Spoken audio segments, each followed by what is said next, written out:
Hey, what's going on, everybody? We're live. There's Joe. Joe's there. He's on vacation, and we got Beard Code Devin right there. What's up? How y'all doing? We're gonna wait till you see it. Hold on, I gotta mute mine. I'm still. I probably do the same thing. I had to mute mine too.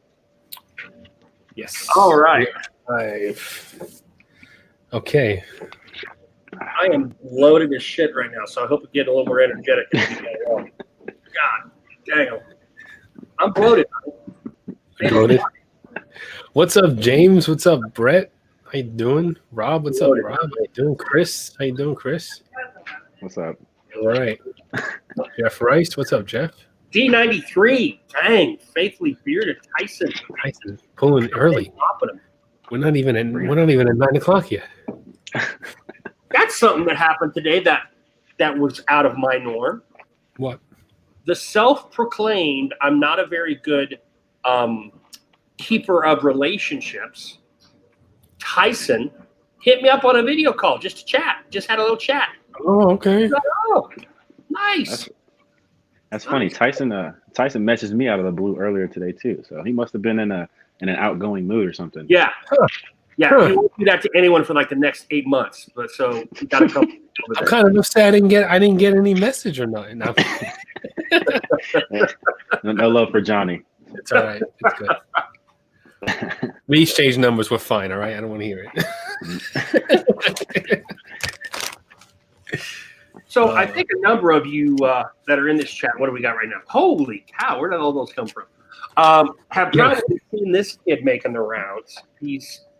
When I set up for him to be on, what I miss. No, I missed the phone chat. When I set up to have Devin on, people are like, Devin who? What? Where? And then all of a sudden he's doing shit with Scott, and he's doing promos for Define Beard and all that. So we got him. I don't know what we're going to do with him. We got him. He's a little hotter. I want it to be a nice grand reveal, red carpet and all that stuff. But welcome to the show, Devin. Good to have you here, man. I'm glad to be here. Thanks for having me on, guys. Yeah. Now, I have busted Devin's balls enough on a prior chat. So if I bust his balls, it won't be on those same topics because I like to keep it fresh. Yeah, right? That'll be good. Yeah. That live. Perfect. I like that. I'm going to talk to his table and a nice boy.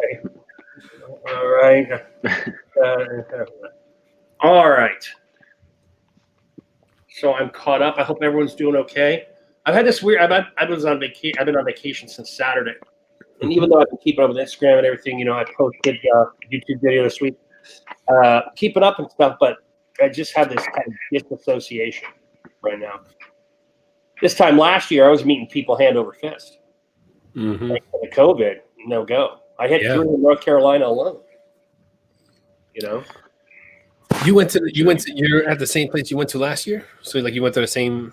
It's a place we go to almost every year. Oh, okay. I wasn't sure. All right. Much to my chagrin. Now, what was cool about last year is we added Chattanooga beforehand. That was a hell of a fun time. Yeah, but here,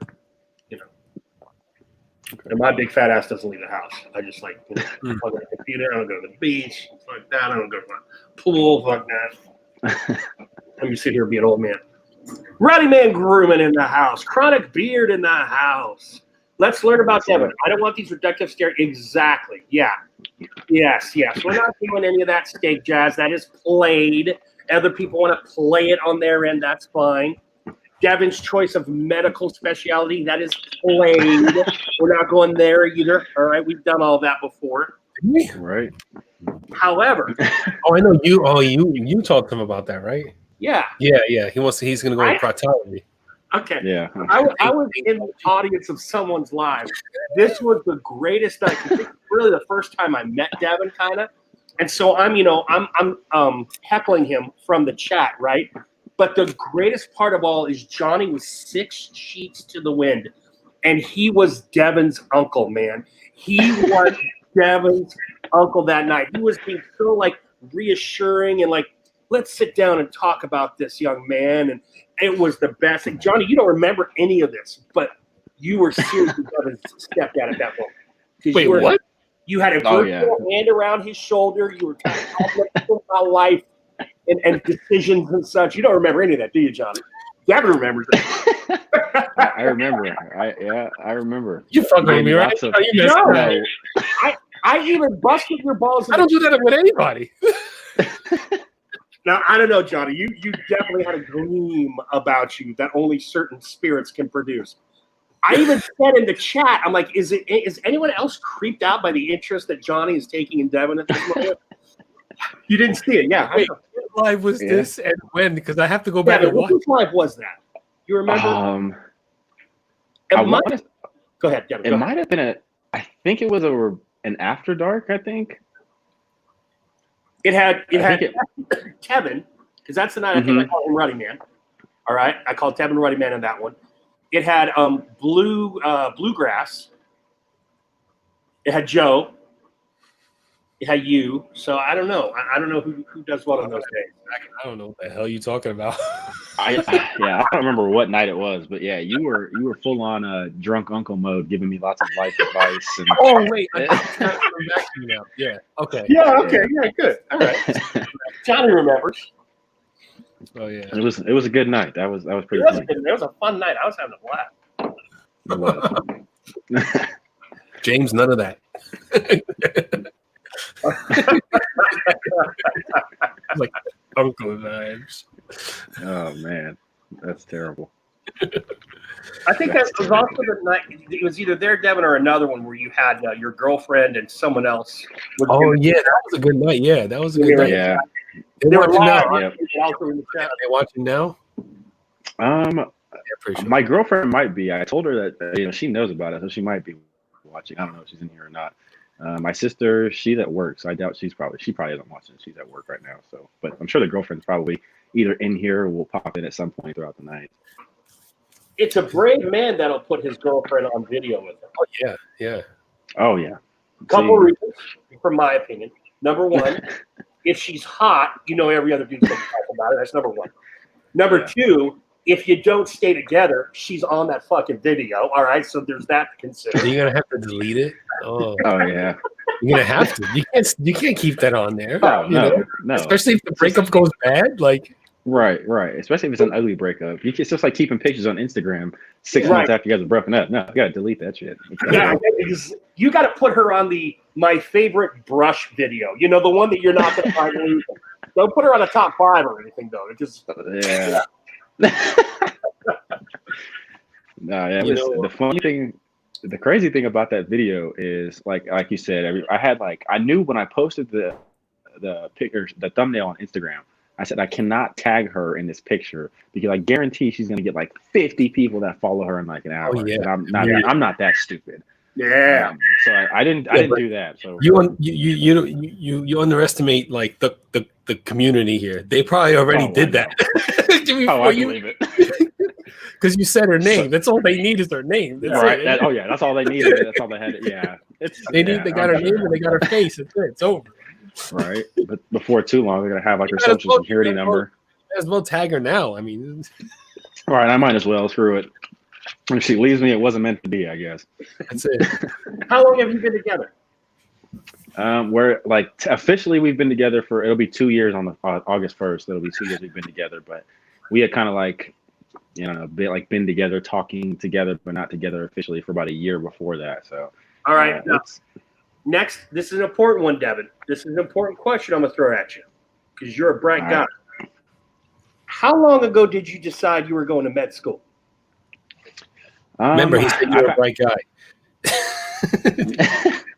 I've known for a while actually. I've wanted to go to medical school since I was probably like a sophomore or a junior in high school. Okay, all right, you're safe. You're safe because I was wondering if those clutches were going in for all the wrong reasons. No.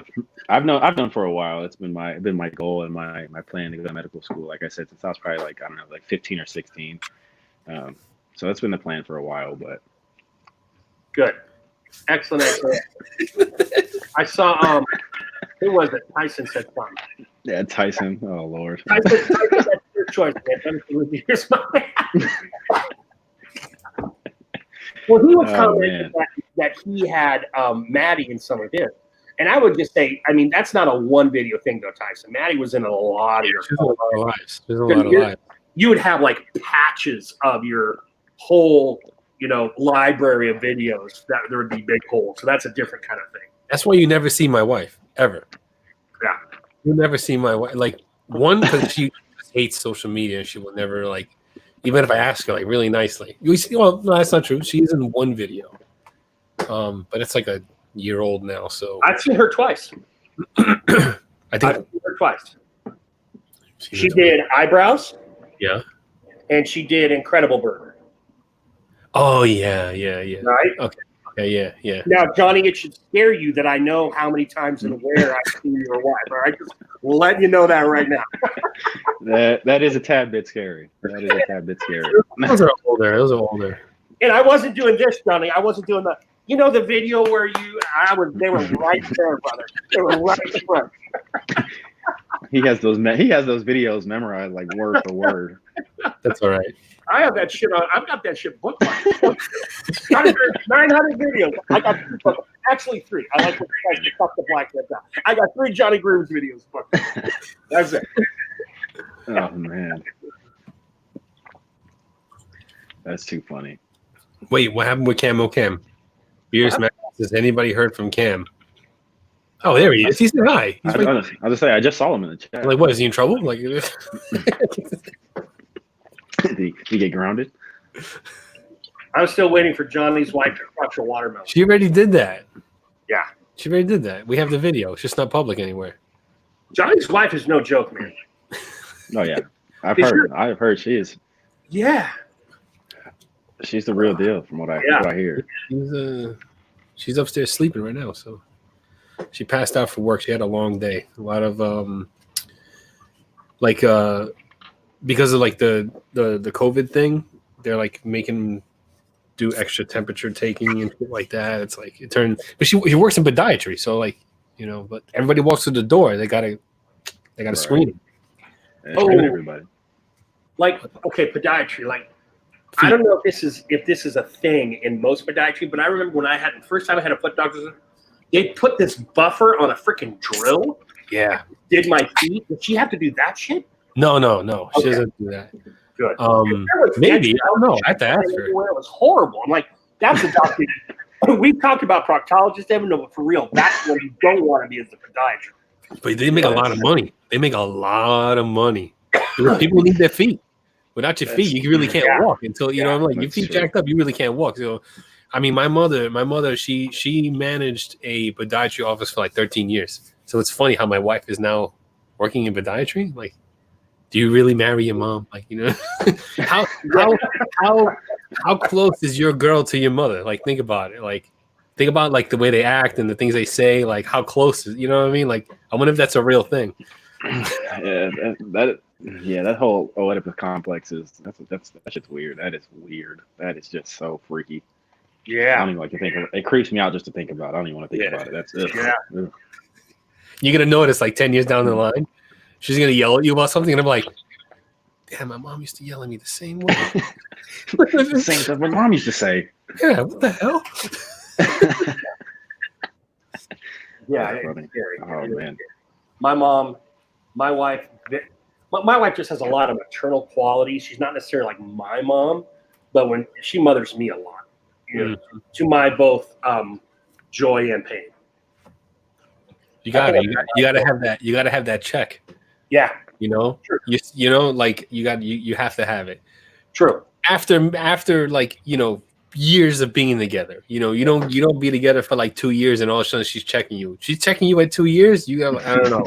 You got to think about that. Yeah. How long you all been together? Oh, you said 10 years now? What? 10? No, not 10. No. It'll be 2 years officially on the first. Oh, see, I just lucky guessed that one.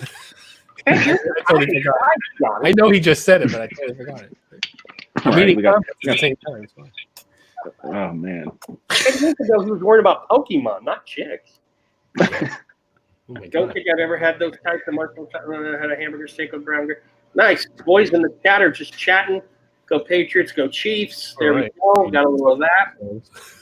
Ew, gross. So I never have heard this about you, Devin. I'm always interested about this. Take us through sweet baby face Devin to hey, I wanna grow my ass up here. Oh yeah. How'd you go on that path? Where did that come from? Yeah. So surprisingly, I never wanted a beard. Like I really didn't.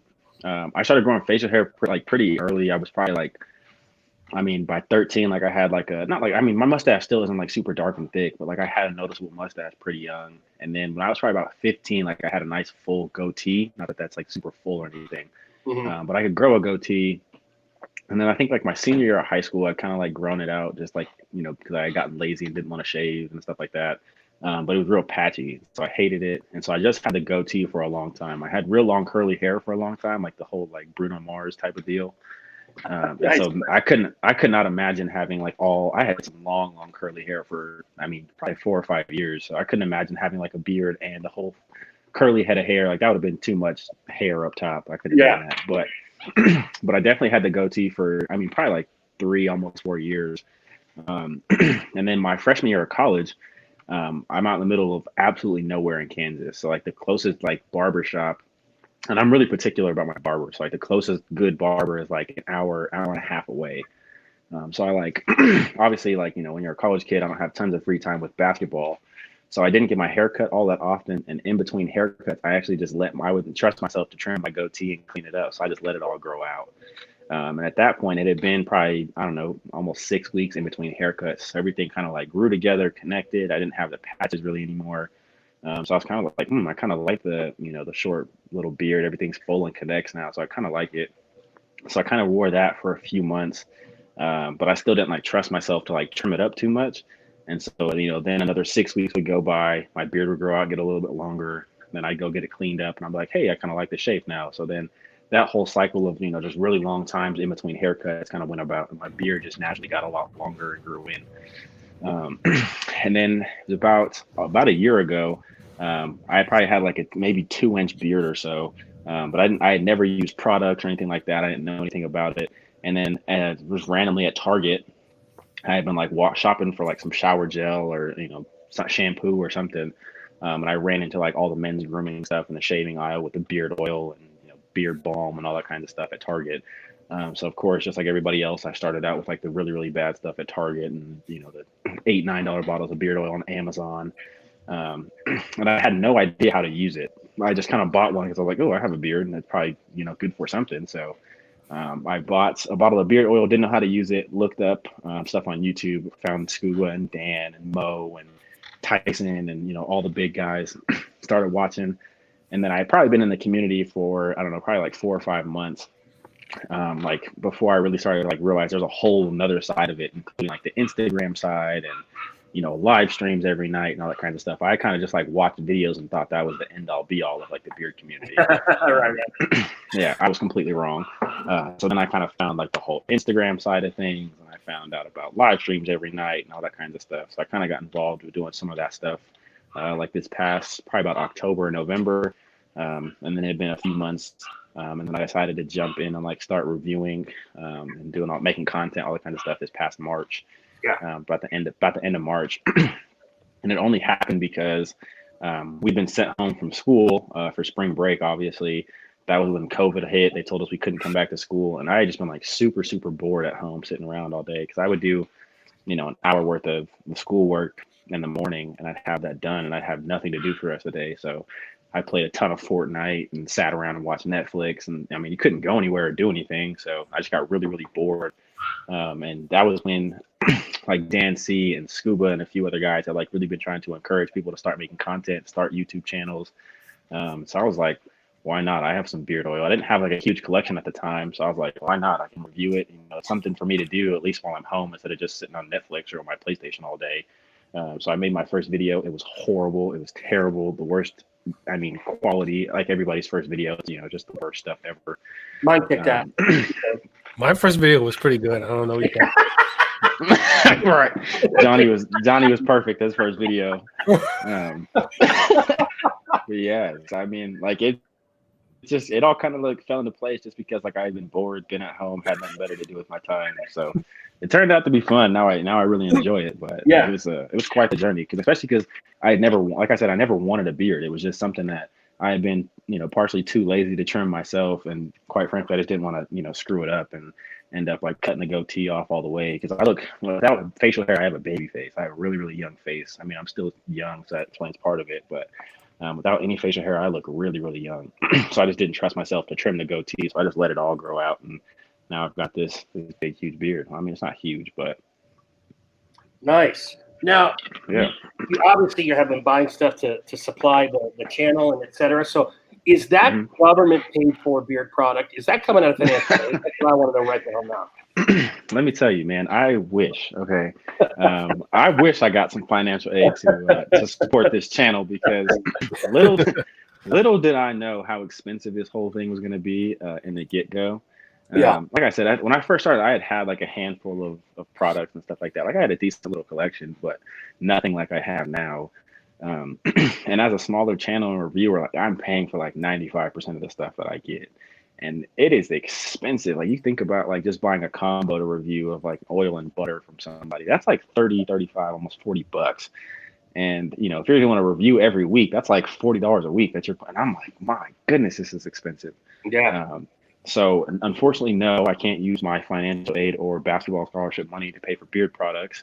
But so in all seriousness, what I do is I donate plasma twice a week, because I don't have a job right now. No kidding. Like when I got home, yeah, that's you guys you think I'm kidding here, but twice a week I donate plasma, and then I deliver DoorDash like periodically throughout the week to make money to be able to pay for like beard products and stuff like that. Because otherwise, I don't have a job, so I wouldn't be able to afford anything without like calling my mom and asking her for, hey mom, can you buy me some beard oil? How much do you get for donating plasma? I got questions now. Actually, you make pretty decent money. Like, yeah, you can only go twice a week at the place that I go to. That's like the maximum they'll let you go. The first time you don't get paid quite as much, because it takes 2 plasma donations to like have enough plasma for one treatment. So really, they need you. They kind of bait you into going twice, because the second time they'll give you a lot more money. So, but you can make like $120 a week. The first time you typically make like $30 or $40. Your second donation, you make $20-$30 like for an hour. You just sit there and that's a 30-pack squeeze your fist, right? $20-$30 your first donation. How long does it take to donate the plasma? It really just depends. Like a regular donation takes me between 45 minutes to an hour. Just depends on like how hydrated you are.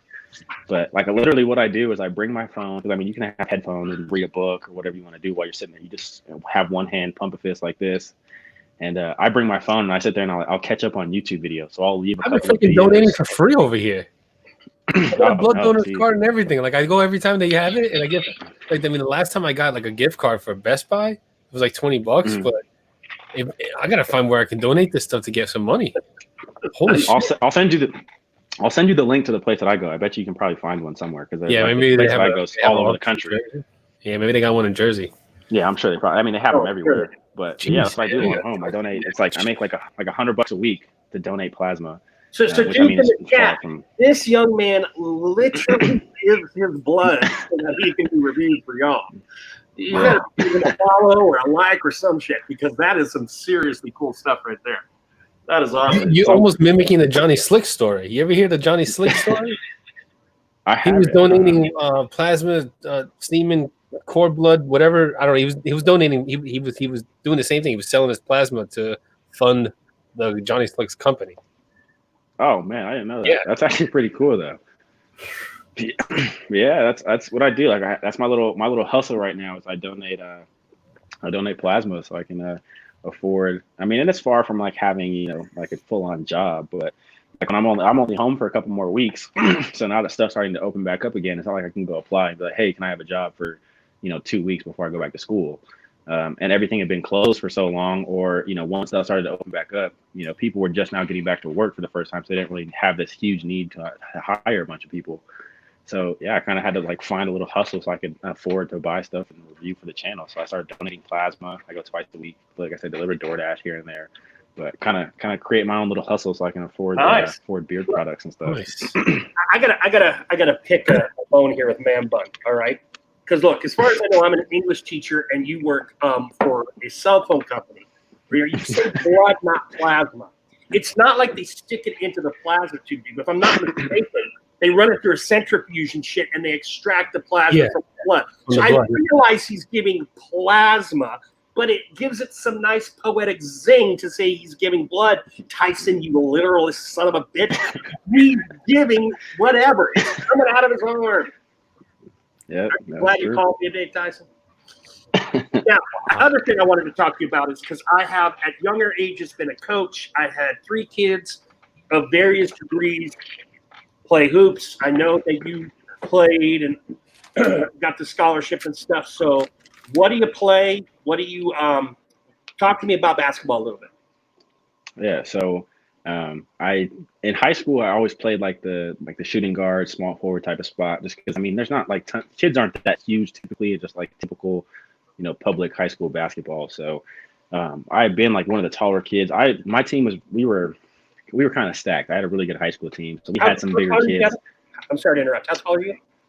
I'm about 6'2", 6'3", right in there. So I'm not huge, I'm not like this, like, towering 7 foot or anything like that, but I'm pretty tall. So, but yeah, so like I said, in high school, I was always like the shooting guard, small forward type of spot. And that was just because I was athletic enough to play on the wing, and, I kind of just had some natural athleticism and stuff like that. So I didn't necessarily have to play like a center because I was the tallest kid on the floor. I could still shoot the ball. I can still handle the ball, that whole sort of thing. Once I got to college, being 6'2", you don't get to play small forward anymore. That's just not going to cut it. You're too little.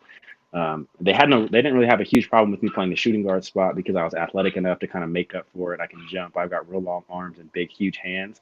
So I can kind of make up for some size difference there. But they really wanted me to start playing. I was 6'2", sixth grader. Yeah, you got me there. You got me there. But yeah, so they wanted me to start playing more like a point guard spot. So I kind of got pushed to start playing the 1, which was really cool. It was something new to me because I never really had to do it before. In high school, your point guards, if you're 5'10" or shorter, you typically end up playing point guard. So I didn't really ever have to handle the ball like primarily too much. I never had to like organize and run an offense for myself.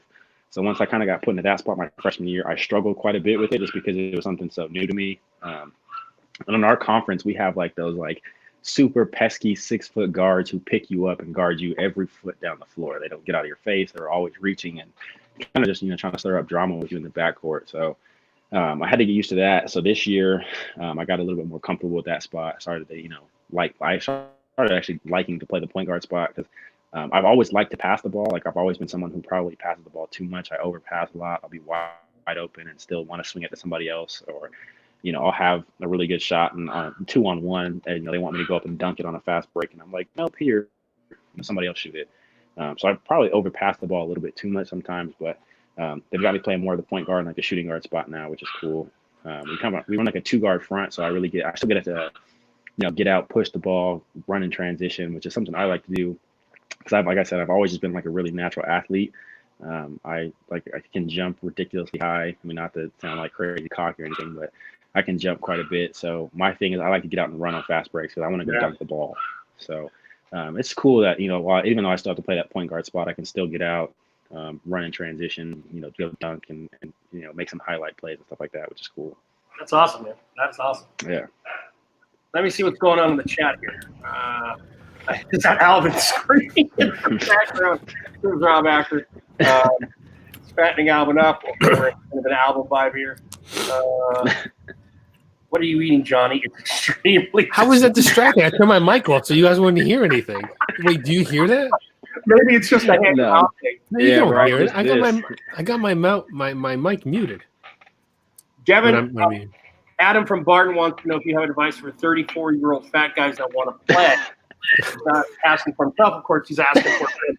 And by the way, they're Canadian. Just to right. Hey. Yeah, of course. Do they have basketball in Canada? They have basketball the world starting to be really big. Right now. Really? Yeah, the Toronto Raptors are the champions. Wow. Basketball is actually starting to become like the biggest sport up there, from what I've heard. I have a few teammates from Canada, and they've said like, especially where they're at, like in Toronto and stuff, like it's taken off, and that's like become like the in their culture that becomes, normally people think of like hockey when you think of like Canadian sports, but people they really, really love basketball now. Like that's becoming a big thing. So yeah. Oh.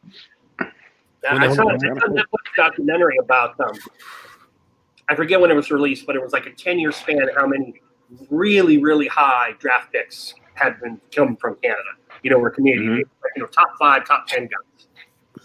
Yeah, they've had the past couple. I think it was like 2 or 3 years ago. They had like 2 or 3 picks in a row. The number 1 pick came from Canada. Yeah. Then of course, like obviously when in the 90s and 2000s, having guys like Vince Carter and T-Mac and guys like that playing in Toronto, that kind of helped build up, that basketball culture when you have 2 superstars like that playing for your team in Toronto. So that was kind of cool. But they've had a lot of really, really good like high school recruits coming out of Canada the past 10 years or so. Like they have, every year at least one of the top 5 or 10 players come from Canada. It's pretty crazy. Is basketball an international sport, or is it? I have no idea. Is it? It is. Oh yeah. Oh yeah. Okay. Yeah. It's it's definitely still bigger in places United States, Canada, Puerto Rico. It's gotten pretty big. France is pretty big now. It's nowhere near on the international level like soccer is, but it's definitely an international sport. Yeah, now. People play basketball like all over the place. Yeah. And there are a ton of NBAers from various places. Obviously, Yao Ming was from China, right? You got a bunch of Australians and New Zealanders. And then the Slavic area, since the late 80s, the Slavic area, the Bosnia, Croatia, that's been like as well as a couple of the Russian states like Lithuania. But that Bosnia, Croatia, that area, that's had produced a lot of really good players as far as Europe. Especially like the way the game started to look towards like the late 80s through probably about the mid 2000s. That European playing style was like just fit perfectly for what the NBA looked like. It's a lot more when things started to get a little, I don't want to say like flashy, but it became a lot more focused on like having really good footwork.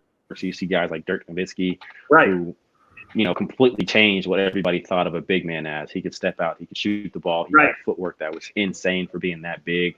Guys like Manu Ginobili, who was just a crazy fundamental footwork guy, Tony Parker. So a lot of guys that are coming from all over the world who have a little bit different playing style that just kind of naturally started to fit better for what the NBA was evolving into. Yeah, actually, exactly. It's so big, Johnny. It actually, European coaches and others, but particularly European coaches, changed the way the NBA played. Because up until recently, if you were over 7 foot or even close to 7 foot, you couldn't shoot the damn ball outside of about 15 feet. These European coaches started drilling these kids, and now you got 7'1", 7'2" guys that can stroke it from the 3-point line, like with consistency. And so when we started seeing that come in, then the American kids are like right on, and now we're starting to get American big men who are 6'10", 6'11", who can start stroking it. And now the center is almost an obsolete position for, let's say, when you and I grew up. It's completely changed. I'm doing a new series, Devin, with my son on YouTube where I'm linking basketball to beard companies, and he and I, we've already filmed some episodes. He and I get into some of these discussions about this very topic, because it's really crazy. Yeah, and exactly like you said, like the center position isn't a center anymore. Like, yes, we still have a 5 spot, but you look like what a typical traditional center is. You think of like Shaq, or you think of somebody who doesn't leave within 8 feet of the basket. Your job is to rebound, block shots, clog up the paint, and just get rebounds, putbacks, and dunk. That's all you're supposed to do. Now, like with our team, we play a little bit smaller, so our center, we'll have a center that's like 6'8", who's a little bit quicker than most guys who are a couple inches taller than him. But if you can't shoot the ball from 3 with regular consistency, hit open. Not that you have to be Steph Curry or Ray Allen, but like if we pass you the ball in the corner and you're wide open, you better shoot it and you better make it. And if you can't, like that's at the college level, let alone like playing at the NBA level or the pros overseas. Like if you can't hit open shots now, you just can't play. So now, like you're losing a lot, and now everything is like layups or threes. There's no mid-range game anymore. There's no one dribble pull-ups, which is like I hate, because I love it. It's cool for me in a sense because nobody does it. Nobody expects me to do it, so it leaves me wide open when I want to shoot mid-range pull-ups, which is really nice. When I play my son at 2K, I'm an 80s guy, so I'm up to 13 to 15, and I'll pull and He's like, Dad, I hate the way you play. You know, all my game is in that mid-range area, you know, and he's not using exactly in that area. Yeah, that's what I'm saying. Though that's like now it is. There's 3 types of shots that happen in the NBA now, and it's even starting to trickle down some into the college level, depending on like what program you know. If you have a really good coach, he's not going to allow it, but like it's either straight to the rim trying to dunk or get a lay or some crazy jelly fam reverse layup, whatever the hell you guys want to call that. It's some sort of like iso ball, step back 3, or you just kind of swing the ball back and forth until somebody catches it on the 3-point line. It's just a catch and shoot. That's all basketball is anymore, which sucks because like I love watching college basketball when guys are fundamental. You see them swinging the ball. There's penetration. Somebody kicks it out. They refill. All that kinds of good. That's what makes basketball fun to watch to me, especially as somebody like I play. That's how I like when games go. It's just fun that way. But like now everything's super simple. So if you become a really good one dribble pull up mid range shooter, the game is so easy because if you put the ball on the deck and you start dribbling, everybody expects, okay, he's going straight to the rim. And if he can't get it, he's kicking it to somebody to shoot a 3. Right. So all I have to do is take 1-2 dribbles, act like I'm going to the rim. You're going to just take off backpedaling and start, waiting for me to go try and dunk the ball. All I have to do is pull up. You're not even expecting to shoot it. Right. Right. So it makes the game easy if you like to play that way and you still kind of take advantage of the old ways. But if you would have played, if I would have been playing back in the 80s and 90s and it would have been a one dribble pull up or a step back off of a 3-point shot off of a catch and shoot, nobody would have expected that. So if you would have been good at doing that, you would have been a killer at that time. It's just how the game's evolved over time is really crazy to me. Eric Kennedy, Johnny, says that you look bored while Devin and I talk basketball. I don't know what you're talking about. All I know is that the ball goes in the hoop. That's it. You know what? If Johnny's the third wheel tonight, so be it. When Johnny's I'm fine. I'm good. I'm good. That's when I'm the third wheel, right? I got my beard justice. All right. So we will shift. Thank you, Devin. One of these days, you and I'll do a live. We'll just put the beards to the side and just talk hoops. Let's go ahead and switch. Good night, Brian. By the way, Barden was asking a bunch. If you want to scroll back, Barden was asking a bunch of questions about the NBA, basically saying how the Raptors are going to repeat again. So what is the company you haven't tried that you're going to have to try? Oh man, I don't even know if I could just pick one. Yeah, you probably have to list a lot. Yeah, there's going to be a ton. But in that ton, we're buying one of them first, right? So why? Okay, let me break it down a little. Maybe this will be worse or better. But what's the scent you have to buy that is got to live on your shelves, and it's actually aching you that you are right now in a live beer cast, and if one of us drop that scent and start talking about it, it's going to kill you because you can't contribute to the conversation. What scent?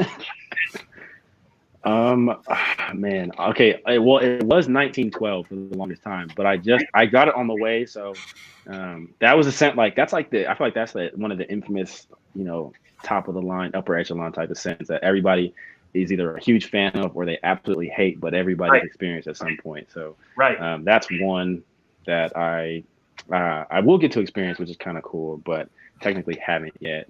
Okay. That's a good one. Every reviewer I think has to have a few in their wheelhouse, and everyone's got to have some as well. You know what I mean? 1912 is one I think everybody has to have. Holy Grail is another one I feel like everybody's got to have. I have that one, but that was actually one of the earlier ones that I bought, which was nuts to me because that's like so expensive. And I went and Scuba was like, it's the greatest thing since sliced bread. So I was like, well, take my college budget. Let me save up for 6 months to be able to afford to buy it. So that's what I did. I like it, but I'm not of the Oud zombie army. That's not me. I'm not that guy. I mean, it's okay. John's real fed up. It's okay. It's not like awful. I'm not saying it's bad. No, it's not awful. Right. It's all right. It's just not like. But even when I think about a Oud scent, I don't immediately jump to Holy Grail. No, you don't. Where do you go? That's a good question. So many freaking Ouds. Do you really? I didn't think you liked it that much. It's not like there was a time where I went through a Oud phase. That's why. Okay. So I have a bunch. While you're thinking about it, Tyson says 1912 sucks. Anyway, Tyson hates it. And Brett Berlin says he hates Holy Grail. Brett Berlin says he wants to get some Honest 8. Eric, I'm ready to try some Barden if the mail would hurry up and get here. Awesome. So that means you've ordered it and it's on its way. Awesome. RC. I don't know RC unless I know you by another name. Holy Grail is too sweet for me. You can't go wrong with Dave. Yeah, listen to Redbeard Ryan, man. Listen to whatever he says. He knows his stuff. Beardius Maximus 17. No giveaways right now, Maximus. No giveaways. Unless you're talking about the number of cattle that got away from you today. I don't know what the hell a 17 is. Is there a cent? Is there a 17 cent out there? What giveaway are you talking about? We don't have a company today. We don't have a company. Man. Unless Devin wants to give away some part of his Jolly old family. Last looks in the house. Last looks. Good seeing you, man. I love me some last looks. And then the mix with it. Oh, good point, last looks. I'm with you. Jolly old stank coming soon. God damn it. That's stank. That's that ood stank. Everybody loves it. I'm a fan of that stank term. I've said it before. I don't like that. Yeah, you don't like the stank term. Stank. You don't like that term. I love the Outkast album Stank on Ya, but I don't like the term ood stank. And we have Cribs to thank for that. Or in my case, to not thank for that. Everything's freaking ood stank now. God. Yeah, I know he loves to call it stank, but to me, I'm like, that just has like a negative connotation. I don't like that. Well, it's pretty stanky. It's pretty funky. So like real oud is really funky. Oh, see, like you have Holy Grail, which is like a really sweet, like candied oud, I would say. Mm-hmm. But like real oud is funk. It's like it's got this funk to it. Well, there's some ouds that have this funk, not real. I mean, Holy Grail has real oud in it. Like it really does have real oud in it. But if you were to smell like straight oud, not mixed with any other kind of fragrance, it's pretty funky. Like it's pretty gross. Oh yeah, I've heard it's got that real, it's like, a real funkiness musky to it. It's musky and shit. Like yeah. Maximus, you get a coin, brother. Make sure you DM Johnny Grooms. He's getting fat and lazy. Wait, what'd he say? He said after 17, Devin's giving away plasma. I love it. I love it. Devin's giving away some plasma. He wants your plasma.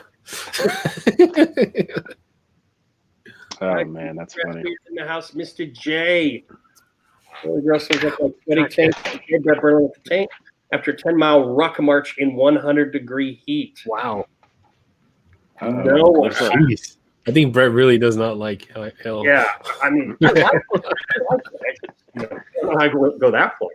I mean, I have a collection of sample bottles of Holy Grail. Like I don't know how I ended up with like a multiple samples of Holy Grail, but I condensed them all to a half-ounce bottle. So that's how I have it. I never bought it. Really? I never bought it.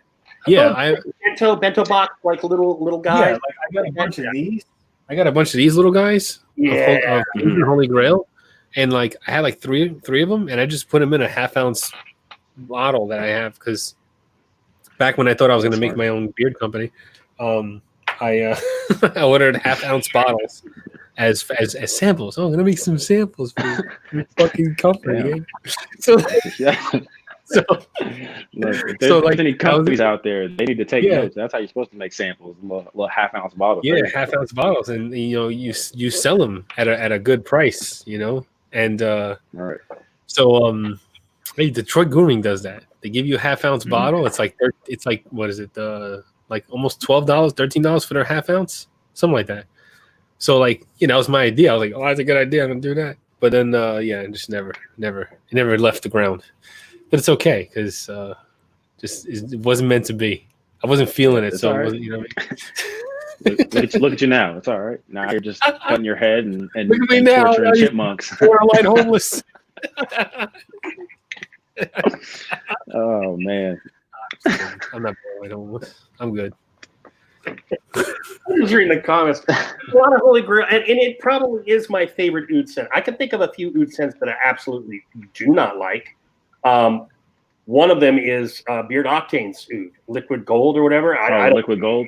It doesn't have punch. That might be something about Octane scents, at least a year plus ago. But I'm not a fan of that one. A lot of people raved about that one. I just don't like it. I just don't think it has enough kick, particularly oud, which is supposed to have this stank about it. It didn't even get the S of stank, Liquid Gold for me. Faithfully bearded, likes Holy Grail. I've got no problem with that, but then says that 1912 sucks. I can't figure this dude out. I cannot figure Tyson out. And I get it. He's got an eclectic palate for scents. I don't know. Well, I mean, look at the dude's collection. He smelled everything. I can't imagine he has a palate at this point. The dude's got 8 million bottles of beard oil. Yeah, but how many meals have you eaten in your life? Doesn't mean you can go and fucking be a great chef. All right, that's true. That's fair. Although his collabs are really good. Yeah, his collabs are really good. I can't take it away. I bought 2 of them. I think I have 2 of his too. That Lone Bear one is still like if I were to do, let's see, out of all the hundreds of beard oils I have, if I were to do a top 5, that Lone Bear collab with Tyson would still be in that top 5.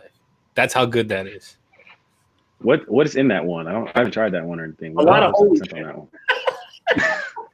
That's the word. I have Tyson's Reformed collab. That one's in my top 5. I freaking love that thing. Tyson collabs everywhere. You like how I have his Tyson? How I just reduced your hard work, months and months, dealing back and forth with Lone Bear to a lot of god shit. Oh, you know what? My Lone Bear, it's in my top shelf upstairs, so it's not down here. Not to say that everything down here is bad. I mean, it's just not something I wear all the time. Yeah, this is the stuff I don't wear as much. Right. I don't want to start this whole like, oh, Johnny Groove's got a top shelf, my oil's not on there. And it ain't like that. It ain't all about that. It's not like that. All right. It's not like that. You fancy. All right. But I got a top shelf. I'm sorry. What's now I'm curious. What's in your top shelf? I got pictures on this. I got pictures on IG. Okay. I'll have to go look. Check it out. Don't make them work and utter a few syllables. No. Hey, I got pictures of that too. I'm having trouble hearing you, Joe. I'm having trouble hearing you. All I heard was a lot of blah blah blah blah blah blah blah blah blah. That enormous cow I ate for dinner is now settling down. I'm feeling my oats a little bit. Hey, Joe in the house. What's up, Joe? Sassy because Cam blocked him is all. Yeah, I'm seeing this little back and forth here of Tyson and Cam and blocking, and I don't know what's going on there, but it has filtered into the commentary. Hey, Johnny Groove is, well, he isn't yet, but he truly wants to be the bearded community's Dr. Phil. If you two need to who wants to come on and work out their issues together. I just his mustache right now. Right? I just finished taking my I just finished taking my counseling class for my psychology major. So if anybody needs some counseling, no, I don't need any of that. Helping relationships therapy. I'm like, look. You what'd you say? What do you say? What's your side of it? What's your side of it? Okay, you're both wrong. Shut the fuck up. Go back to the chat. You Good. Sounds like therapy right there. You ever seen when Dr. Phil like goes off on people? What do they call him? Oh man, they call him oh shit. At least like Crude Phil or something like that. I forget. They give him this name where he tells people to go, jump into traffic and stuff. That's the kind of Dr. Phil I'm talking about. Not like I'm gonna help you and coach you out. That's brutal. You fuck yourself. That's brutal. That's step number 1 in therapy right there. Just tell them. What are you fighting? What are you fighting about? What are you fighting about? Okay. The end. Are you guys done yet? Good. You happy? You happy? You heard each other? Great. Now, that's funny. Make things all better. If Johnny's Dr. Phil, who's the catch me outside girl? Oh, ooh. How about that? Ooh. Have you seen her lately? Yeah. She's like making music and like doing all kinds of stuff now. Yeah, I don't care about that. No. She's like 16. Wait. She's still not legal. She's still not legal. Right. She's still like 16. She just hit 17. Oh, she's almost there. That makes it, almost there. That makes it better. Right. She's almost there, 16, 17. 16 is wrong, but 17, yeah. Let me start. You're going to get in trouble. Your girl's going to smack you up later. She'll be like, oh, yeah? Really? Yeah. Right. Hey, that she can go back and replay that. I did not say anything. Look, I didn't say anything. All right. I'm not getting my No, we're going on vacation tomorrow. I'm not getting my tail chewed out. No, not today. It's the Uncle Mouse's, Adam. Oh man. I can label Cinnamon here as that girl. Oh wait. Uh-oh. Look, I just saw the comment. Someone's in this chat. Someone's in this chat. She is. Hey, there she is. Oh, look at that. Her name's Angel, right? And no, Angel. I saw the halo when she was looking at you. Do you have one of those home arrest shit around your leg that she has the fucking key to, so she knows where you're going all the time? Because she pops up whenever you do. Right. I might as well at this point. Yeah, I might as well. There's something going on there. Welcome on down. Angel, man. She's been here the whole time. That's what it is. Now she just started to talk. Yeah. That's what it is. She's probably been lurking. She's been the lurking whole in the background. time. She's been at work. She's probably been. I'm sure she's been lurking in the background. So she's probably been in here since 6:30. We just haven't known it. That's right. She's climbing the ceiling like Spider-Man. Johnny didn't even see it. Right. She's probably waiting outside the window, peeking in to make sure I'm actually on live or something. Oh dear. Lock it up, Devin. Says, you know what? There was a time where me and my wife, before we were married and we were dating, that like everything I did, I was with somebody else. I went to school. I was with somebody else. Like, I had to show her like my fucking schedule and everything. Like, look, she came at me with a broom one time in the street. She thought I was with somebody else. Yeah. Oh man. So yeah, but hey, you know, you can't help who you fall in love with, and then you get married and you have kids and you buy a house and that's it. That's what all pedophiles say, Johnny. I don't know if that's a good justification. You know, it's you can't help it. You can't help it. I don't know, something about like the glint in her eyes when she was raging out on me for nothing. Like I was like it was like a moth to a flame, you know. Oh man. That's why I'm so attracted to strength, and like she really showed her strength, and that was it. Oh man, yeah. Look, we need to listen to Adam. All right, more basketball talk. Let's keep my setup out here. Basketball. No, it's 9:30. It's not. Oh, it's 9:22. All right. Yeah, it's 9:20, and there's some, I guess, recent events in the community talk going on. There's what else is going on? I guess once they get too confident, then you bounce straight it in. Rob, man. Yeah. Oh goodness.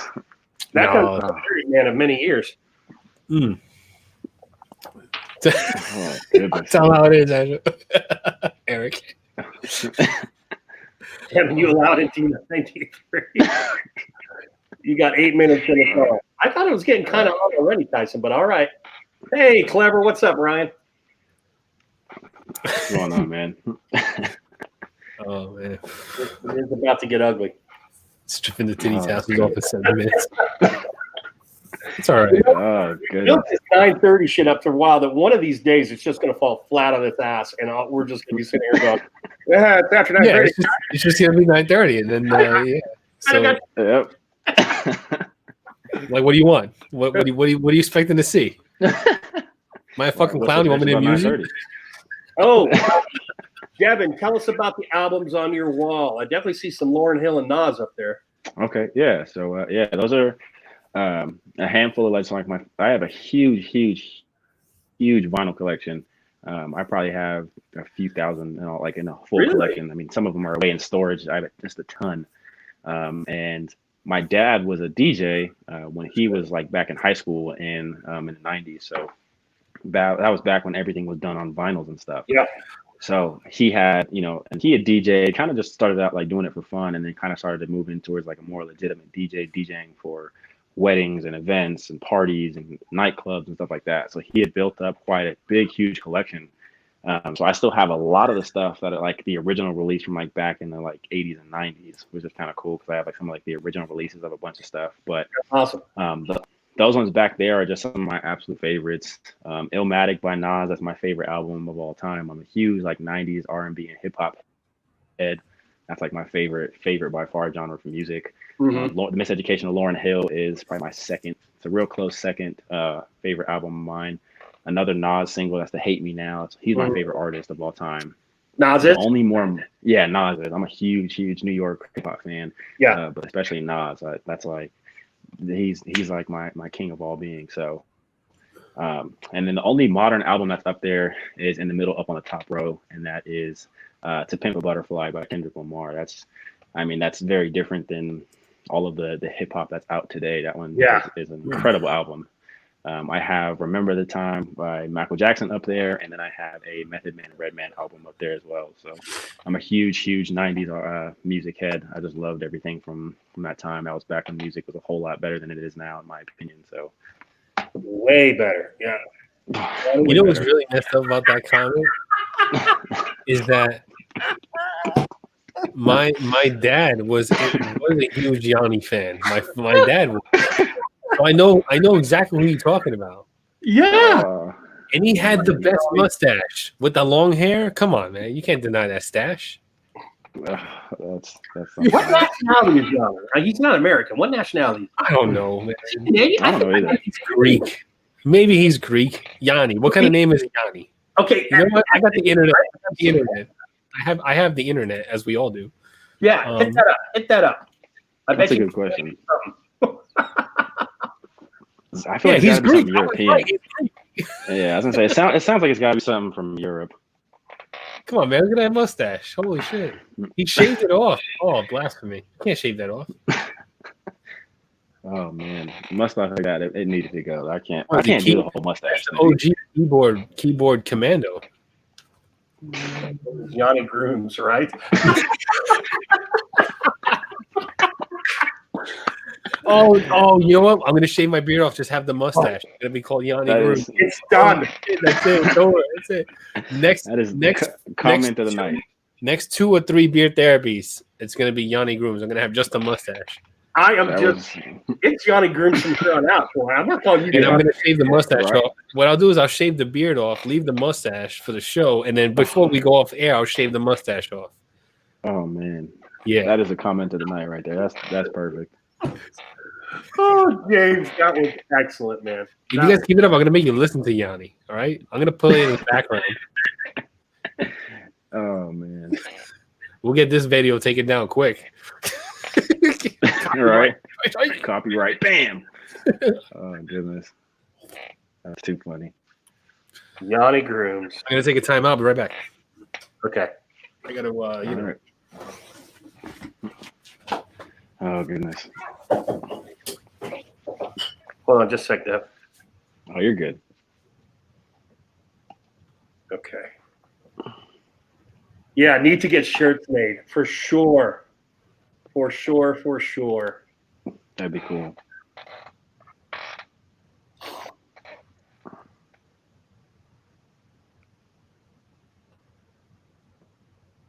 That would be so dope. Bonnie Grooms. And here we go with this. So, Devin, tell me what I know you have a live with one of the other newer guys that I don't know very well. What do you guys like to do on your show? So yeah, Tevin and I, Purposely Bearded, we do a live stream on Saturday nights. We call it The Break.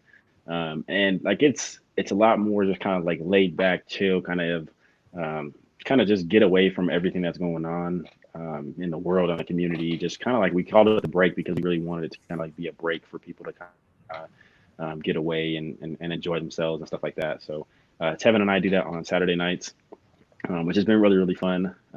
And we don't really like have too much of a schedule planned with it. We kind of just go in. It's a lot of just like free flowing conversation, just getting to know more about reviewers or company owners or whoever we have as a guest on the show.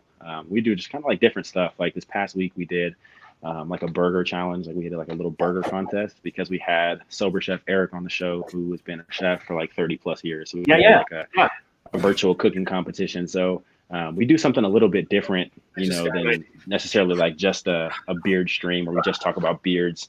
Yes, we always talk about beards, of course, but that's kind of the thing that brought us all together and, kind of keeps us all, within the same group. But we kind of do something different just to kind of change it up a little bit because, yes, I know we all love beard products and beard companies and talking about beards all the time, but we kind of do something a little bit different just to spice it up. So you kind of get to know people more like friends rather than it's like just some bearded guy in the community. So it's kind of cool. It's been fun. We've done it for, I think, like 3 or 4 weeks now, which has been pretty fun, and we both enjoyed it a lot. People seem to enjoy it too, which is always good. So it's been cool. It's been a fun little thing we've started doing. It's good.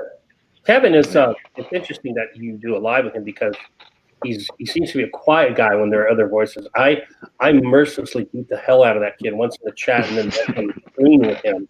And to his credit, man, he took it and had a great sense of humor. And I would just like to hear him talk a little bit more. But that's cool. Yeah. I'll check you guys out one of these times. Yeah, for sure. It's always a good time to come watch sometime. It's fun. Oh, hold on just a second here.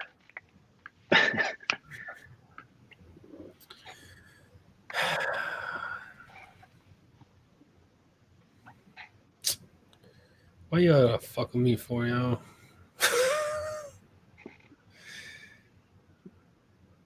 Oh goodness. All right, so let's come back in here.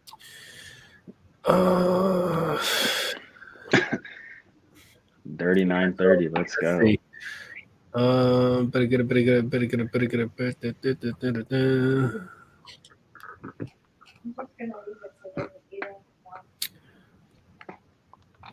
Who in the chat hasn't tried Sphinx? Sphinx beard. Good question. I need to try. What is that scent that everybody raves about? The what is it? Something cherry? What is it? No. I haven't tried Sphinx. I haven't tried it. Cherry. I have not tried. I haven't tried. Okay. All right. I have a good amount of Sphinx beard behind me, as you see right here. And I have a combo that I haven't used yet. And I have a sampler pack, which I really haven't used. I kind of opened just to smell one. So I'm feeling for, because I wanted to do a giveaway for my, 600 subs and all that stuff, whatever. Now I'm reaching over to, I'm kind of reaching to the 7. So let's do a giveaway. I want to do a giveaway. I'm going to mail out my unused Sphinx beard combo and that sampler pack in the back right there. Hey Johnny, check your DM I sent you. What?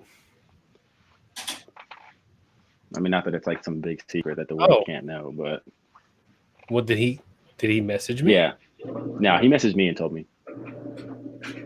Okay, but what I'm gonna need y'all to do in the chat right now is we need to stop arguing. Okay, so we just chill out in the chat. We'll do a giveaway.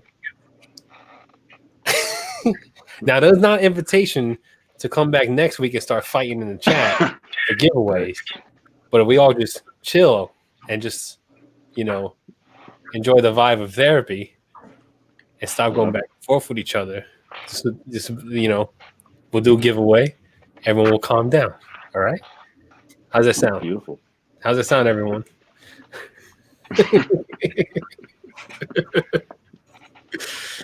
That's all. Yeah. All right. Capital, Johnny Grooms. Well done. Calm him down, bud. I love it. Shit, I've calmed down. But, Kevin's in here. I saw him earlier, but I didn't see him comment for a while. What's up, Kevin? Let's just Atkins looking motherfucker. We clean killer. Share that popcorn, Phil. Share that popcorn. Oh man. Elephant. Look at Elephant on his cone. Oh shit. all right. So Bart is saying I looked for videos, okay? I did. I legit gave the effort. I was like, you know what? I'm gonna look for videos. So I spent like the past couple of hours scouring the internet for some reaction videos that I felt were worthy for beard therapy. But every time I come into a video, it was dumb. It didn't make me laugh. If I can't get a reaction from watching it, how am I expect you guys to get a reaction from watching it? I don't know. Maybe that's just me. Nothing made me laugh. Nothing made me scared. Nothing I saw was that's weird. There was a few things. One girl, she ended up in a water tower tanker. They found her body there, and you see the surveillance videos of her like in the. You probably know what I'm talking about, right, Devin? I think I've heard of that actually. Yeah. Yeah, she was like in Canada, and like she took the elevator to the top of the building, and like she went missing, and then they found her body in the thing. But all the footage was her in the elevator, and then like she walks out of the elevator, she does this little like half staggered step, and then she disappears from the frame, and then that's it. So I've heard this story. Yeah, like so like there wasn't. I was finding like weird shit, but it wasn't like interesting. A few like ring cameras, people standing at people's front doors at like 4 a.m. and staring in the camera, but that was like stupid, it was like fucking staged and shit. So like a lot of the things that I've been finding have sucked. So which is the reason why like a lot of therapies there are no videos, because every time I look for something. Hold on. No, it's for real. It's true. There's no revisionist history here. You cannot convince me that every week out of the past 20, you've been like, and here I did it again, and they stopped. It's because like after the last one, and I tried to find like the next one for the next one, but like they kept just being bad. Like I couldn't find anything good, and I was running out of ideas. And like, all right, I just got like, I got tired. I'm fucking tired. There's no teams, man. There's no teams here. Oh man. Okay. So just put some old Vine compilations up. Says Adam Pierce Form of Entertainment. Any magnitude he's in a fraction of a second. I'm on Rob's team. Surely there is James. Rob is talking about pressure points and blades. Why are you talking about that, Rob? Maximus Fact. Because Rob's an assassin, and he knows all the pressure points. You're the blade. He's making the blades. He's making he's turning little daggers in his. Look, he's ready. Zombie apocalypse, vampire takeover. Rob is ready. I can see him with the bandana and like the strap with stakes like that. I can see it, and like the wrist wood stakes that pop out. Little wooden dowels. Call him Rob Van Helsing or Van Rob Helsing or straight Van Helsing or whatever, whatever variant he wants to come up with. I'll let him work on that. He can work on that. He's good with the names. Rob is famous for saying they'll get one step on his property and that'll be it. He's got an arsenal over there. He's not screwing around. He's going to see that one footstep from a stranger and he's not asking questions. Straight staked. And we're not talking well done, bitch. Oh my god, that would make such an amazing great horror movie on Sci-Fi Channel. That would be awesome. I can see the beard. Oh man. Oh, my God, that's a great title. Holy shit. Oh shit. Oh goodness. I'm actually tearing. That's hilarious. Look, if they can make Sharknado, they can make that. I mean, oh man. Bruce Campbell, eat your heart out.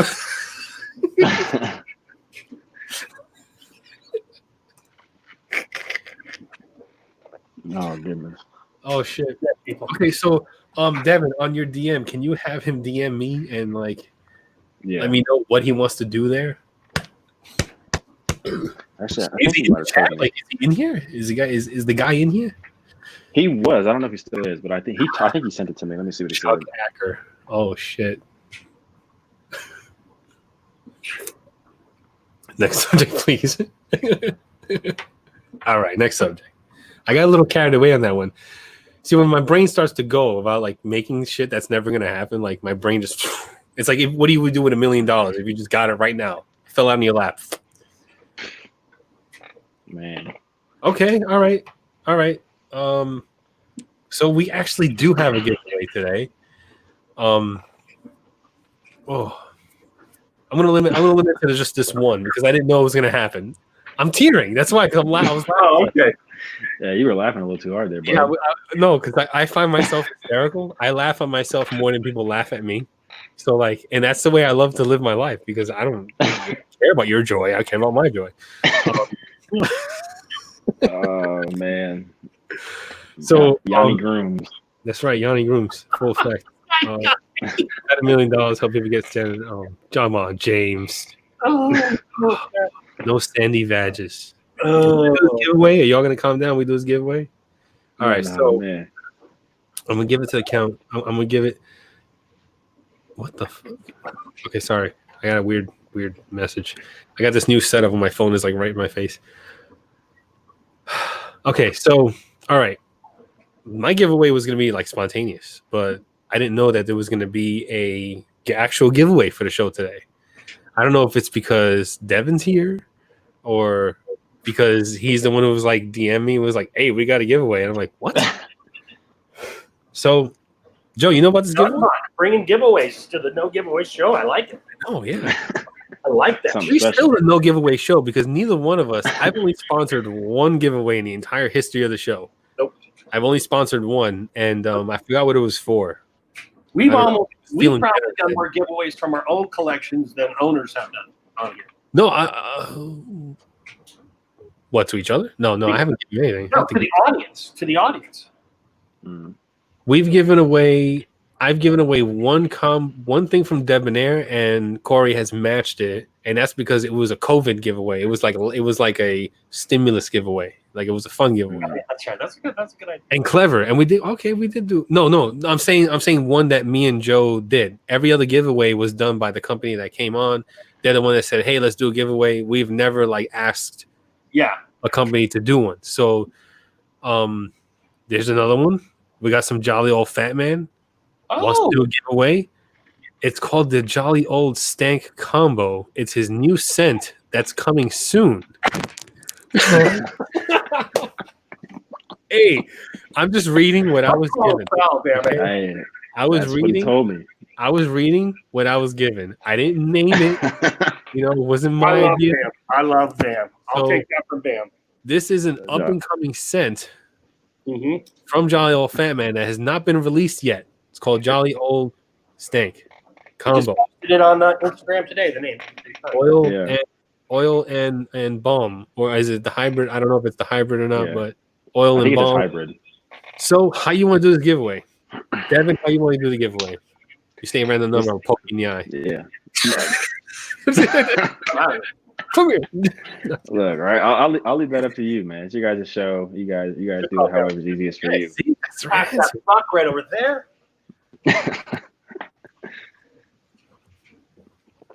Oh man, how you want to do the giveaway, Joe? Maybe ask him. I don't know what the longest river in the world is. That was a good. That was. You want to bring that up again? You want to bring that shit up again? Fucking rivers. No damn rivers, right? Oh, That was a good one. They're coiled up, but the rattle wasn't moving. But he was coiled up waiting for that crank right there. That was a good one. I don't know, Johnny. Shit. There's always the old random number generator. I'm gonna give it. I think of questions when I know that I'm going to do something, but on the spot like this. Yeah, on the spot's a little tough. Yeah. Mm-hmm. Yeah, I don't know. Nile. Damn, it's the Nile. It's the Nile.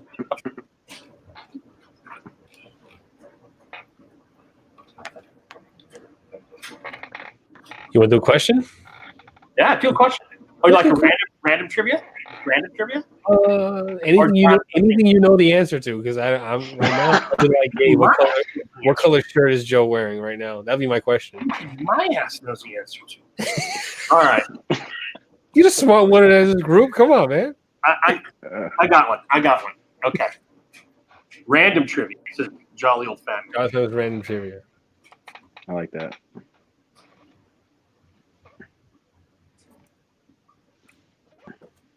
Why is the Devin show called Beards with the Evans? That's funny. I like that. Beards with the Evans. I like it.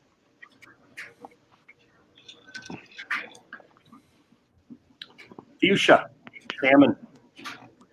It looks pink. It's not pink, but I know it's not pink. How long is Brett's taint?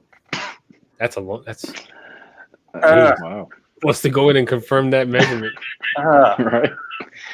Oh, man. That anyway. You know that. Oh my. You might just do a random number. So here's the question. No, because now I got to address this. Okay. Yeah. You know the line, as Andrew Dice Clay used to say, the divider. You know the line that separates the sack. So when that line ends on ass side, is that where the taint begins? Where does the taint truly begin? We all know where it is, but where are the borders? Right? Where are the borders? That's what I want. Okay. I must have missed that. I must have missed that day in anatomy class. I don't know. Do you know what the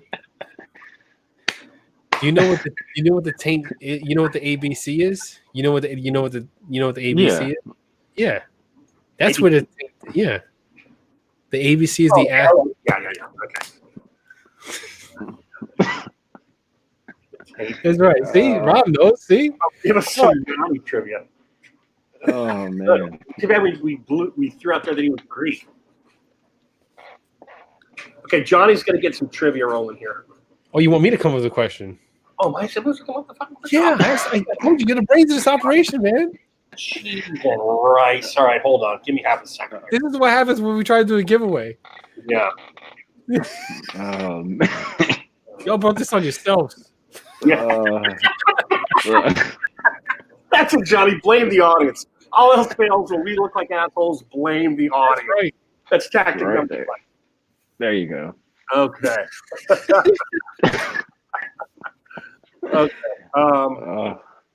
This is literature trivia. Okay. Oh my goodness.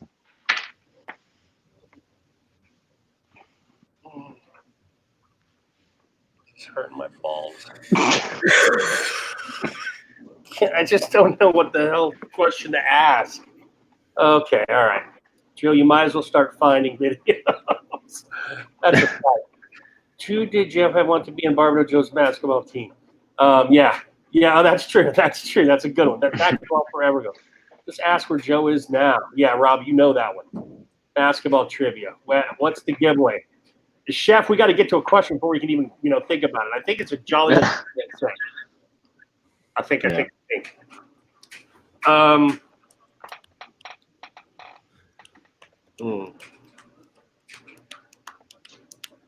All right. All right. Let's see. Let me just type in the question. Let me get the answer, and I'll get.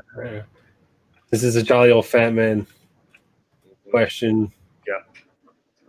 Okay. So I'm gonna put these three lines up, right? I mean these dots. I'm gonna put these dots. I'm famous for the dots.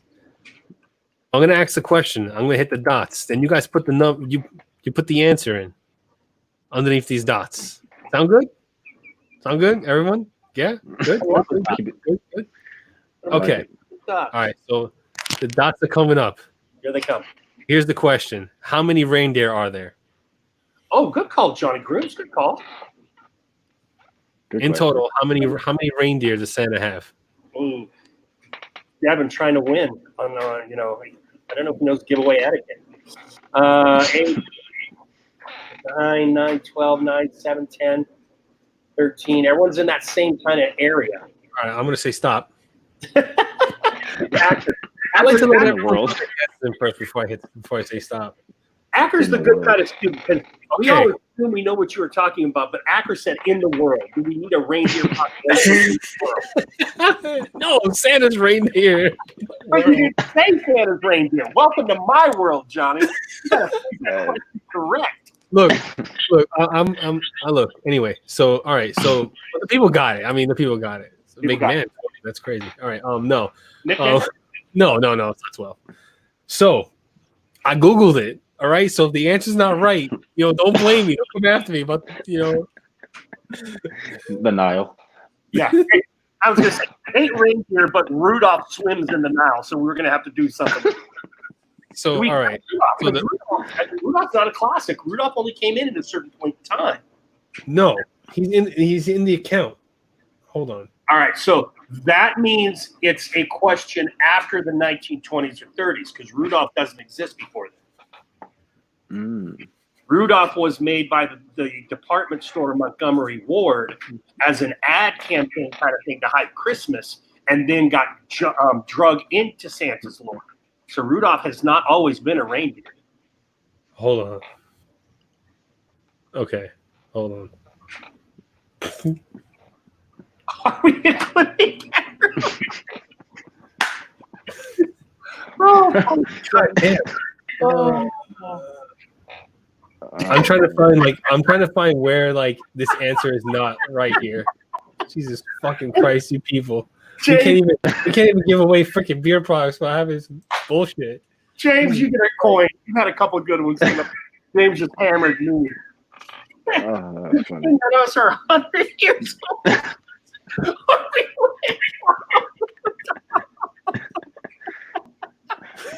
I didn't even read it. Man. I'm trying to fucking verify the goddamn answer here. You need to verify that answer. Yeah, because you're now you're throwing in curveballs about fucking Rudolph the Red-Nosed Reindeer like he's not part of the group. Look, this might be the longest giveaway ever. Jesus Oh, Christ, man. Johnny, hey, you said Santa's reindeer. You're including Rudolph. You make the call. Yep, I like that. No, but now there's like a debate here. No, I think based on comments in the chat, everyone was going with a Rudolph inclusive sleigh. Okay, I think so. Okay, so that's all right. So that's the final thing. I don't want to hear any of this, point niggling shit that I hear from kids. We're going to assume it was a Rudolph inclusive sleigh. So okay, so including Rudolph and the whole every single one of them, all the hooves, Not in the world, just Santa's. just Santa's. Let's see. Now I got to scroll all the way back. All right, there's my dots. Excuse me. Got Barnum with the 9. Adam, hey. My end. Canadian. Those Canadians are smart. Thumbs up. But band don't ship internationally, right? Does that? for a few hours. Canada considered internationally? Is it? Right. Is it? No, they're too friendly. They're too friendly. They're too close. Yeah. Eric Cook, if you go to 23 poem, then it's 8. Yes, indeed. So you said no more questions last time, says Billy. All right, so who won, Johnny? Have we found out the damn winner? He gets 9 first. Yeah. Oh shit! It's one of these owner-to-owner things. Mm-hmm. I think there's a little like organized racket going on here with the owners. Winning each other. Well done, Adam. You are the proud owner of some stank. And you didn't have to get jolly old stank. Jolly old stank. It's got Barbara Joe's picture on it. His toes on the cover. Oh, pass it to James. I don't mind. Pershing.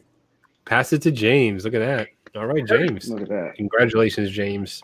You got some jolly old stank. Some stank coming your way.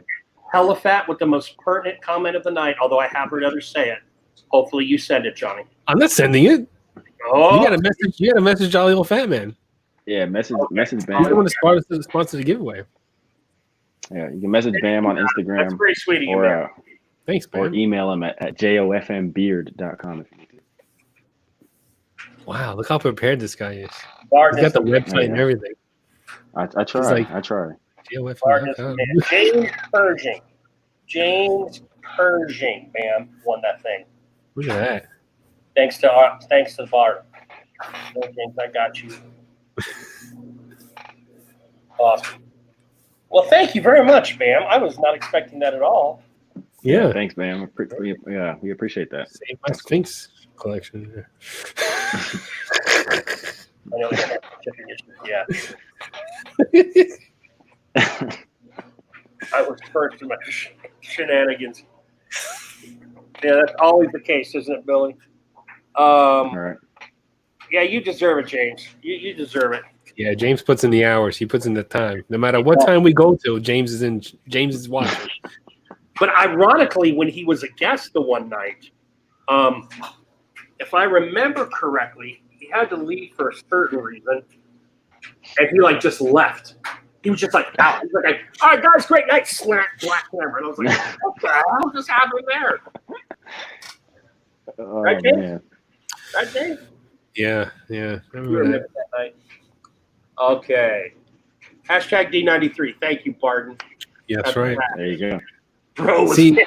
no other giveaways done like the way we do giveaways. Oh no, not at all.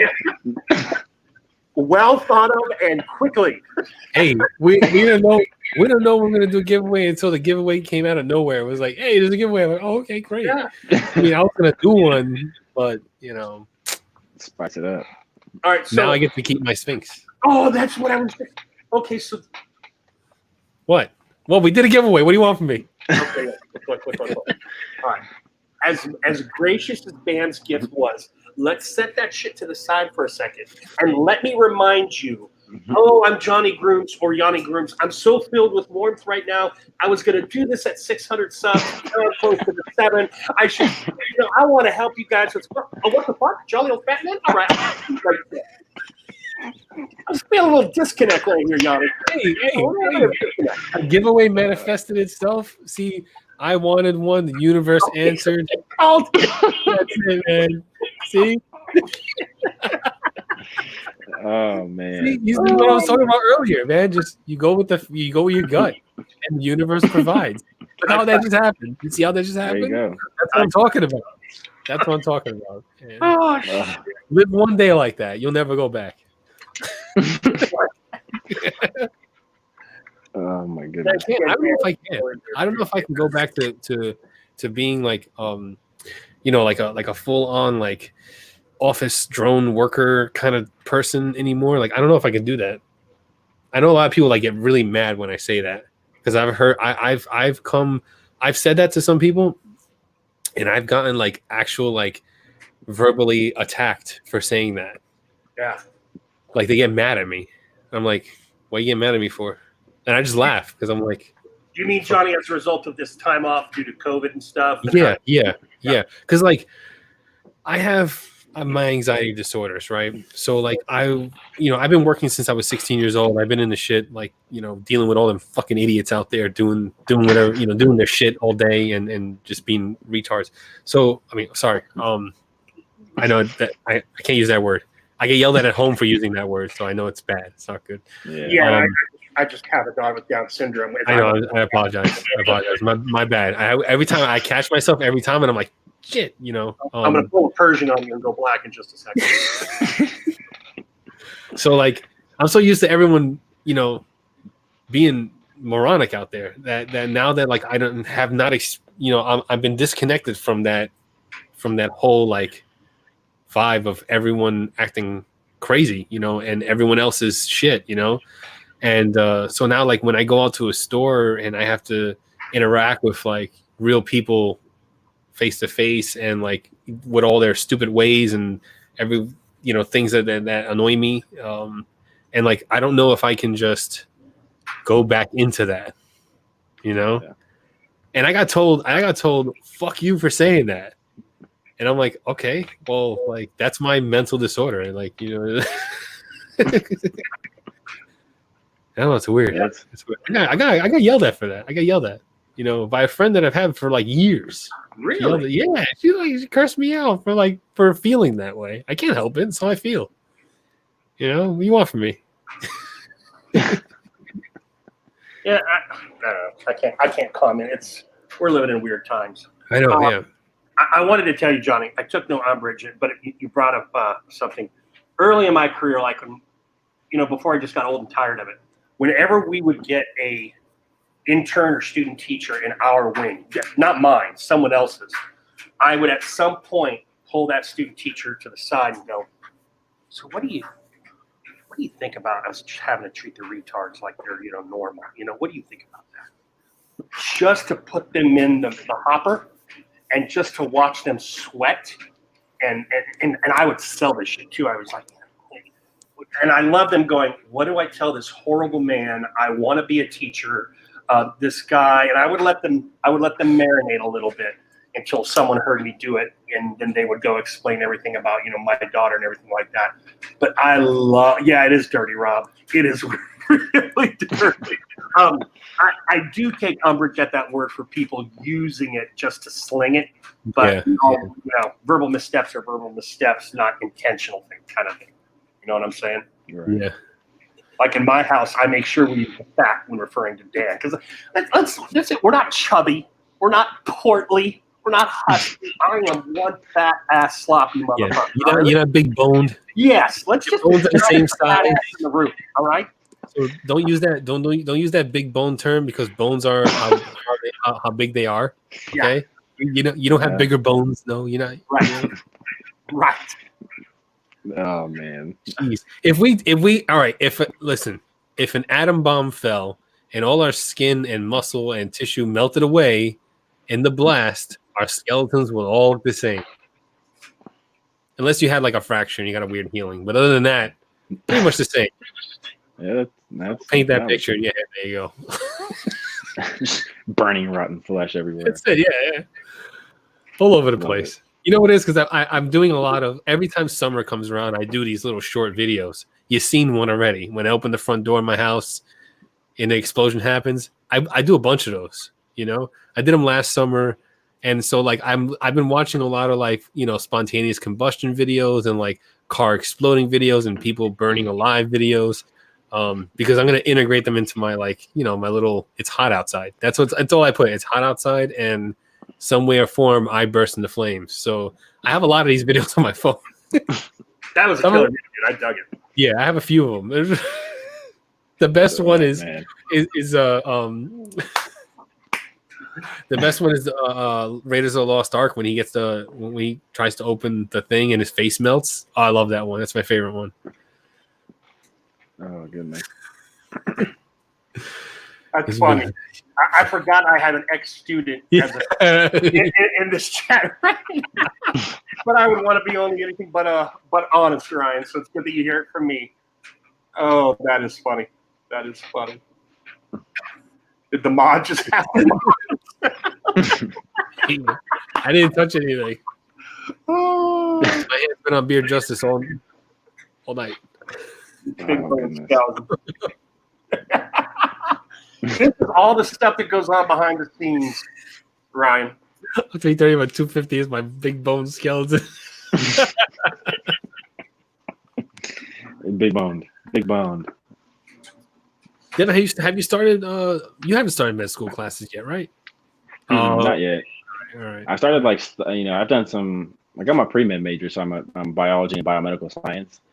So I do a lot of the like beginner. You know, I say beginner. It's still some upper level classes, but it's nowhere near quite as in depth as like med school would be. But I started studying for like the MCAT. I have like one of the little practice exam things to help me start studying for that because that's a huge test. Mm-hmm.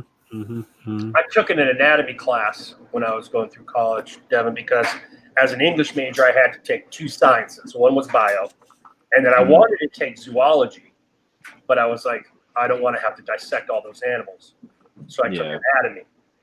And I stole this story on therapy, so I'm just going to make it short. So it's like a class of 29, 28 future nurses or doctors, and the English dude. And about a third of the way through, the professor says, okay, guys, tonight we get our cats. And so we had these cats that we worked with for the rest of the semester. And I had a cool lab partner. I said, I'll write the reports, you do all the grizzly work.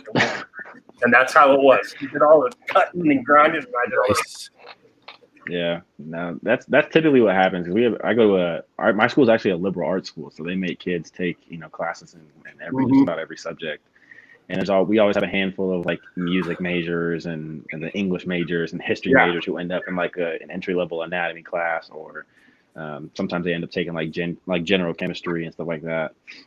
And they hate the labs and dissections and stuff like that. Some of them get really grossed out, which I get. Like not everybody has a stomach to handle, right? This fetal pig that's been opened and dissected for the past 2 weeks and stuff like that. But it was for me. It was the formaldehyde because you're putting them back in this bag and it still has that formaldehyde. So 2 times a week you're getting it out, and everyone is getting it out. So you just get that overwhelming smell. And for me, I'm just like, no thanks. I just lived through that. I remember you talking about that. Yeah. I had this in my house, in my garage. See, that's nasty. I couldn't do it. I couldn't do it in my house. Did I tell you that story? My wife. You told me about it. I didn't tell this on therapy. I don't remember this. Okay, so my wife got the pig, the little suckling. I had a baby pig in formaldehyde in a formaldehyde sack. So she's going to dissect it, right? Because she needs to for her RN course, right? That's what she's doing. She's doing her RN. She only has a few more. She only has a few more classes to go. So We had a box delivered to the house, all sorts of organs, eyes, heart. What was it? What was the other fucking thing? I forgot what other organs on it, but it was a bunch of organs, you know. And then inside was a full suckling pig, like a full baby pig. So she goes and she's like, "Okay, I'm gonna do this pig thing," and I'm like, "You better take that shit to the garage because if the heart and the eyes smell that bad, I can't imagine a full, you know, fucking baby pig." And this thing's like this big. I mean, like picture that's my head right here. It's like up to here, you know. Like, Yeah. Use my head for reference. But anyway, so she's in the garage. And she's in the back door, and there's like on the back door, there's a little bit of stairs going down into the garage and shit. So she has everything propped up. She has her phone ready because she has to take pictures because it's an online dissection. So you have to take pictures and you have to use like a totem, they said. So she had like a little walnut next to her shit. So, you know, I don't know what it's for, but that's what they have her do. So she's got the pig, and then all I hear is a huge scream. She's screaming at the top of her lungs. I'm like, what the fuck happened? Did they come to life or something? Like what? So she went to go throw the bag of fluid away, but she ended up dropping it on herself and all over the floor. Yeah, but luckily she was head to toe covered with an apron, goggles, hairnet, gloves. Like she was really decked out the whole nine. So she screaming and everything like that, and then the whole garage smelled so bad. I couldn't go out there. I almost puked. So I almost threw up. It was disgusting. It's the worst smell I ever smelled in my life. So I quickly grabbed like Pine Sol and I dumped it in one of our Zep spray bottles, and then filled it up with some water, and I gave it to her, and she like disinfected the whole thing. But yeah, I had this fucking pig like wide open in my garage, and the smell was just disgusting. It was awful. Fucking horrible. Yeah. They my school, I took an anatomy class this past spring, and we were supposed to start dissecting a lynx. And they were trying to get it. They were like, "Oh, we'll just have them mailed to you guys." I said, "Absolutely, like no, absolutely not." I said, "You guys are, like little baby lynx." They were, they wanted it. What are they grabbing lynx for? I mean, there's a fucking house cat. There's a million house cats out there. We gotta do. I was just no. Who the hell is buying these lynx? Yeah, that's what I said. I was like, "It's not an expensive dissection. Like, what happened to like frogs, a squid, and like fetal pig?" Oh, they wanted to do a lynx dissection. I was like, what? And then, well, then they were trying to obviously when you got sent home for the rest of the semester. So they were like, "Oh, well, don't worry. We'll just go ahead and mail them to you. We'll just, have everybody's, cat mailed to them." And I said, "Excuse me? Like, you think I'm going to dissect this dead cat just in my living room on the kitchen table, or what do you think I'm supposed to dissect this thing?" I was like, "No, absolutely not." And they were like, "Well, we're trying to get you guys that hands-on, tactile, getting used to using a scalpel and stuff."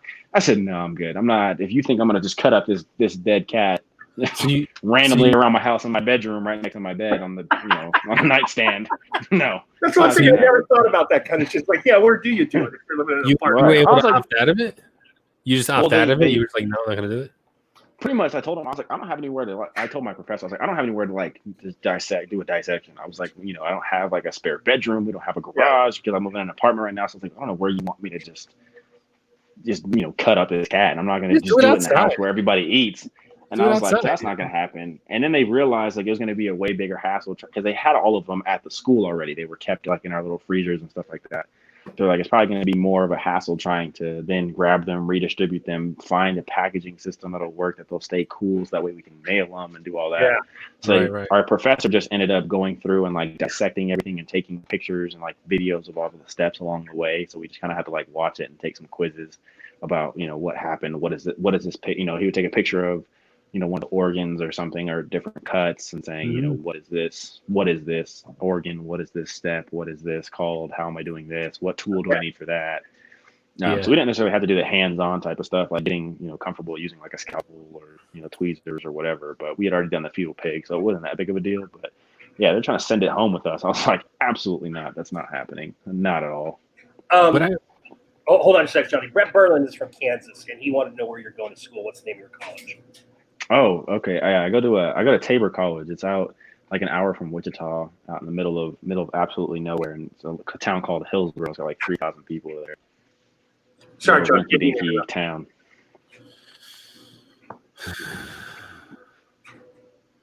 I was gonna say the weird thing is when that pig came out of the formaldehyde, it looked like a stuffed animal. I guess the hair kept growing, so it looked all fuzzy. It was weird. I was like, "Is that real?" She said, "Yeah." I was like, "All right." It was disgusting. Yeah, it's weird. Right. Yeah, Brett. I'm in Kansas. Yeah. Kansas. Yeah, middle of nowhere, Kansas. You can't see him. Like you can't see him. It's common. Yes. Thanks. John Cena over here. I can't see Camo Cam. Can't see Camo. Yes, are you? Yes, bearded guy. He is. That's it. He's going to a small college right now in Kansas.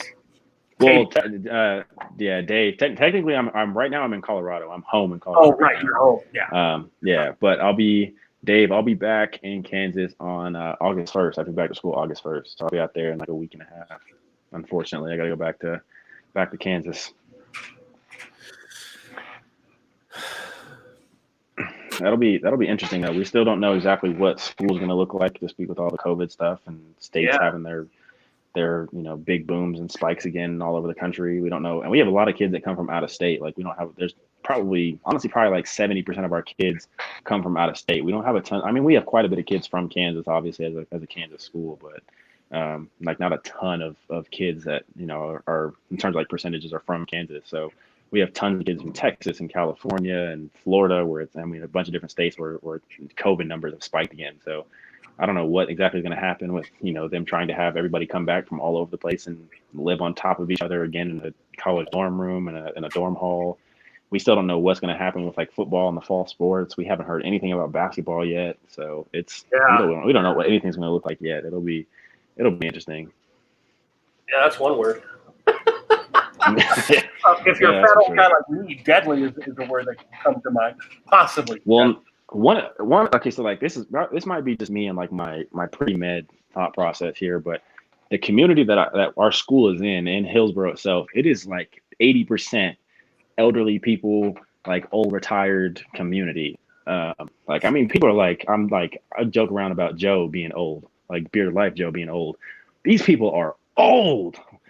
And so I'm like, there are a lot of them, as you get older, you start to, develop those health conditions. And of course, there's some people that have asthma, different pre-existing conditions. Elderly people are already at a higher risk for all of it. So I'm like, you're going to have all of these college kids come back from all over the country and potentially introduce this virus into this elderly community where 80% of these people are, 65 or older. I was like, I don't know how that would necessarily work. That's part of the reason that they were so.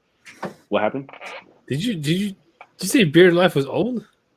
I joke around and call him Grandpa and say he's old because everybody talks about me being he's not that old. We're about the same age, so like I don't know. You trying to say? That's where Johnny was going.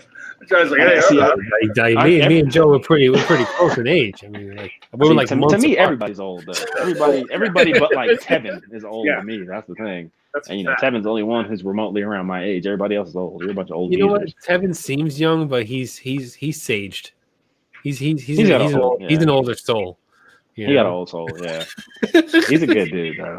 But yeah, I was like, I don't know how that's gonna work. Bring all these college kids back into this community. I don't know if that's gonna cause any issues or anything like that. That's part of the reason, like I said, that they were so eager about us getting out of Kansas. They wanted us all to leave campus because they didn't want to reintroduce. If people decided to like go home for a weekend and then come back, they didn't want to have to like run the risk of like exposing all those people to it. So they were telling kids like, if you leave campus for spring break to go home, you cannot come back. Like if you leave Hillsborough, you cannot come back to town. And that's why it took so long for us to be able to like go back out there and get all of our stuff. I had like none of my stuff when I left for spring break. I took like a week's worth of clothes and that was about it. And I had some stuff at home, luckily, but like I had tons of all my stuff was still at school. So that's probably the reason I was so bored because I didn't have anything that I usually like use to occupy myself in my free time because all of it was at school. So that's it. So I didn't get to get my stuff till I think like halfway through May. They finally let me go get my stuff. So it was like 2 months of me not having all my stuff, which sucked. Yeah, well, yeah, and here's what I want to know. You win, Maximus. I don't know what giveaway you're entering, but you won. So give him something. Oh man, somebody. Your scholarship won't get messed with if there's no basketball season, right? As far as I know, it shouldn't. They haven't, like I said, we haven't really heard anything because all of the immediate action plan has been to figure out football and volleyball and the fall sports because that's what comes up right away. Right. Luckily, I'm on a pretty big, like a pretty big substantial academic scholarship at school. Well, that's good. So worst case scenario, if my basketball scholarship was for some reason like, cut or I didn't get all of it or it was partial or whatever they might do, if that does happen, I would still probably be okay. But I can't imagine they would, because that would screw over a lot of people because we have a lot of athletes. We have a lot of athletes, especially for our school. We're a smaller school. There's only 2,000 kids, so it's not like we're like one of these universities with 20,000 kids running around. So a large portion of our student body, in terms of most bigger schools, are athletes.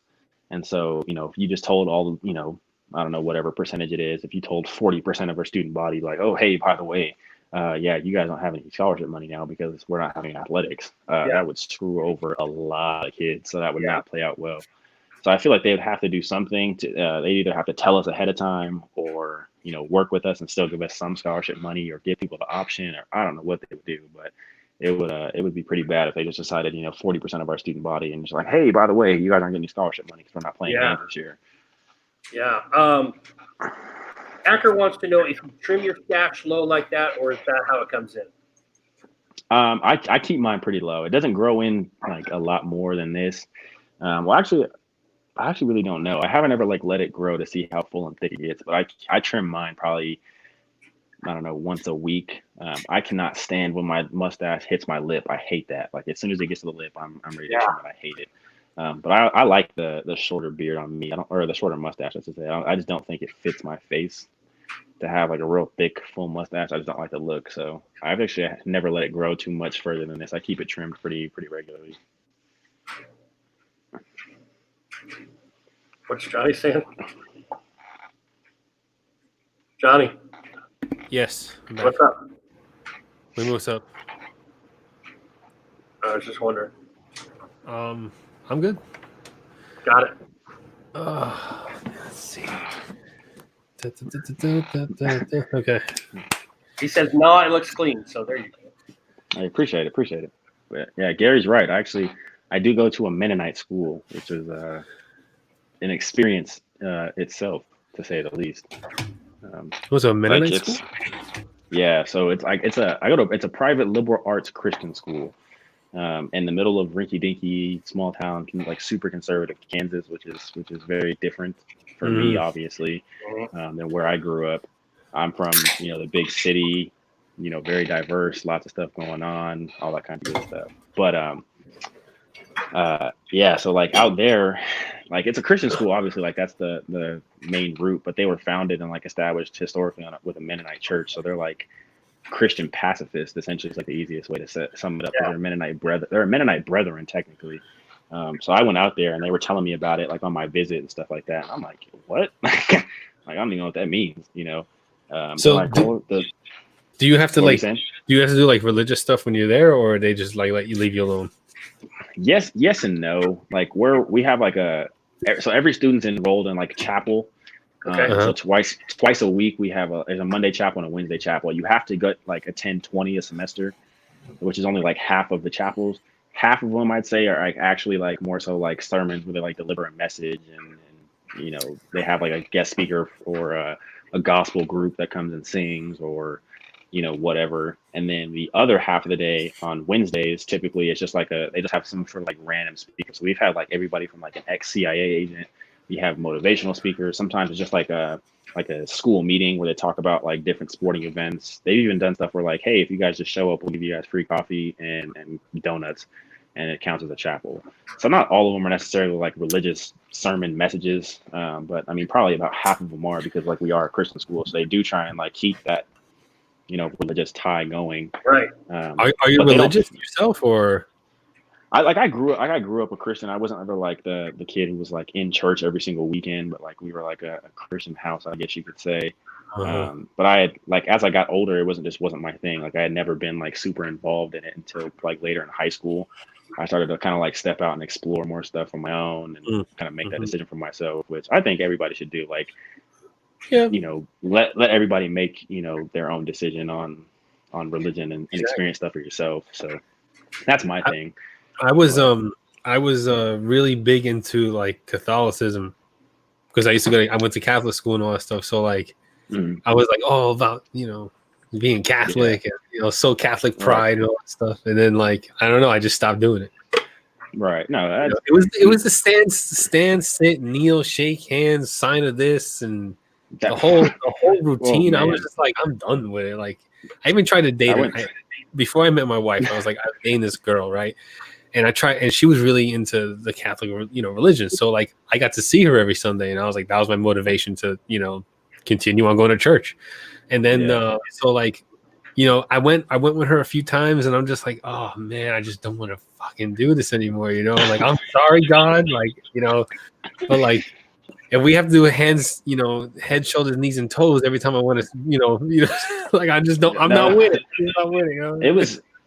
I went. So my one of my old basketball coaches, he married like this girl who grew up like super strict Catholic family.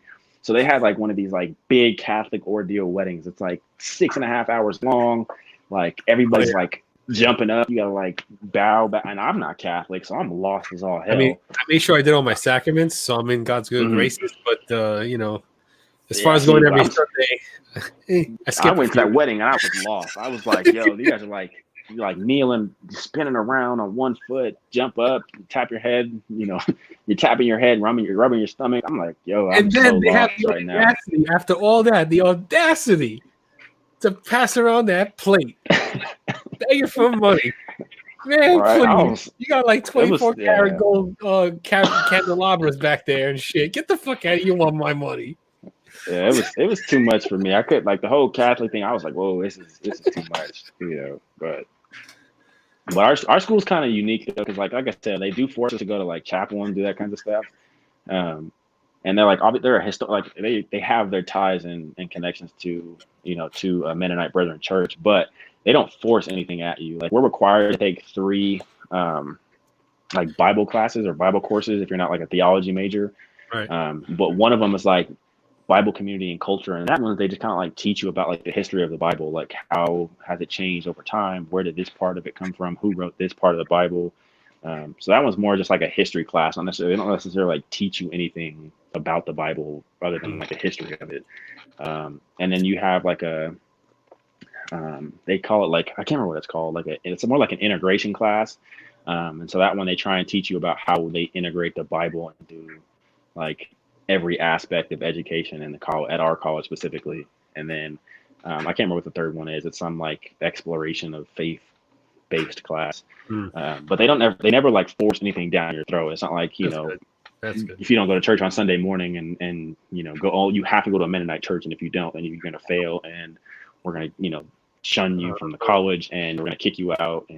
But some of the stuff, like obviously, like we're a private Christian school, so their rules are a little bit like a lot more different over there. Like, if you're caught drinking, because they like Mennonite Brethren, like they're completely against drinking. So if you're caught drinking, doesn't matter if you're underage, over 21, if you're home for the summer, if you are at a bar off campus on your own, like none of that. If they find out, they can kick you out of school, and we have to sign like a lifestyle contract, like a lifestyle covenant, I think is what they call it. And if you break that, they'll kick you out of school. I heard a story. It was like supposedly happened like the fall of my freshman year. So I don't really know the kids because I'd been so new. But supposedly, a kid got his girlfriend pregnant on campus, and they were able to kind of determine that because when they backtracked to figure out how far along she was, the two of them had been living on campus. So they were like, at somewhere along, you guys have been having sex, and it was either off. And the kids obviously like their first remark is like, "Well, it was off campus. You know, I was at home, or we got a hotel, or we did whatever." But they will punish you, so to speak, for premarital sex if that like child was conceived before you guys were legally married, and they obviously hadn't been legal married and had proof of it. So like some of it's like they take it too far, in my opinion. Like they're super strict on like their old school, you know, Christian ways of thinking. But so something like that. But that's one of the things that comes with going to a private school, right? Like you're never gonna have to worry about if I go to, KU, they're not going to kick me out of school if I'm drinking and having sex and getting girls pregnant before we're married or doing whatever. But going to a private Christian school, like that's something that you kind of agree to when you decide to go to a school like that.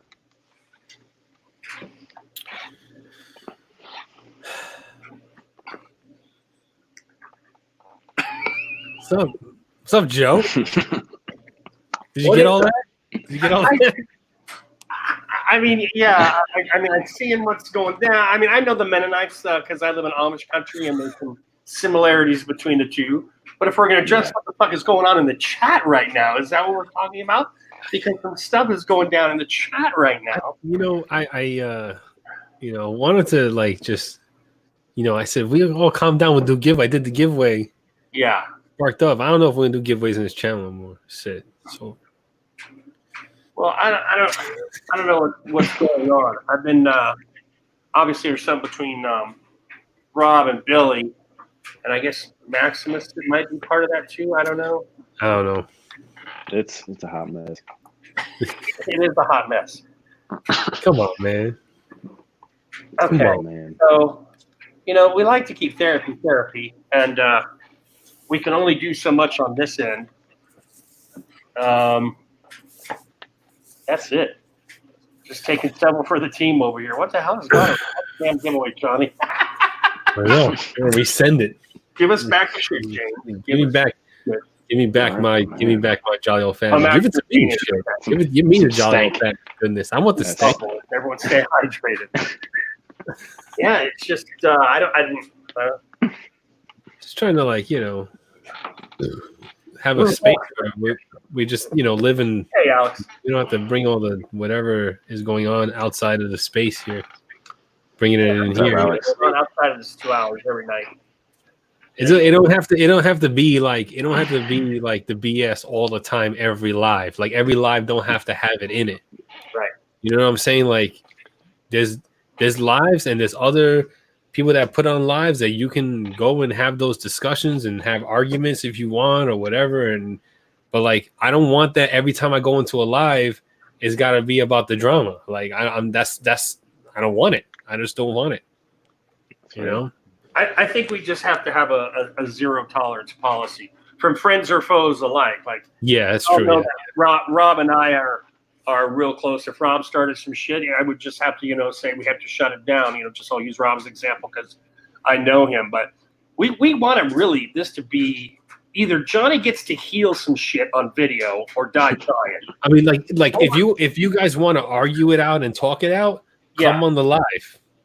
Right. I don't want it to like affect the chat and if we're talking about something, like me, Joe, and Devin are talking about something and we're on topic, the chat should be reflecting like on the topic we're talking about. We shouldn't have people like fighting in the chat. If you want to fight or argue or talk your shit out or whatever, then you come on the live. Then we'll put aside a half hour or whatever, more than enough time.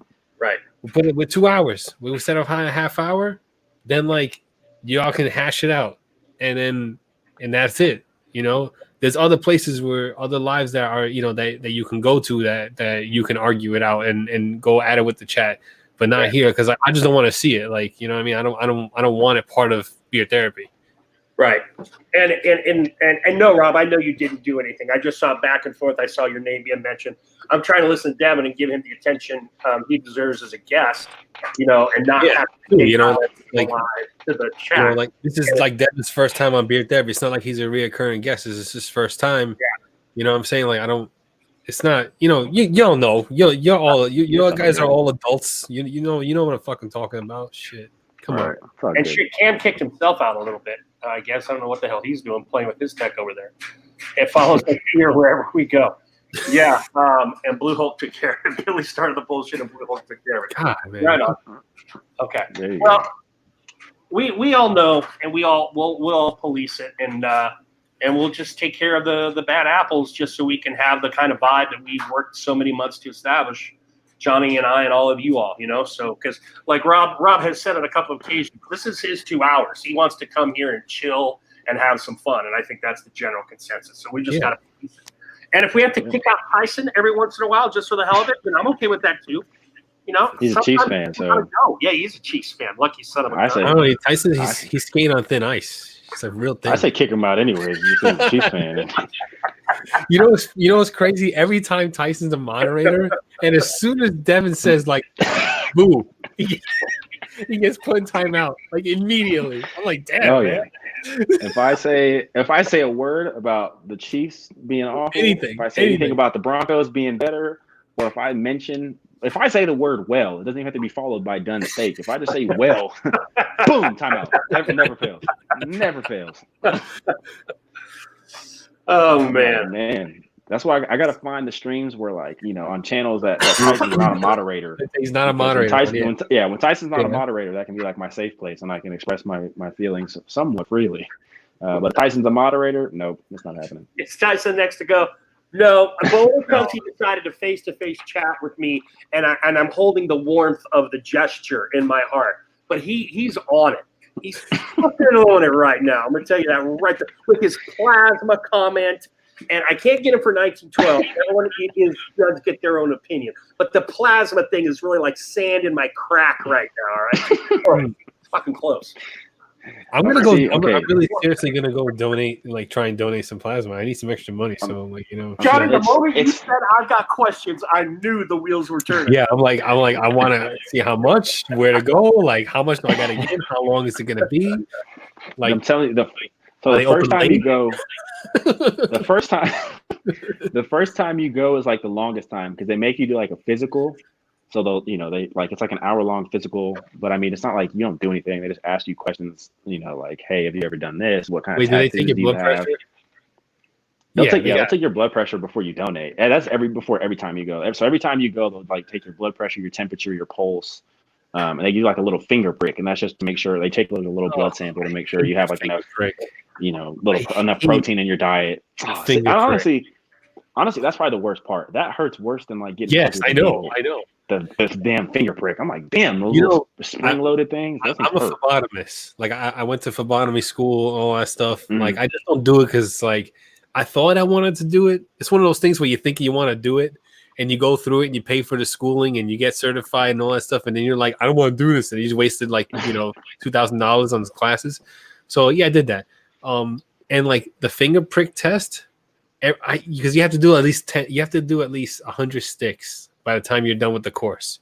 So you had to take like arterial, like the top and everything. You have to hit every vein. The finger prick test, all 10 of my fingers were pricked because like they were like, and I'm like, really, the thumbs? You don't have to prick the thumbs? Nobody pricks the thumbs, motherfucker. Like, I'm so pissed. But they did it for the school, for the class, you know? So like, Right. I got someone's like, 10 finger pricks out the way, and like I remember just throbbing, and it was just awful. Oh God, I can't say that. Do you donate at CSL Plasma? Chris wants to know. I go. It's called BioLife Plasma, which is the place I go. Oh, okay. Yeah. Wait, Chris asks what place? Yeah, yes. Maybe it's a big like. Maybe it's like the fucking 7-Eleven of plasma places. I don't know. Right? Maybe It might be. I know BioLife is like a countrywide, nationwide thing. They have like a map up, and there's like pins all over the map, of like different states and cities that they have locations in. Because I had been I was talking to one of the ladies who was doing my my pre-scan, and she was like, I was like, I'm getting ready to go back to school, and they kind of like know me because I come every single week, and I go the same 2 days every single week, same time. So I've gotten to like know some of the employees and stuff. Wait, do And they they're pay you like, like on the visit? Like when you go there after you're done, they just give you a check? So they give you it's a debit card, and it's like a direct deposit.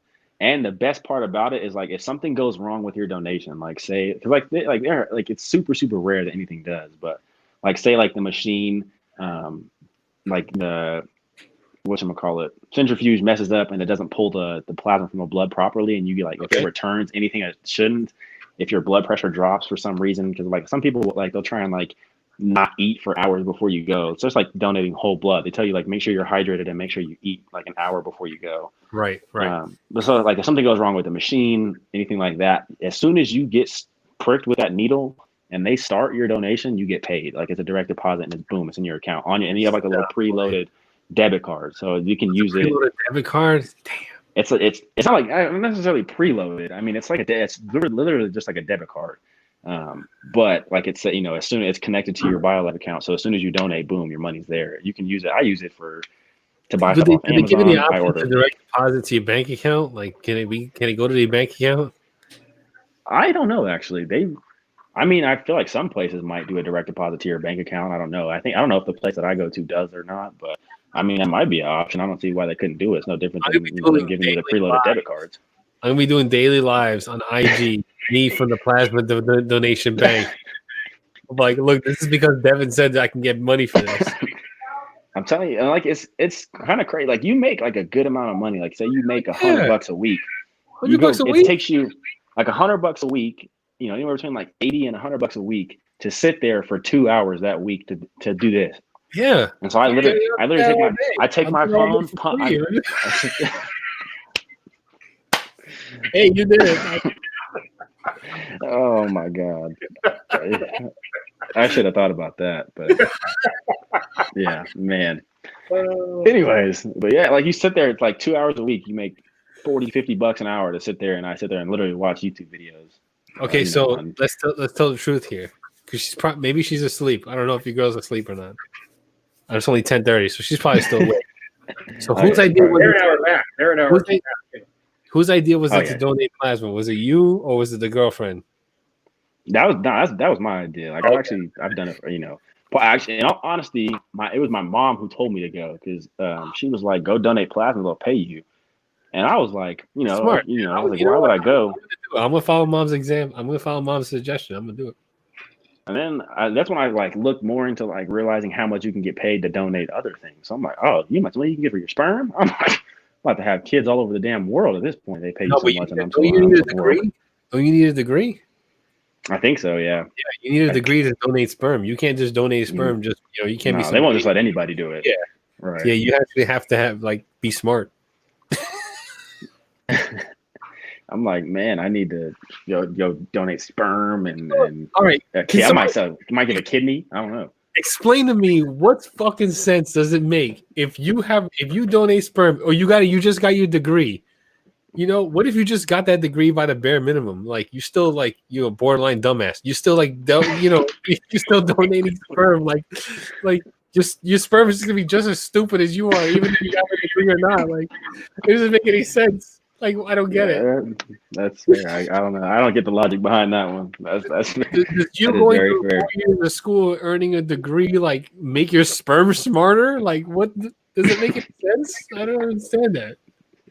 If there's someone in the chat who understands why you need a degree to donate sperm for money, please put it in the chat and let me know why. Like I don't understand it. Tyson makes a good point. He said, if you get a good degree, do you need the money to donate? Exactly. Yeah. Right. Like, I guess women get choosy. They're like, oh, we want to choose a sperm. So like, we want to choose, oh, this sperm came from a lawyer. Oh, this sperm came from a doctor. Oh, this sperm came from some jackass on YouTube. Then very rarely are they going to be like, oh, I'm going to choose the jackass from YouTube.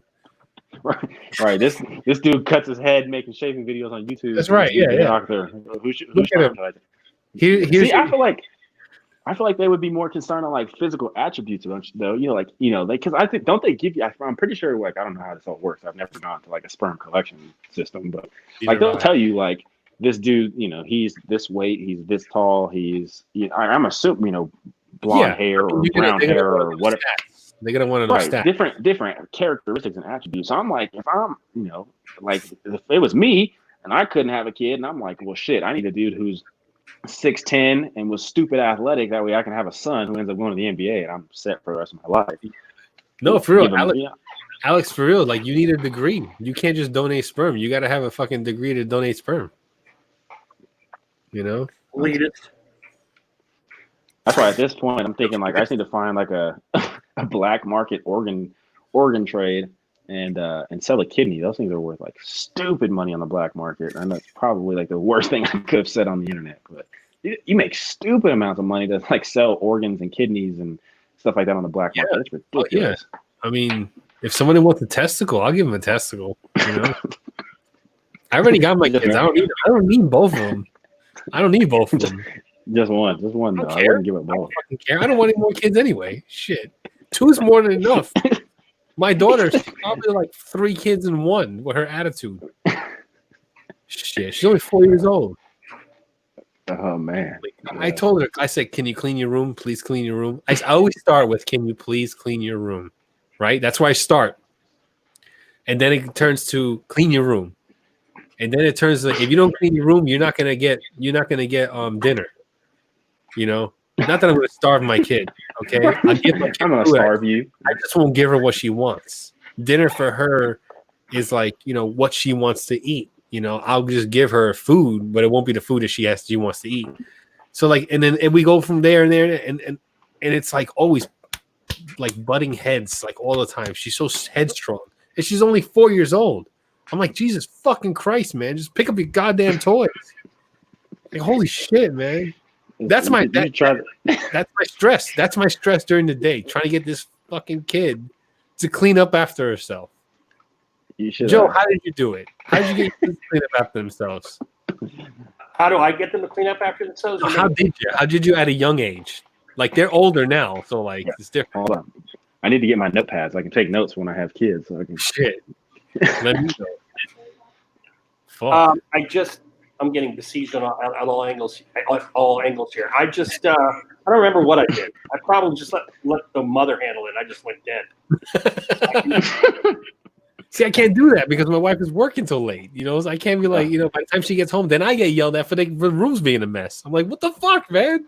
Look, there's a classic axiom in the business world that also works in the parent world.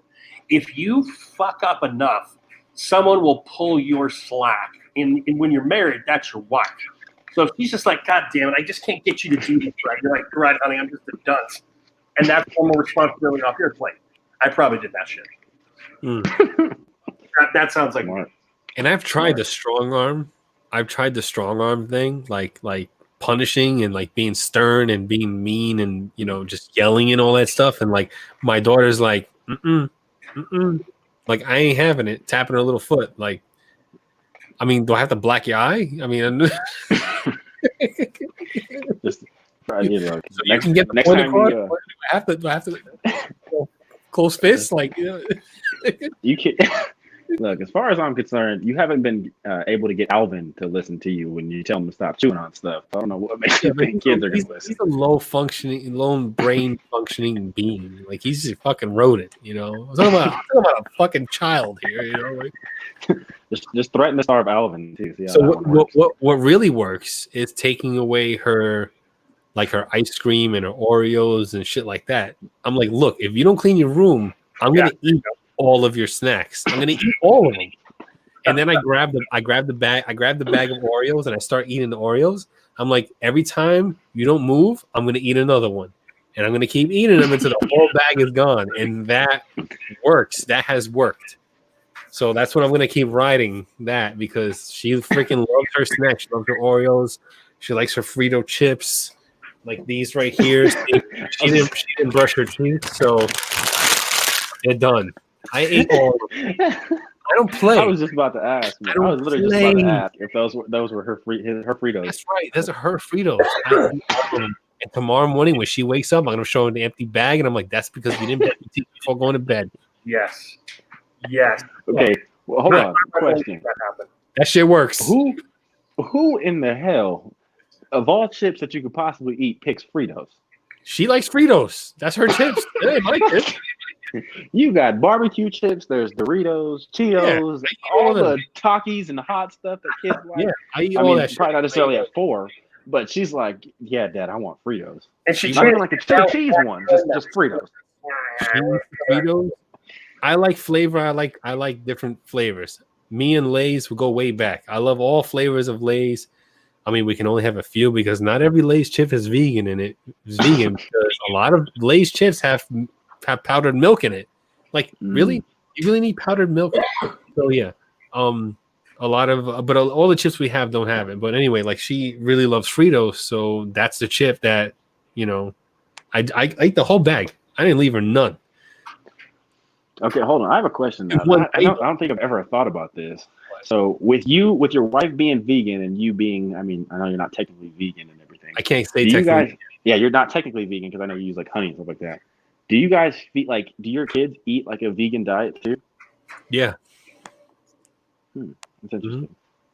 And you know what? Before I was fully vegan, I tried to feed them, chicken and stuff like that, chicken and some beef and all that stuff. I would make it on the grill, and my son ate a piece of chicken once, and my daughter ate a piece of chicken once, and after I tried to feed it to them again, they weren't having it. My son grew up eating grilled cheese, like real cheese, not fake, not like nut cheese or whatever. God. Like cashew cheese or something like that. Or tofu cheese, because there's tofu cheese. So nut cheese, all right. Yeah. I said that shit. But anyway, and like he grew up with I used to take like 4 different cheeses, and I used to make a really good cheese sauce for mac and cheese, and he used to eat it and all that stuff. And then like once my wife went full vegan, then like all that stopped. And now like he will never even eat it. He wouldn't even eat it. I've always wondered like how like I feel like it's probably different if there's like one parent in the household who's vegan and the other one still eats meat or whatever diet they choose. But I've always kind of wondered like what if there's like 2 vegan parents, what they do to like with their kids. I've always wondered that. I mean, there's so many different foods that you can have that like give you all the protein you need, all the nutrients you need, and all that stuff. Like you don't really need to even eat meat anymore. But I mean, but if that's your diet, that's your diet, And I'm not here to like change anybody's fucking diet shit. I'm just saying like. But anyway, like shit, I forgot where I was gonna go with this. So, what I was about to say is like, it's my wife is so vegan, right? There are things that in a relationship that some people in the relationship will never, ever, ever let their significant other do. My wife will be okay with some of those things, but will never be okay with me eating meat. It's weird. It's so bizarre. I can't even explain it.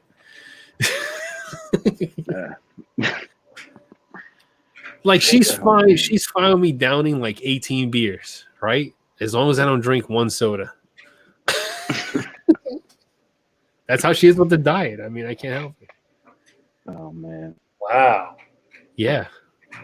Yeah, she's fully fine with like alcohol. Like I can like fucking kill myself in the basement. She'll be fine. Rage eat that cheeseburger. How far have you tried to really test the envelope on that one? See where the border is? I mean, because alcohol is baby steps. I mean, how far can you go? That's the thing. I know I can't smoke. I know I can't smoke like cigarettes and stuff. I don't know about marijuana. I mean, I think she's okay with because that's from the earth. That's way vegan. That's like that's hippie stuff. Like we've done that. We've done that in Vegas, so like that's different. That's why I can't wait for you to go to when your 21st birthday. You go to Vegas in what is it, January? January, right? Yeah. You see, I didn't forget that shit. Where did you say that at?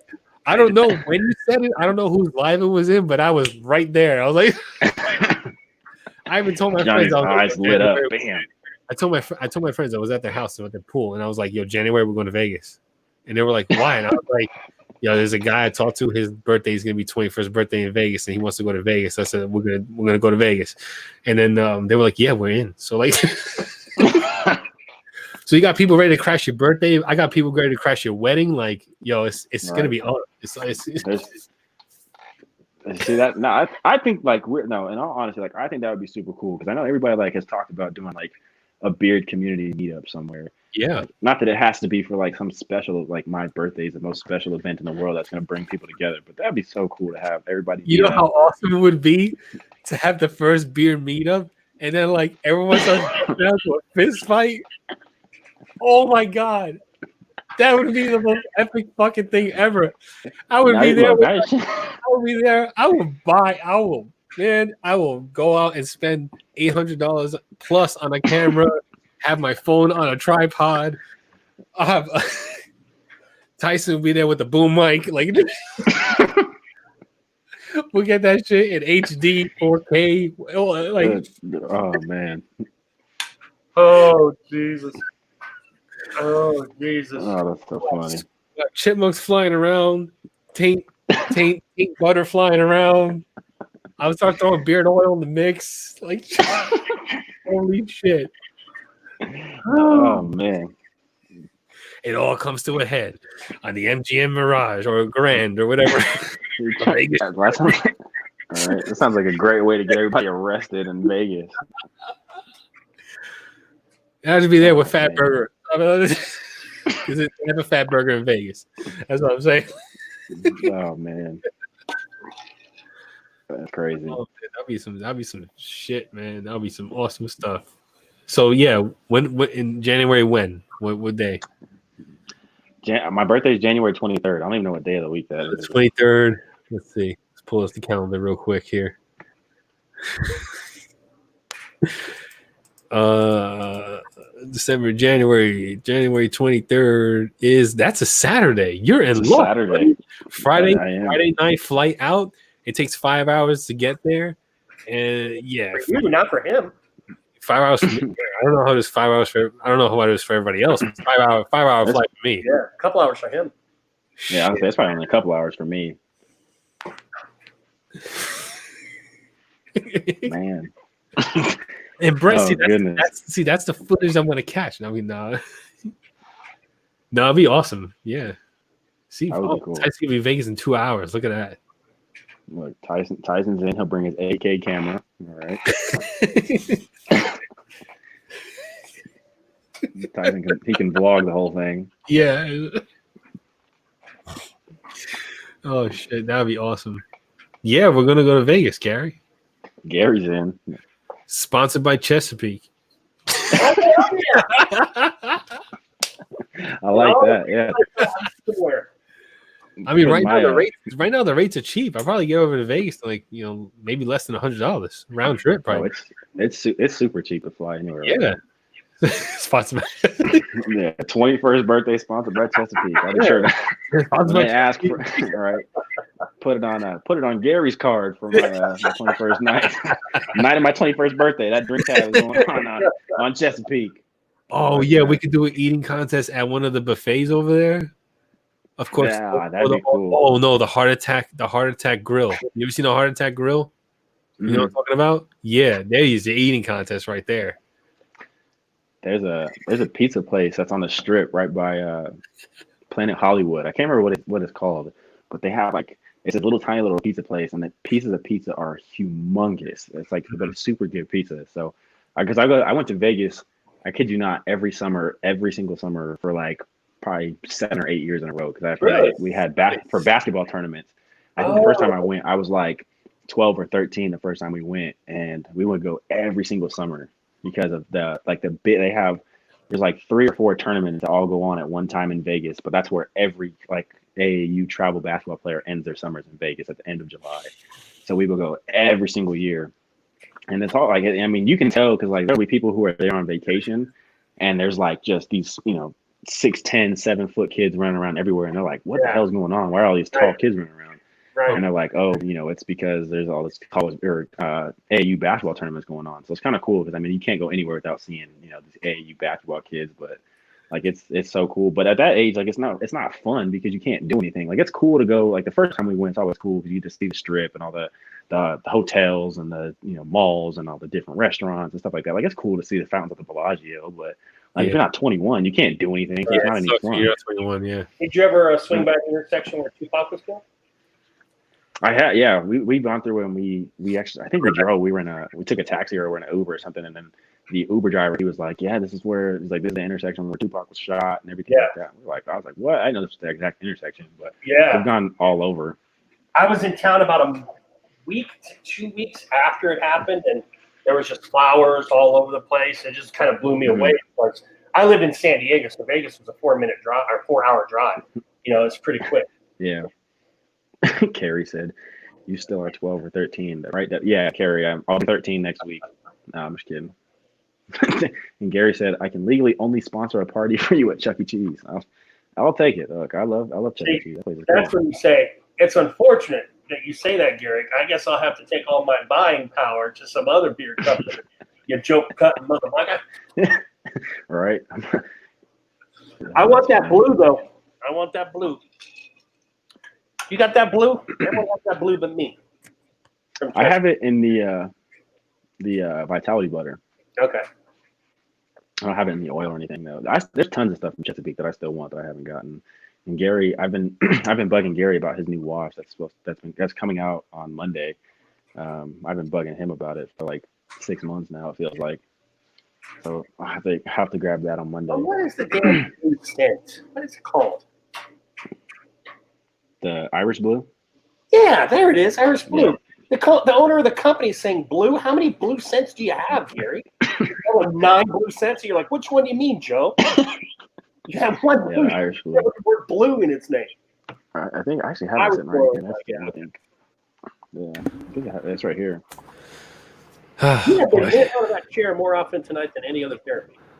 What's up? I said, you've been in and out of that chair more often tonight than any other therapy. It's like the water just keeps going right through me. You know. That's that cheap-ass beer you're drinking. That's That's a nasty exactly. beer. Hey, you know what? It was like 20-something bucks for the 30-pack. I don't give a shit. At some point, I Buy have bulk. so used my liver that at some point I have to respect it, and I draw the line at shitty-ass American beer. Yeah. So as soon as we get off the plane in Vegas, like the first stop is definitely the dispensary. Like immediately. Like it's immediate. Like I would take I'm taking the taxi right Well to done, the- Gary. as soon as with the bags and everything. Oh, you're just like, Johnny is just like, he was running real fast with the baton, and he's like, okay, I'm going to hit pause. And then he's back in, and he's still Yeah. running. Like you don't know how bad I want to go back to Vegas. Like it's been too long. The last time I went, I forgot. And it's been a couple of years. We used to go a lot. Me and my wife used to go before we had kids. We used to go to Vegas a lot. What one, Nick? And you know, Nick- ever since the Nick's kids still have the been oil. born, you know, How can you I've guys been- do Atlantic City? That's because, I mean, I know it's Atlantic City sucks though. Like Atlantic City is like it's like it's not safe. You go walk around there, you get shot. Like it's not. but it's you a know. lot closer. Yeah, but that's just a gamble. Like I want everything else. Like I want the shows. I want the, you know, I want the dispensary. I want the super cheap ass liquor that's located like on the street. Like I want all of that. Like They used to just serve you if you were playing table. But yeah, you get that Yeah. of course. But also in Vegas, there's like a shit ton of really, really, really good vegan restaurants. The Oh, I food didn't the food there is just oh my god, it's so good. It's so good. Oh, It's like I vegan saw- heaven. I saw that fucking fake tuna that you've now posted a couple pictures on. yeah, I want to kill you. I want to wring your neck. You over here trying talking shit on the fucking Oh. sponsored post. Sponsored post. He's over here talking shit. Did that tuna sponsor beer therapy? Huh? Did that tuna sponsor beer therapy? Well, you can talk about it now, but like, don't touch my post. My branded posts. Oh, I didn't read all that shit. I'm just like, God damn, Johnny Groove. Yeah, that was nasty. That It's was just like nasty. tuna. What do you mean nasty? It didn't show you. Just showed the can. No, it's just the thought of it is Oh, nasty. canned tuna is nasty, dude. Veganizing can make it. Look, Tuna. there is no meat that belongs in a can. Period. I don't care what you say. No None. meat belongs. I don't care if it's Vienna sausages, spam, tuna, nothing. No, if it is meat, it does not belong in a can. That's disgusting. So you don't like And- tuna? No, I hate it. Okay. I don't You like, just don't like I don't tuna. really like fish. I don't like fish really. I mean, I like some white fish, but But Joe, do you like mean, tuna, like- Joe? No, it's one of the few fish I don't eat. You don't eat tuna. Don't like tuna or salmon. That's about where I draw the line. Wow. Tuna and salmon. Wow. like that. I used to eat tuna like on the regular all the time. So Oh, when this vegan tuna came out, I was like, oh, I love tuna. disgusting. My wife hates tuna. Yeah. She's always hated tuna. She's like you guys. She hates fucking tuna. that's so- nasty. She won't even eat the vegan tuna. And I fucking love tuna. I always love tuna. Ugh. So good. Oh my god. But go White back to the Yeah. sponsor. tuna, whitefish. What is up with the sponsor post? I'm still not getting It's it. branded posts. Like it's for the brand. He's a For big the time. for that Oh. brand for that company. Okay, so is this something you're like sucking up to them for, or do you already have an agreement? Yeah, like I'm trying to get into good graces. I'm getting some free fucking tuna. So you'll be fucking up for me. Shit. I won't post on the Come on, man. canned tuna anymore. I don't Like if I post a picture of some beard oil, I don't, nobody's gonna be like, "Oh, that beard oil sucks." Like the fuck. God damn, man. Fair point. You know what I'm saying? Shit. I'm gonna post that on all Johnny's. If Johnny posts a beard product, I'll block you. I will That block sucks. you. Like I'll block you from my shit. Like you will never see it.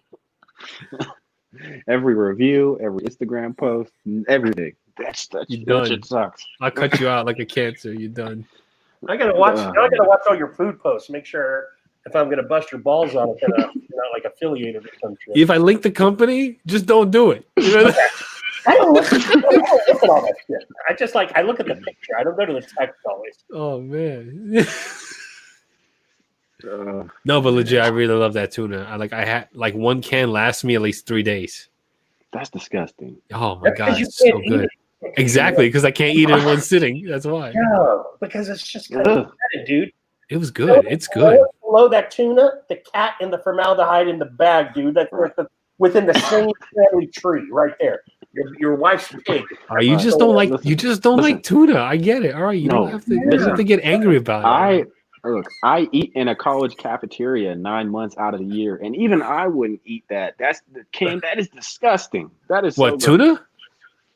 Tuna, any meat in a can. That's disgusting. Any meat? Right? Have you seen the whole chicken in the can? Mm-hmm. Yeah, that's nasty as fuck, right? That's disgusting. Any meat in a can. Meat should not come from a can. That's nasty. No. But then I'm sorry. I don't give a damn where the turkey is. I ain't eating it. But you're right. You're right. No meat should come in a can. No. If I could eat a carnivorous diet and have meat, I would prefer it to be like, a freshly killed like slab of meat. Right. You know what's worse? Okay. You know what's really crazy? Like there's the thing called raw vegan diets, right? Raw vegans only eat raw vegetables. They don't cook them. They don't steam them. Nothing. No seasoning. No salt. None of that. That's nasty. And that's disgusting. That is the hardest diet to follow. Is that raw vegan diet? I looked at it, and I talked to somebody. I talked to a guy who followed that. I mean, I'm not gonna lie. Like, he was ripped. He was just big jack dude. Like, he was a raw vegan guy, and like he didn't look sickly or anything like that. But he was trying to convert me to a raw vegan diet, and like I was just like, no, I can't do it. I can't do it. That's why I can't call myself vegan, because like I like flavors, and I like honeys, and I like sweeteners and things like that. And a lot of the wines I drink are not vegan, so I'm like, I can't fuck with it. So. Wait. A lot of the wines you drink are not vegan, did you say? Right. A lot of wines are not vegan. Okay, so stop a second. How is it that you get to drink the non-vegan wine? I don't drink non-vegan wine. I drink any wine I can get. Okay, But if I'm going to buy a bottle for my wife, I have to look it up and see if it's vegan wine. Oh, but you can drink the non-vegan wine. Yeah. Now, how is that asterisk in the rule book on this one? Well, like, why are you allowed to do that? The same reason why I can have like honey and stuff. Like I'm not full on vegan. Like I can't say I'm full on vegan because I like those things that have, that use animal byproducts in their production. Like the reason why some wines are not vegan is because they filter the wine through fish intestines. Some wines get filtered through fish intestines. Not all of them. Some of them do. So that's why. See, Johnny, I always wonder where it's choice and wife on the vegan thing. Mm-hmm. You know what I mean? Because like you're like honey, but she doesn't eat the honey. So I'm wondering, like, right. Okay, so like where does the hammer drop? Where she's like, no, motherfucker. I mean, obviously meat, like one of those subtleties, like a non-vegan wine. Like I just don't know how are those treaties negotiated, if you will. Like, well, like when it comes to like the wine and stuff like that, like that's her thing. Like I'll buy what I want to buy in that aspect, but I'm not going to be bringing steaks home. You know what I'm saying? Red meat, all right. Red meat, right, makes me sick. When I used to eat steak, I used to eat like red meat and stuff like that.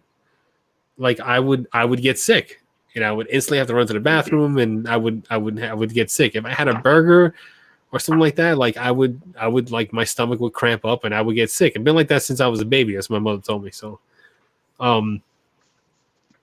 like even as a baby, my mother had to take fresh fruits and vegetables and puree them in the blender for me to eat, because every time she would like feed me Gerber or something processed, like I would have horrible like stomach reactions to it, and like my diapers would be like a disaster. So like that's what I'm talking about. When I get sick, that's what I mean. Like I instantly have diarrhea immediately. So like my body just doesn't handle that stuff well. So like that for me to not have red meat and stuff like that is very easy, because like it makes me physically sick. And chicken doesn't make me sick, but chicken grosses me out. Yeah. Like it just grosses me out. Like I don't know, something happened when like I had to clean a plate that my mother cooked a whole chicken in, and just like the bones and the grease and the smell of the chicken after it was like, stripped of its meat and like decomposing in the tray and all that stuff, like that smell caught up my nose, and it was just like, I can't with chicken anymore. And that was it. I never ate chicken again after that. It was just gross. The only time I had chicken was either it was really fried, or it was, cutlets that I cleaned and sat in a brine overnight and I put them in the grill. That was it. Other than that, I couldn't have if you brought me a rotisserie chicken, it's the same thing as me having a pineapple on pizza. Rotisserie chicken is disgusting. All the rotisserie chickens from the supermarkets, from like Costco and shit like that, I can't stand. I hate them. I can't stand rotisserie chickens. I think they're disgusting. Those are actually the ones that look the best to me of all the chickens. They smell so good. When you're done eating it, like and all the bones are left behind and all that. That smell, that's what really turned me from chicken altogether. Like that was it. So like that's so that takes care of red meat. That takes care of chicken. So it was a lot easy. It's really easy for me not to eat meat, because like red meat makes me sick and chicken grosses me out. The only thing I had a hard time giving up was cheese and eggs. That's it. That took me a long time. Because my wife was still vegan and I was still eating hard-boiled eggs. So that took me a while to kick. And once I did, like I lost weight like that. Like it was crazy. Not to get off the vegan thing from asking question, but we're having a mild clamor for After Dark. Who's asking for After Dark? Okay, in the chat, I've seen Rob ask. I've seen Tyson ask. You can't count Tyson. Tyson asks for After Dark like he asks for giveaways. Tyson, you just got denied, for lack of a better term. Here come all the After Dark. I'm sure that's what freaks me out is like some of the Asian countries, the things they'll put on stick is like street food, and I'm just like, damn, there's no way I could eat that ever. Like writhing scorpions and stuff, no way could I ever eat that. Although it's crunchy, and I guess I'd like that more than like some big fat grub that would be all chewy like a gummy bear. That's nice. You're right, man. You're right. Oh. I never asked for giveaways. Get him out of here. He's walking the tightrope. Oh, you with the axe. Axe. He's busting your New Jersey. Yeah, I know. Oh, that big man's playing into it too. Oh my. Oh man, now and Ryan are piling on the After Dark. Oh shit! I told the chat I was supposed to be done 40 minutes ago. So much for that, I guess. Long. Devin, do you have a bedtime? No, mom's at work, so she doesn't know I'm up this late. So nobody tell her. All right. Nice. You're on vacation, Joe. Some might argue I've been on vacation since March. I don't know. All right, well, I don't know what the whole, After Dark thing is. There's parts of this show I'm connected to, And then like The Johnny Grooms is like a corporation, right? Johnny Grooms is like Pepsi, all right? So Pepsi is beer therapy, right? But then Johnny Grooms has his arms and all kinds of other shit that I don't even know about, his subsidiary, like the fucking canned tuna, whatever that is. And, you know, all the other so I don't know what this whole After Dark shit is, but it's Johnny's call. That's all I know.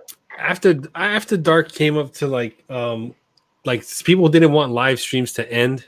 Yeah. And live streams were ending. So Yeah. I was like, all right, I'll go live. Like, you know, why not? Fuck it. And so I start doing these things. And then like, you know, out of nowhere, Tyson's like, After Dark, ? Like, it's on my phone. So I was like, all right, fine. And jump on. The next time it was like After Dark, I was like in bed. And I was like, all right, fine, fuck it. Go back online. Stay up for like 2 more hours. And you know, so like that just became a thing. And now I call it the Late Show. Instead of Dark, Yep. I call it the Late Show. So ooh, excuse me, Jesus Christ. Anyway, it's just the thing I do now when lives happen and they don't want to end. People like the people in the chat don't want lives to end. I'll go and I'll put on the Late Show, and then it's an open invite. Like it's an open invite. Anybody who's in the chat, I put the link up in the chat. Yeah. You come in. Y'all wanted the After Dark after the Late Show.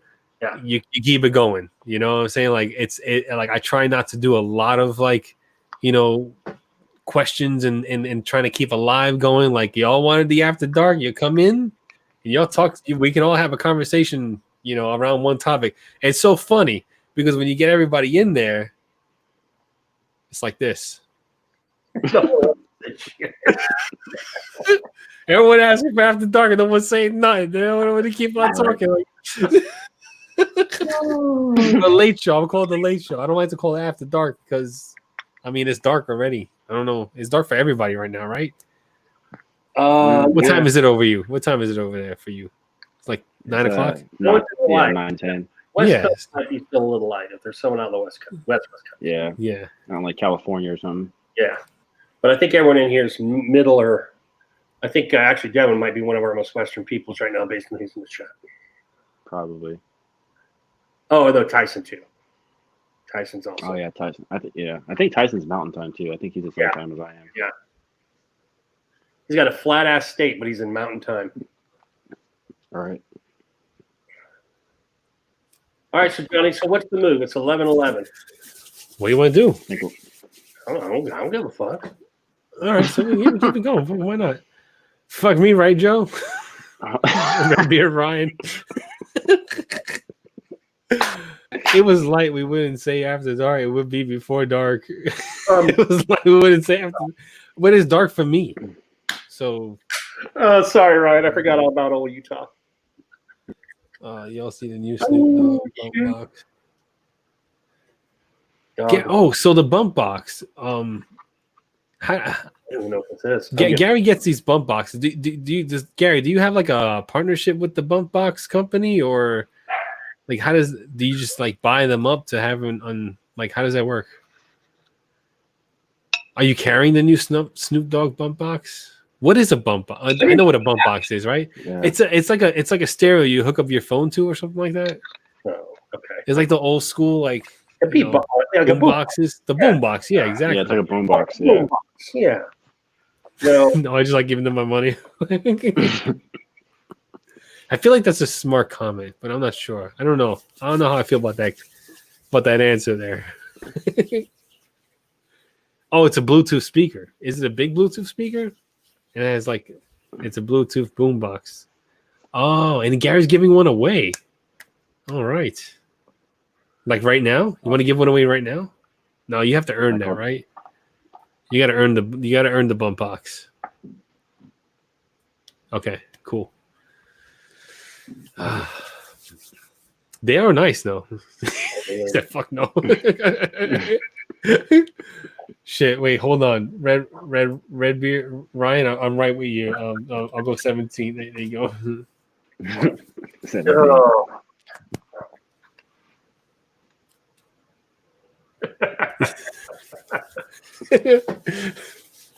93. Oh man. Those are pretty sweet, though. Yeah. Yeah, they are. I'll be right back, John and Devin. Okay. Oh man. So what are you testing now? What product are you testing now? Actually, I just finished up testing for the Bearded Coast. I just finished that up yesterday. But I scheduled myself so that way I didn't have to worry about testing anything. Because I'm going on vacation tomorrow. I'm actually getting ready to leave. That's right. Yeah. Right. So I didn't want to have to worry about like testing anything while I'm on vacation and have to deal with taking too much stuff with me or anything like that. So yeah, I just finished up with the Bearded Coast, and then right now I kind of just gonna wear whatever I want till probably Monday or Tuesday. Just kind of give myself a few days to wear whatever the heck I want. I've got some stuff in the mail, like I ordered personally for myself that I've wanted to try and add to my collection and stuff like that. So kind of nice when you get those little breaks where you can just wear whatever you want. Oh yeah. Like I just filmed my review for Miners live on my channel BTW. So right now I'm at a space where I don't have to review another beard product at all. Like I don't have any, and it's not like I got the product sent to me. Like the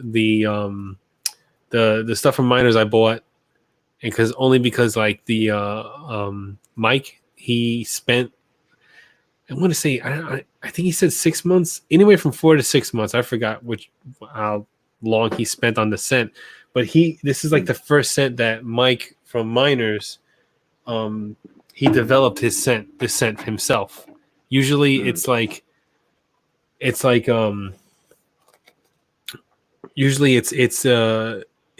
Beth who does the scents, his wife. Yeah. But he did this one himself. This is, if this would focus, of course. Come on, bastard.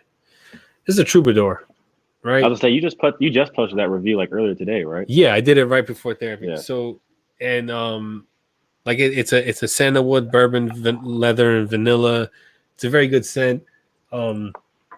He developed this one himself. This is like his baby, So it's the first one that he really did himself.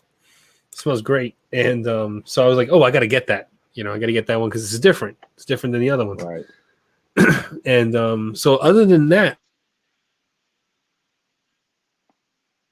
you just muted yourself, Johnny. We can't hear you.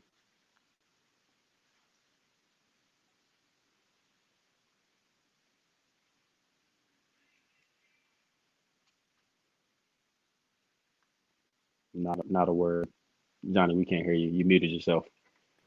There we go. Better. Okay, now we can hear you. I missed all of what you just said. No, so like this is the one. This is the one he did himself. So like other than that, I don't have a product to really review. I mean, I have oils and stuff that I haven't reviewed yet that I could review. Yeah. But I have a shaver coming in on Friday, and like all this equipment and stuff coming in on Friday. So I'm gonna be doing a shaving review for this razor that I got. So okay. But as far as like beard products, I feel like I don't have a solid beard. Holla if you hear me. Yeah. Here we go, turn it up, let's start. From block to block, snatching hearts and jacking bolts. That's you. That's you. What the fuck is that? What is that? Who's playing music? What the fuck?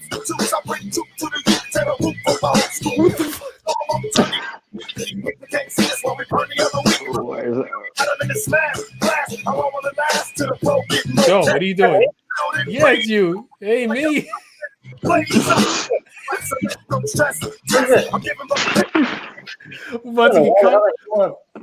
that come from? Where did that come from? Joe.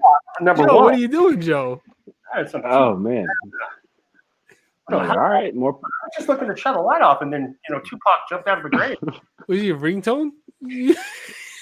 On my iTunes on my laptop. He's not actually dead. He's hiding it wherever you're at. I panicked. I started muting everybody. I'm like, what the fuck's going on?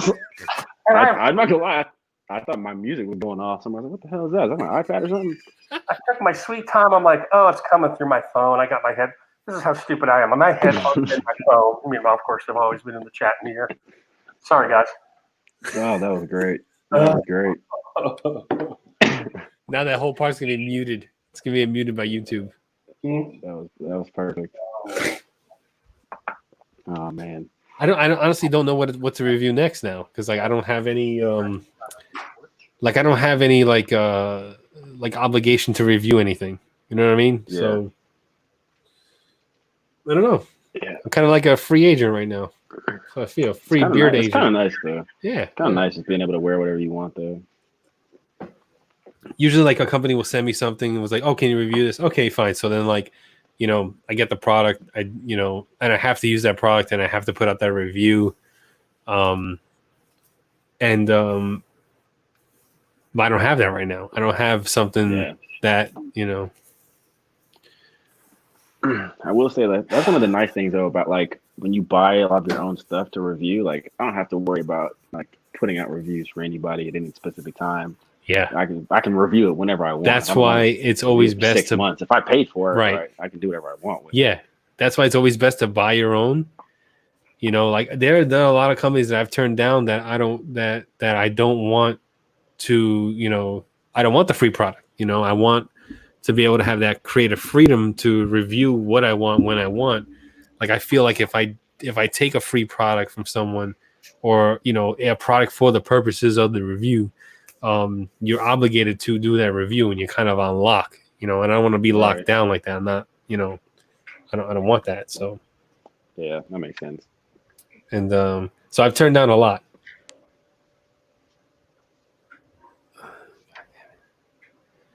I don't know who's who there. I don't know. I don't care. I don't fucking care, man. Like, shit. Oh man! God damn it, yo. Look at Tyson trying to butter up Gary. Gary Gigunza collab. I don't know. I got to see who can pull off my scent. I have a specific fragrance that I want. Yeah, see, that's how I am. I already have like I know I'm probably way ahead of myself. Like I have like my first collab scent pictured in my head that I'm just waiting for the time to come. But I've had my scent for a long time now. The scent that I want for a collab. Not that I don't think like a company could pull it off. I mean, it's pretty not that. It's not. I don't think it's that fucking original. But I haven't seen any beard oil come out with the scent that I have in my head.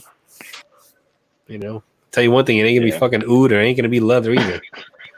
There you go. I'm just gonna put everybody's favorite thing into a beer. I'm going oud, some tobacco, leather, everything's just gonna pile in one. Yeah, but it's like, there's so many of that already, like there's so many. I know. There's so many of those like, I'm gonna be different scents, like. But mine, I know for sure hasn't been done yet. I don't know if like the one I have in my head. I don't know if anyone's done yet. I'm sure that there's probably aspects of it that have been done before, but like it's a pretty different, unique one that I'm excited for. I think it'd be cool. But I cannot get over this one. Oh my gosh! Which one is that one? Oh shit! I'm ordering an Uber. 1626 from Define. This is like crack. Yeah. Do you have the lemon delight one? Yeah, I have. I hear it's got a killer label right now. Oh yeah, the colored label. That label looks mint right there. That's my favorite part about the whole product is the colored label. I think all of his labels need to have color on it. If it was up to me, I'd make sure Carrie has color on every single one of his labels. It'd be just cool. To drive Tyson crazy. If he had like labels that you can color, like if you can color your own colors on there, like you get crayons, you start coloring the fucking labels. I told Gary, or not Gary, I told Terry that he should have done Tyson's label for his Newfangled collab in like bright pink, yellow font, probably like some blue sprinkled in there or something. Oh wow! Just to drive Tyson bonkers. I think that would have been perfect. Tyson wouldn't allow it. Oh, I know. Is Tyson doing a Chesapeake collab? Huh? Did Tyson do a Chesapeake collab? No. Isn't that what Kevin just said? Am I just kidding? No, he's talking about Defined. Yeah, Defined. Defined. Newfangled is his collab. Yeah. Oh, new pink labels in the works. All right. See? That's what I like to hear, Gary. That's what I like to hear. Pink and baby blue. That might move you up to number 1 on my list just for that. I love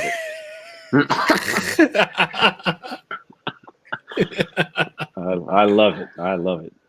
You know what would be cool if, like, I don't know if it's possible. Maybe it's like, you know, it's not very cost effective. But like, I've always thought of like beard balm punch out pods, right? You know how you get those like those throat lozenges? They come in a sheet and you punch them out.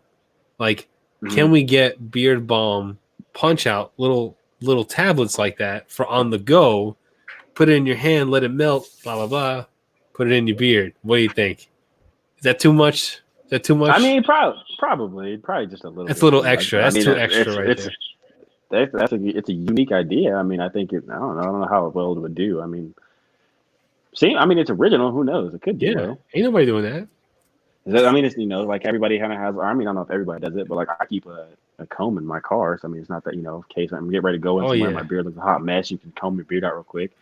I mean, why not? If your beard's looking, you know, getting dry or looks a hot mess, just pop out a little. It's like a little, like they should do like a little pack, like the gum, you know, like the little foil packs of gum. Just pop it out real quick. Exactly. Like the Dentine Ice.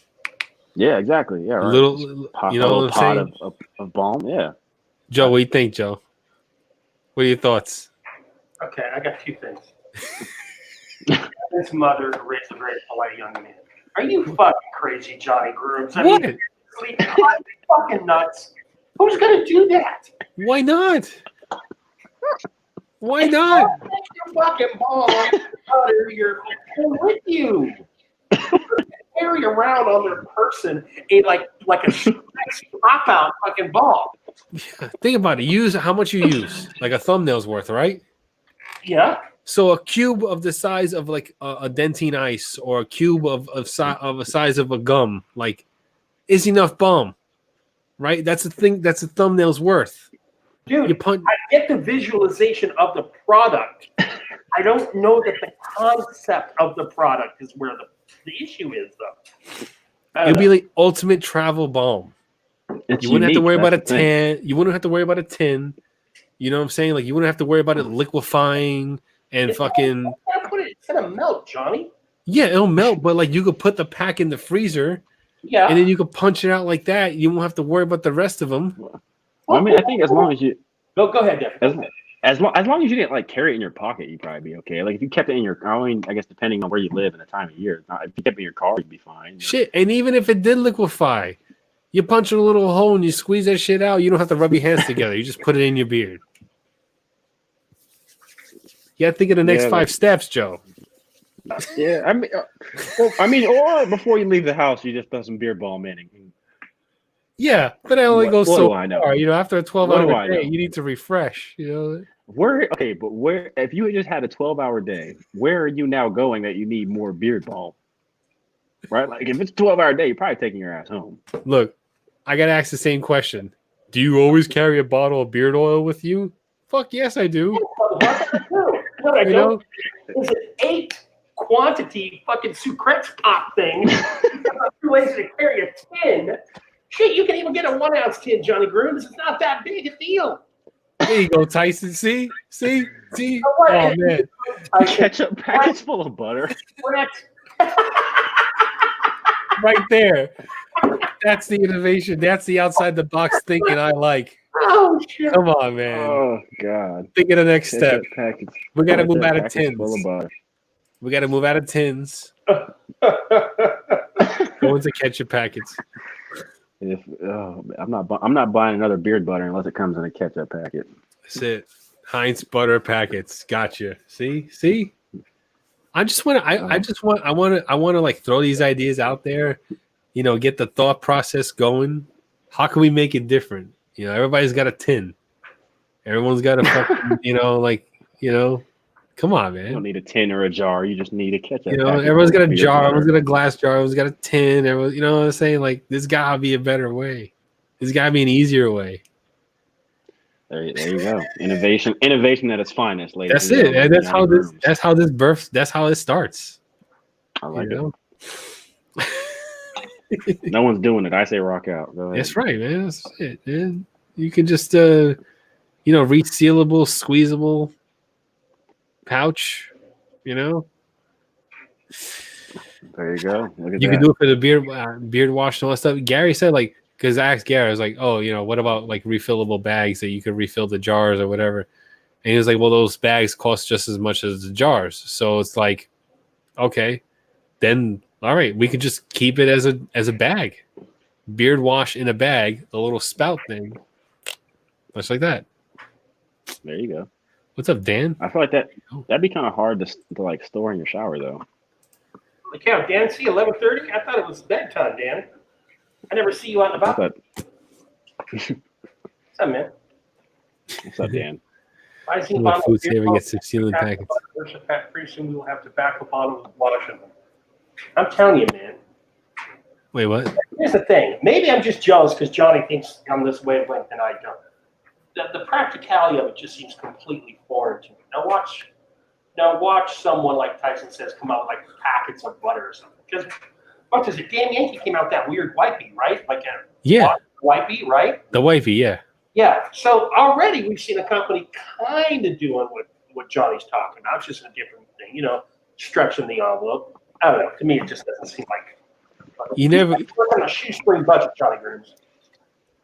You never know until it comes out how it's gonna be. Right. I mean, I got these little sparks of ideas, but it's gonna take a company to actually like roll with it and put it into like fruition and practice. So like, you never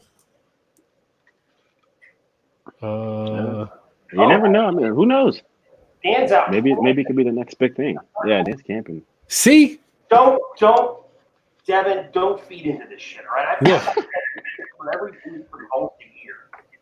Look, I support the brilliance there, but I support the dreams and aspirations,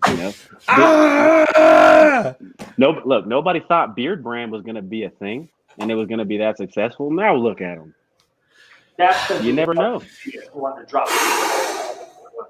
Maybe Johnny should take his Heinz ketchup packet full of beard butter on Shark Tank and take over the world. And then if he does, he can remember us.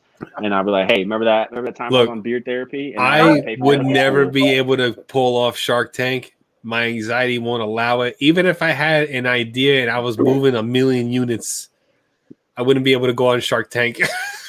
All right, hear me out. Look, I'm like, you do all the business thinking. You cut me off 10% and pay for medical school. I'll go on Shark Tank for you.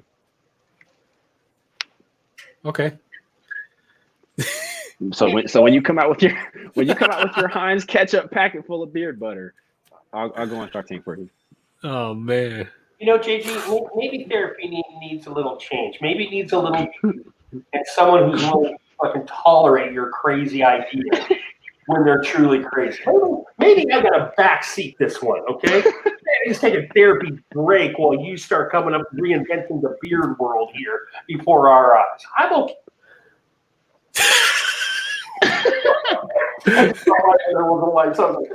Stop my diatribe. It's savage. Out of her 9-hour-long shower. Oh, you took a tub. Outstanding. Oh man, I just have my brain's always going with ideas and how to do things differently and all that stuff, and like that's where it comes from. Right. I can't help it. Those ideas are great, and I got to be the one to call you because look, Devin's currying favor here. Let's just call it Duck. He doesn't want to come on our show and have to sit there and say, "Fuck yeah, what is up with this guy?" That's what my role is. His role is to go, yay, Johnny, I support your dreams, man. Go for it. That is his role. He's the guest. I'm the one that's got to be the ticket. All right? And I'll copy the ticket. I'm poor. I can't do shit. I just have ideas. Hey. After you start selling that plasma, bro, you are going to start raking. Oh, yeah. Start selling that plasma? That's it. Right. Y'all better watch out. A couple weeks. Y'all better watch out. The Fable better watch out. Start donating plasma. Yeah, right. There you go. Beard Brand who? All right. 2 months of 2 months of donating plasma. Maybe you go crazy and you buy out Chesapeake, start pushing out Heinz ketchup packets full of beard butter, and take over the world. There you go. And then with all the money you make, you can sponsor the artist formerly known as Chesapeake. No, I'll be the one like, Oh, my name's Johnny Grooms, and this is me shaving my beard after 8 months.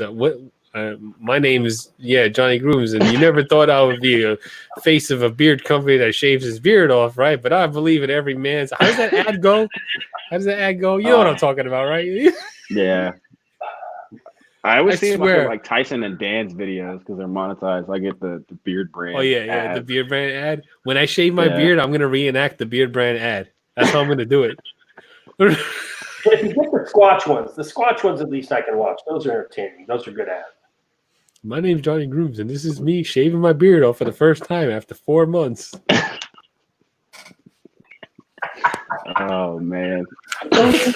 Telling you that you're every man you could be, and you can go fuck yourself every which way Wednesday.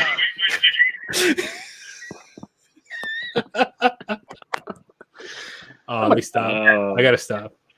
Oh man. I'm just joking. These are the jokes, kids. All right, these are the jokes. Oh, that's great.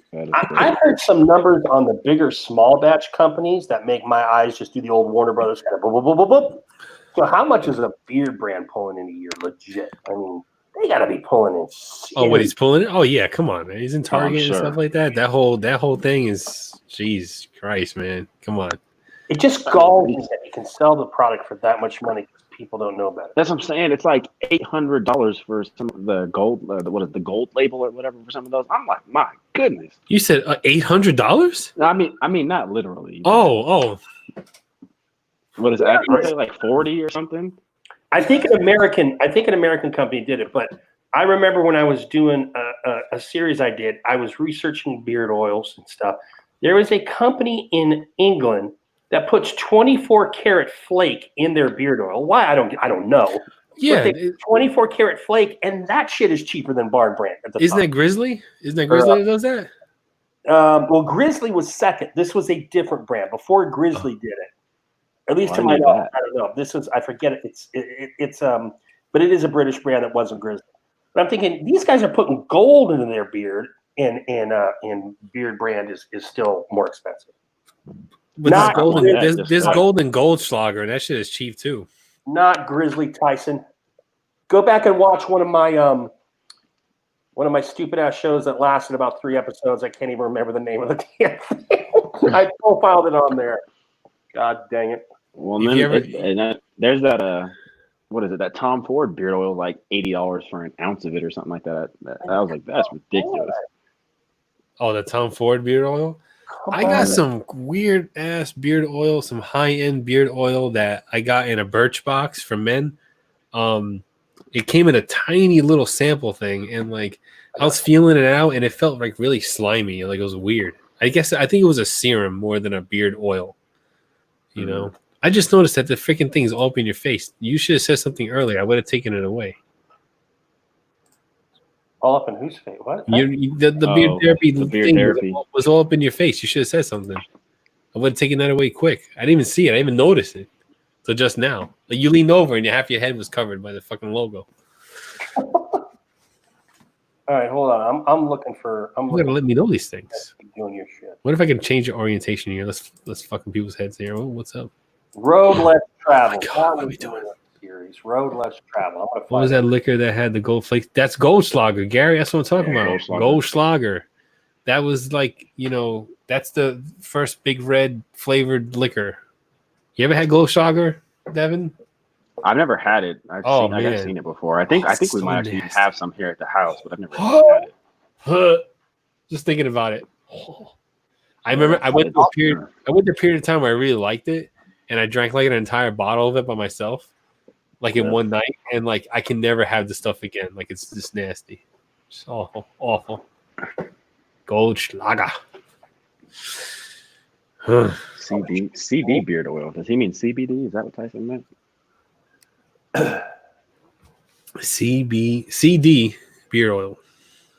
I'm not sure. I meant CBD. A lot of CBD beard oils out there.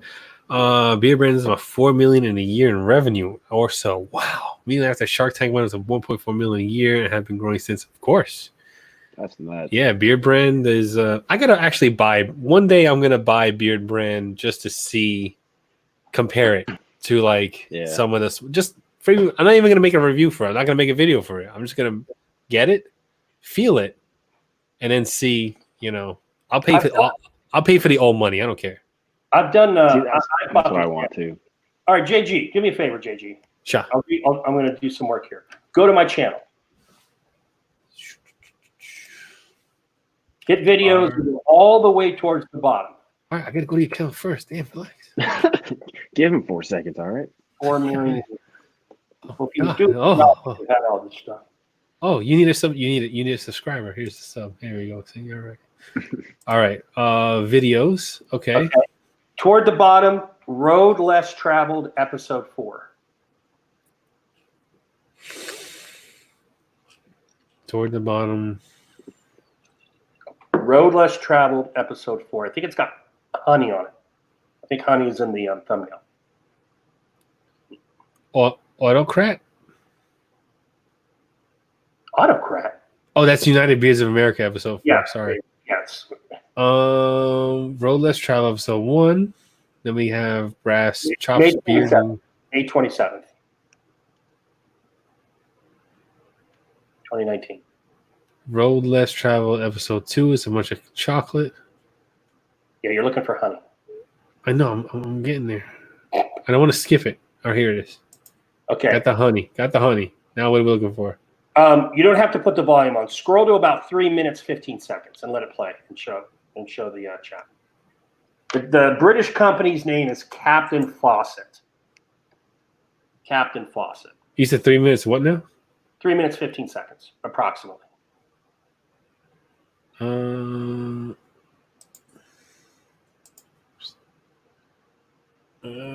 are we? I didn't know what Grizzlies looks like, but it's actually pretty attractive. Okay, so you want no sound? Yeah, no sound. I know what my voice sounds like. Okay, so there's a wax, and then we're going to get into this 24. There it is right there. Ooh, look at that. Jimmy Niggles, the $1 million beard oil, Jimmy Niggles from Captain Fawcett's. Wow. Link in there. And I think I do a currency breakdown. At the time, I do an exchange rate. It'll pop up on the screen what it actually costs for that 24K gold flick. That's crazy. That's pretty cool. I want it now. I want that now. I want that now. Yeah. Now I'm looking at it. Is that what's next? Cool. Is that what's next, Tyson? Is that what's next, Johnny? Oh, no, there it is. Okay. Jimmy Nagel. Oh, okay. I was giving you the set profile. Those were what the sets. So, yeah, it should come up here on the bottom what the actual breakdown is in price. Jimmy Niggles. I don't even know the Captain Fawcett's still in business. I mean, this is almost a year and a half old now. Damn. I think they were a pretty decent-sized company out in England. The signature series. Cool. All right, so there it is. $56 an ounce. $50 an ounce? $50 an ounce. It's got 24 karat gold. Fuck out of here. $50 an ounce. Are you out of your goddamn mind? Fuck that nuts. shit. $50 an ounce. No.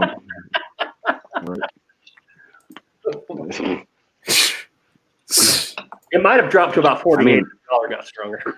$50 an ounce. Johnny, is if you just donate plasma, I mean that's nothing. That's like one plasma donation. I wouldn't waste my plasma money on that. Hell no. Okay, but what is Beard Brand right now for their gold? Ain't $50 an ounce. I bet their gold is It's probably pretty close. It's Hold probably up. pretty close. Yeah. It was 40 to 45. Beard I was gonna say I thought it was like 40 or something last time I had looked. for the ounce. Oh, their 'Cause Beard oil. Okay, that's Tree Ranger. Beard.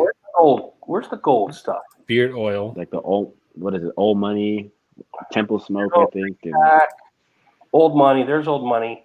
You product. It's $30 a bottle. It's $30 for 30? Old Money. For Temple Smoke is Temple Smoke is $30. Old Money is $30. All right, so there's a $20 difference. Not as bad as I thought. I do like the square yeah. bottles though. I gotta admit, the square bottles are a draw. Like that yeah. gets the nipples going. You know what I mean? Okay. I need it. I need to have it in my collection. It's just something I have to have. I just want to have it. I don't know why. I just have to have it. Oh, and they got a cologne too. Mm-hmm, yeah, $95. $95 for the cologne. That's Sorry. ridiculous. Sorry, no. Who makes that? They make it? I think so. I think it's the same sense that they have. I think you can get like Temple Smoke and Old Money like in Cologne. Yeah, it is a cologne, but it's 50 ml. So that's like 1 point, something like 1 2/3 ounces or something. Mm-mm. But then again, some colognes like for the bottles are pretty expensive. But yeah, all right for cologne, I guess that's. I mean, some colognes are expensive, but I don't know. That's a lot for a cologne. I mean, that is expensive though. There better be like a little gift there, like a wallet or something, you know. Right. Give me the free gift that I buy the cologne. I need some gold flakes inside of it or something at that point. Like every year, like Macy's, you know, they have those, you know, they have those fragrances that are like $80 a bottle. But you get the $80 a bottle, but you get the lotion, you get the fucking body butter or whatever, you get a leather bag or some shit like that. Like, you know, throw it in with some stuff, then I'll think about it. But straight up for a bottle like that, I don't know. McMahon is dropping some knowledge on the pricing of I keep saying bar brand of beard brand stuff. It used to be more than that. They dropped it like way too. Wow. They were higher. Now, are you saying that their bottles are 1.7 ounces? Because if it's I think he's talking about the cologne was 1.7 ounces. Yeah, the colognes are 1.7. Yeah. Oh, 1.7 ounces for $90. That's a lot. That's a lot. That's steep. That's steep. I don't know how many ounces of the stuff in my stuff at home is that I paid a shit ton for, but it was more than 1.7 ounces. I'll tell you that.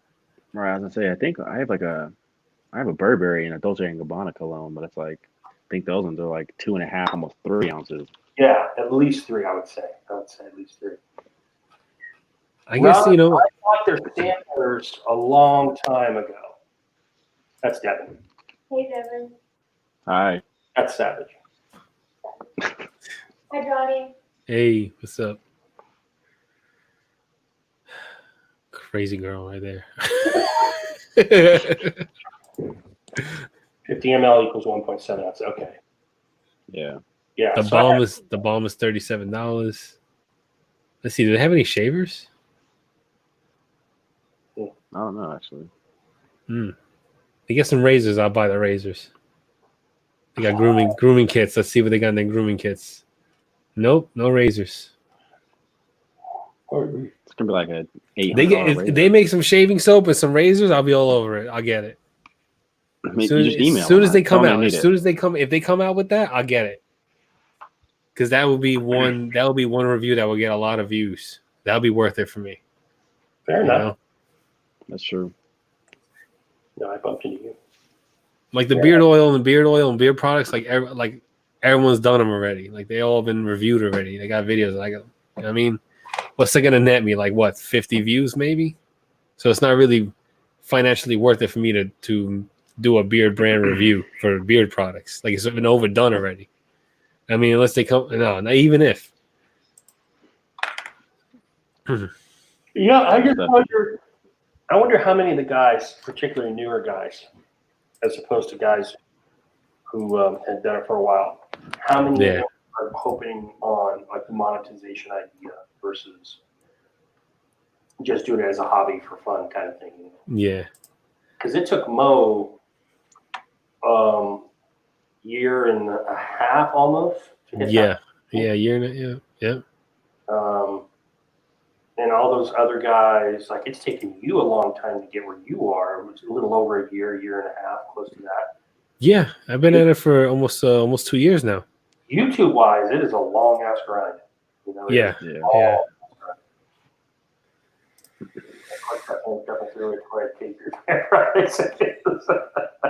As they wearing pork chop panties, dropping 30 weight. Wow, that's pretty strong, man. Oh man, that stuff's expensive though. It is. Yeah, it's expensive. I mean, like, I would take that money and just buy like 2-3 combos of Hahnyanker, like easy. See, that's a company I need to try. I haven't tried. Yeah, you gotta get some Hahnyanker. Hahnyanker is like, you know, that is one like I've heard like I cannot tell you how many people have like left comments on videos like, "Hey, can you review Hanyaker? Have you tried Hanyaker? Can you recommend anything from Hanyaker?" I was like, "Nope, haven't tried them. Haven't got anything. I need to because that's one thing like I've heard crazy good things about, and everybody wants me to review, or not. I guess not really everybody. It's like 4 people, but I just don't think that Tyson brings up a good note because you're Tyson. You're all into the guts of this kind of stuff for other things besides just the subs. I think about stuff. Tyson brings up watch time and all that. I just don't, unless you diversify. I don't know how you get. So this is where you're ahead of the curve, Johnny. But I always said this about you: the fact that you do all sorts of crazy shit is, I think, a plus. Whether it is like grooming or the games, Johnny Games. I mean. And you already know this because, but the guys that are still just doing straight beard reviews, if they're hoping for that monetization, it just seems like that too niche to get over that YouTube wall. You sound like you're in a tunnel. yeah, Do I? Yeah, How about now? that's much better. that's way better. Yeah. I don't know what the hell I was doing. I think you were covering the mic. The mic is straight in front of me on my laptop. Oh, well, I don't know. You were. I think you think that, but I think the mic is in your headphone. It's like one of these. That would make sense. Sure, I'll tell you what I put the other Yep. one back. You sound way better right there. Okay, how about that? Hey, oh my goodness! It's like Joe's right next to me. He's like right here. You wish. I can hug him.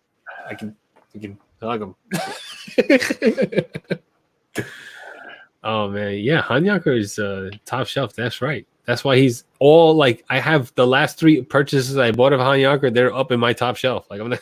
That's where they are. Because I use them a lot. Like I use them a lot. And see, I don't really have that many reviews. I have a lot more Hanyaker products than I have reviews for Hanyaker himself. So like yeah. Same with Crushers.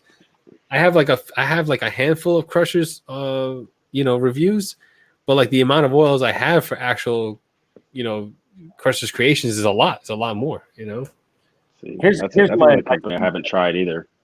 My advice to you is, as good as scent as Humidor is, as good a scent as Avenue Blue is. I haven't tried Raggedy Hobo, so I can't speak to that. But those are the old school scents and those profiles you can find other places. So don't buy those. All right.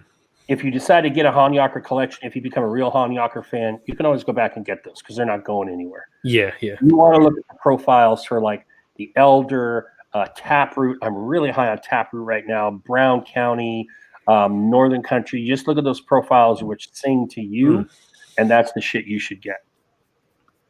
Leave the stuff you're like. If you look at a profile and you're like, I've seen that on other websites, then that's one you ignore because everything else.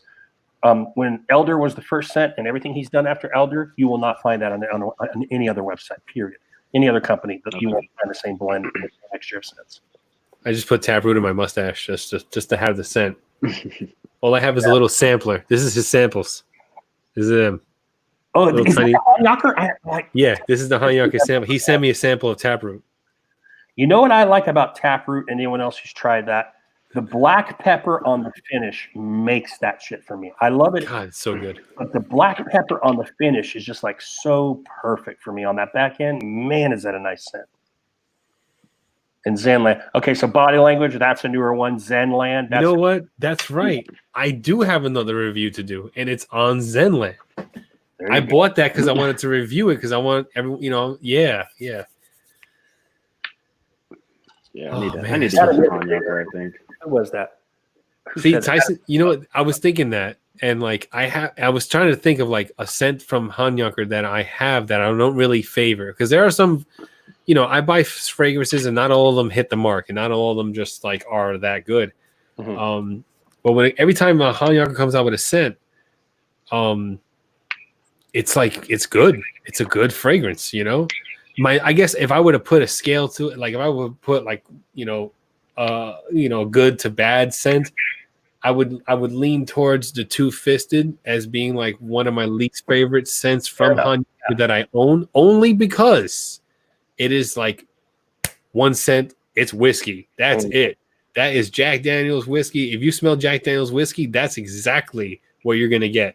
because that's how.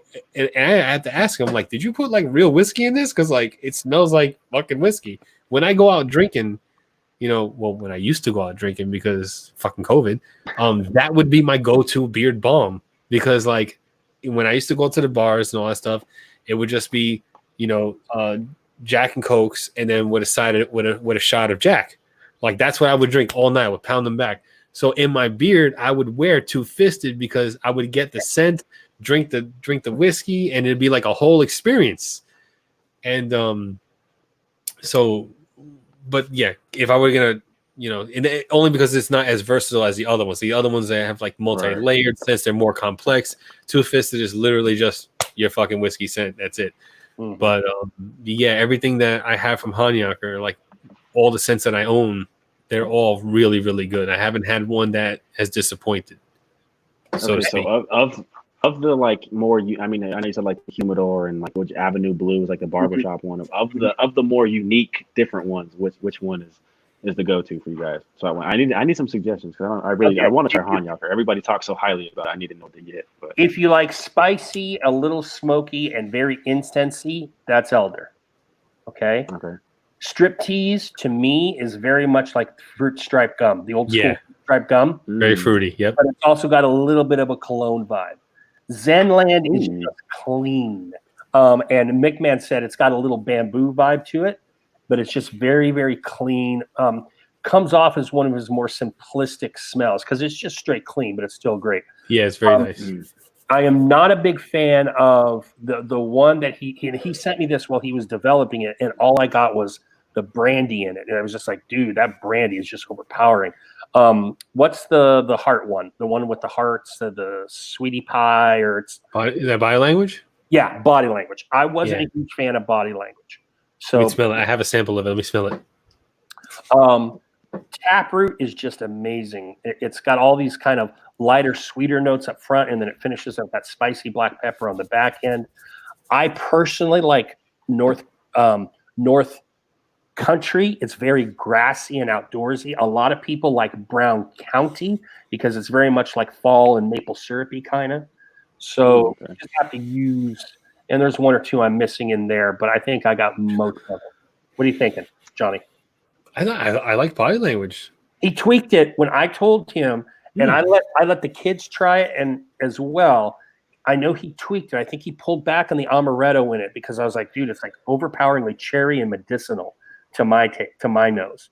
And so I know he tweaked some of it, and I haven't smelled the tweaked version of it. It smells good. I mean, I prefer the Taproot over the Body Language, but it does smell nice. It smells nice. I mean, yeah, he don't put out a scent unless he puts the work in. So that just shows you right there. It's like he don't just put out scents just to put out scents.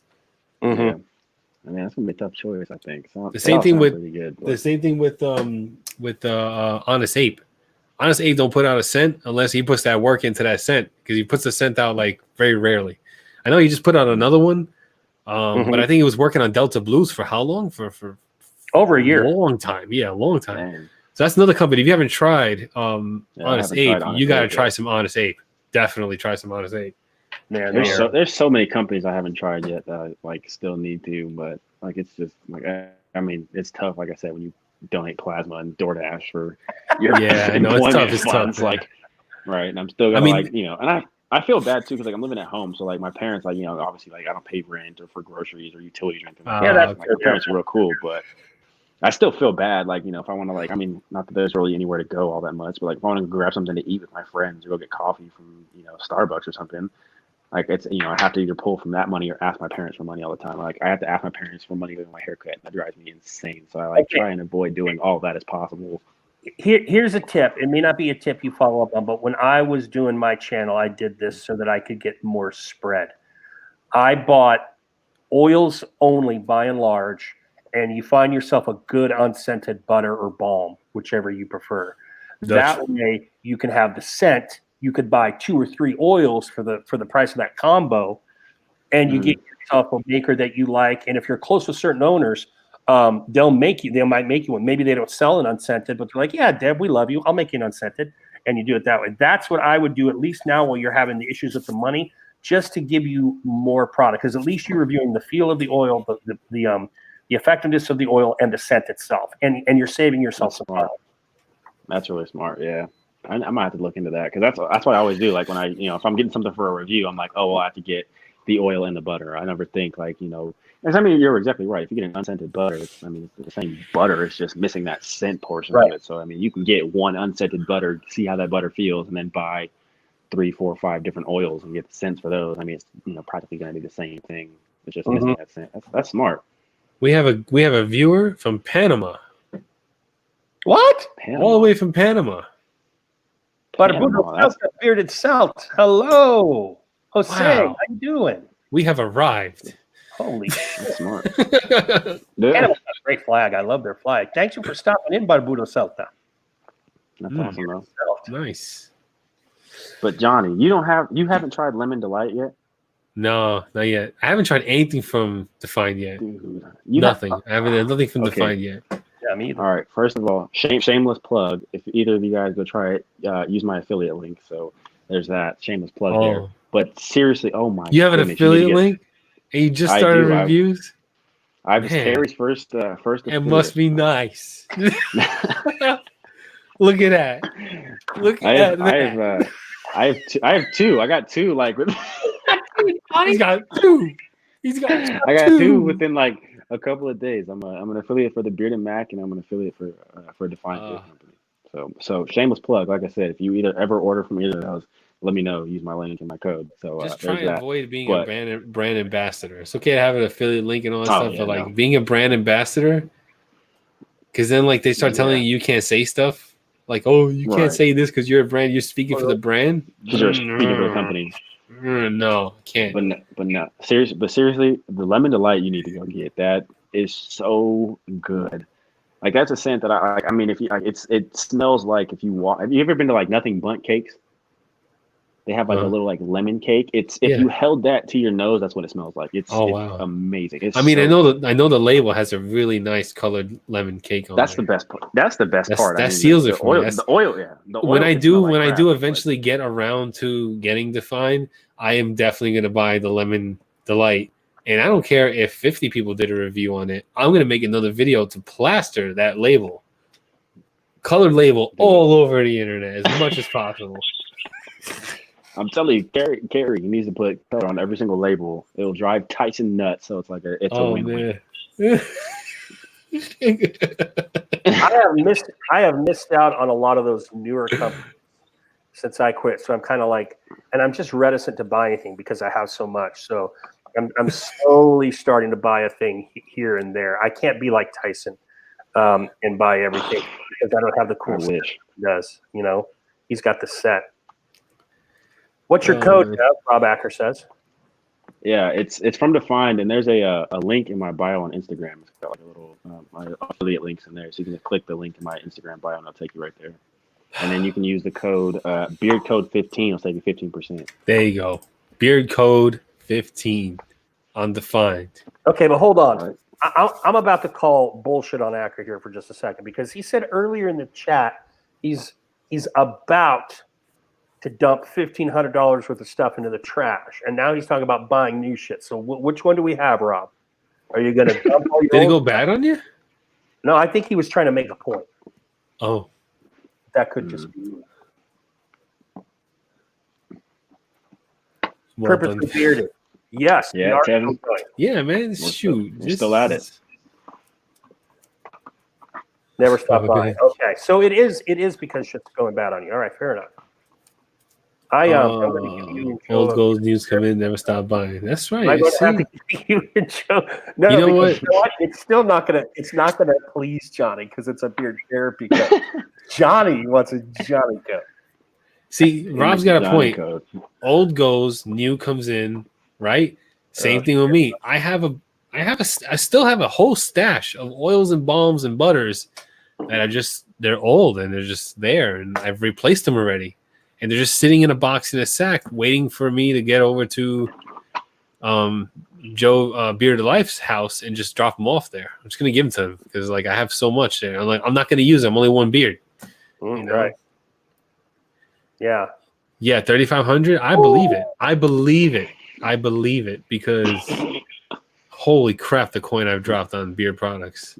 Rob, Oh, you have more jeez. nuts than I do because I won't do it. I will say you were always matchy. So the advice I just gave Devin, you always bought those matching pairs. So you may have a little bit more because you always had to buy the combos.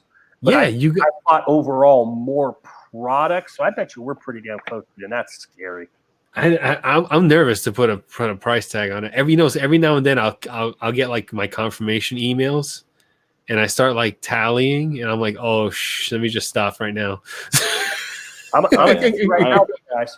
I'm gonna tell you right now. I bet the three of us, and I know you're still doing this, Devin. I'm trying to make you feel like you belong. I bet you the three of us plus Acker can't touch McMahon and Redbeard Ryan. Those guys, I didn't realize McMahon had such a good collection until I was talking with Ryan. Those guys have some serious collections. Yeah, mixed What do you do with it all? I oh my god, I can't even imagine. Yeah. Yeah. Well, don't you remember when Tyson hopped on one night? We had the discussion of terms obsession/hobby versus addiction, right? And I made the argument. A lot of us say this is our hobby, so we don't have to own up that it gets fucking addicted. It becomes our addiction. You know, if we got money, you're actually in a good place because you, even with your plasma trips, you still are at a finite amount. You know. Yeah. Oh no, I will say that's one of the nicest things about having no money to spend on beard products half the time, because like if you don't have the money to spend, then you don't really have to worry about spending anything because you literally can't. So I mean that's kind of nice. Right. But then it sucks because like I have the fear of missing out on like the new scents or like all the companies everybody's talking about that I haven't tried, and I'm like, oh my Jesus, like I'm at the point where I want to sell a kidney because I feel like I probably make more money doing that than selling my body. So I'm like, I just need to like sell something so I can afford this crap. So selling your body is off the table, or is it still on the table? Did I miss that? I mean, it would just depend. I mean, it depends on what we're looking at. You know what I mean? Like, I'm open to all business transaction ideas. I'm not going to rule anything out until it's on the table. Oh, that's great. Everyone, check out Devin's OnlyFans. It's coming soon. Links in the bio. feet pics. See, that's what I'm saying. Belly button stuff, whatever. Look, whatever you got to do to support this habit. You don't know how long I've been trying to sell my feet pics online. See, okay, but they all want extra. They want more than that. Like, I don't want to give you. It doesn't more stop than there. Yeah, they don't stop there. They're like, and see, okay, they're like, show me more. And I'm like, I'm not gonna show you more. We're 3.5. I'm a lady, so it's okay. I'm a lady. I'm a classy lady. I'm not gonna show you more. So I have a friend. I'm a classy lady. So there's a friend of mine, and he was like, he asked a bunch of us. He's like, would you start an OnlyFans, knowing in the back of your head that only dudes are buying your content? Yeah. And half of us were like, oh hell no, like that makes you gay. Like, you know, $20 is $20, man. To look like. That's what he said. The other half argued, they're like, yo, somebody's gonna spend $20 a month to subscribe to your OnlyFans. Like $20 is $20. That's and right. I have no control over what's done with the content after it's put out. Right. I don't care. Who looks at it? I'm not like, it's not like I'm sending it straight to the guy and be like, oh, here you go. Exactly. I'm putting it out there for whoever is interested in purchasing the content. Exactly. Like that. I don't care. I don't care. Look, you want to see me step onto some cake? You want to see the frosting go between my toes or whatever because you're a sick bastard? I don't care. Hey, now. Fuck, I don't give a shit. Sick. They just have to be different, Johnny. Okay, first, Deb, I want to hit on that. Firstly, I know the mindset of the 20-year-old male. All right, but the fact that it makes you gay, like, who cares? You know, whatever. All right. But moving beyond that, no, you hit it right on the head. No, it doesn't. Make that money, son. You know, make that. You are not overtly advertising it. I know Johnny Grooms has some fans. I do. Throw it out there and hey, make that. You know, we are in a wonderful age that you can make all this. I forget the name of this blank income. You know, all this income via internet kind of stuff. I would do it. I would totally do it if I was your age, bro. Totally. See, okay, this cracks me up because I didn't. Okay, so from Beard Times with Scott the other day, he did his little like Christmas in July giveaway and was asking what 2 career paths Cedric was interested in joining or like going into. Yeah. And he was talking about being a porn star. And I was like, this sounds horrible, but I've legitimately thought, I'm like, damn, like I'm so broke, like I'd strip right now if I had to. If it was like, Oh, yeah. What putting, did you like, get? having the money to buy beard products and taking my shirt off. Tevin You don't did have it to go for free. crazy with it. Tevin did Exactly. it. Tevin did it for free, Tevin- and he Thank with the you. whipped cream. Right, he even brought the whipped Man, cream out. That he boy should got a charge for set whipped on cream him. at least. Holy shit! Right. That boy got a set on him. So I'm like, like if it came down to being a porn star, stripping, having no money, like I'd do it. It wouldn't be my first option, but I mean, like I'd do it. I mean, it was interesting for what Cedric said, because I'd heard the porn star story before, but he was on our live and he talked about how his first scene had to be with a man. Yeah. And he wasn't down with that. He was like, yeah, because he thought about the idea and went so far as to say, like, okay, except then he said, okay, your first scene's going to be with the man. He's like, no, thank you. Yep. But it seemed to me in that discussion, if that had not been a barrier, there might be some said video footage out there that we could all be looking for. Like, hey, what's up, buddy? Beard justice my ass. Beard Justice dropping the gavel. Yeah, man. He's a bike cop. Drops the kickstand. That's it. Yep. That's it. That's right. Oh man. You know, that is the only thing that little bit of you explaining the Alvin story on, you know, to said is the only thing my wife has ever watched of anything of beard product related, only because we were talking about the chipmunk. And she thought it was hysterical. She thought that was the funniest thing ever. And I'm like, I know that was a golden moment. That's the reason why I chose to repost it, because that shit was hilarious. By the way, I think you missed it, Johnny, but Defined gave a code. I don't know if you saw it. Did they? Very nicely, Carrie. He gave it's I think Grooms Therapy. There it is. Grooms Therapy. Grooms Therapy is live. Hold Grooms on. Therapy Grooms Therapy 15. I may have to use it myself to get some product. I like the political move there too, because he doesn't go above or below Devin, right?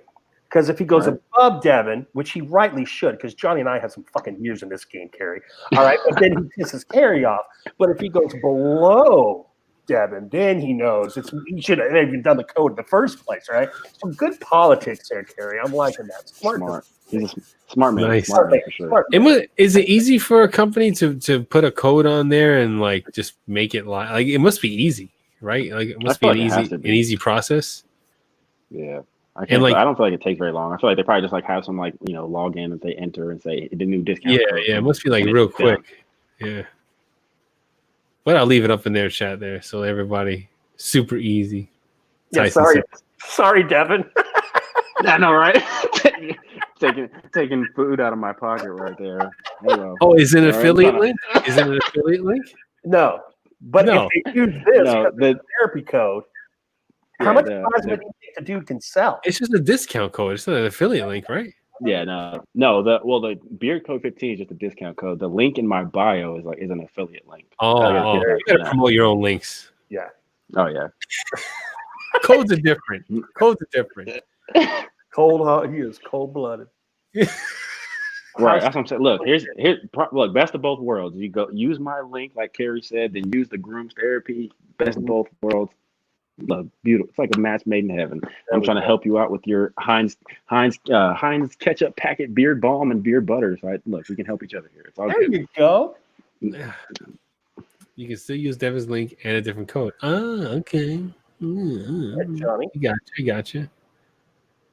I have never used a code that I've been given on my own purchase. I just feel for me, that's like greasy. I don't know. Is that wrong?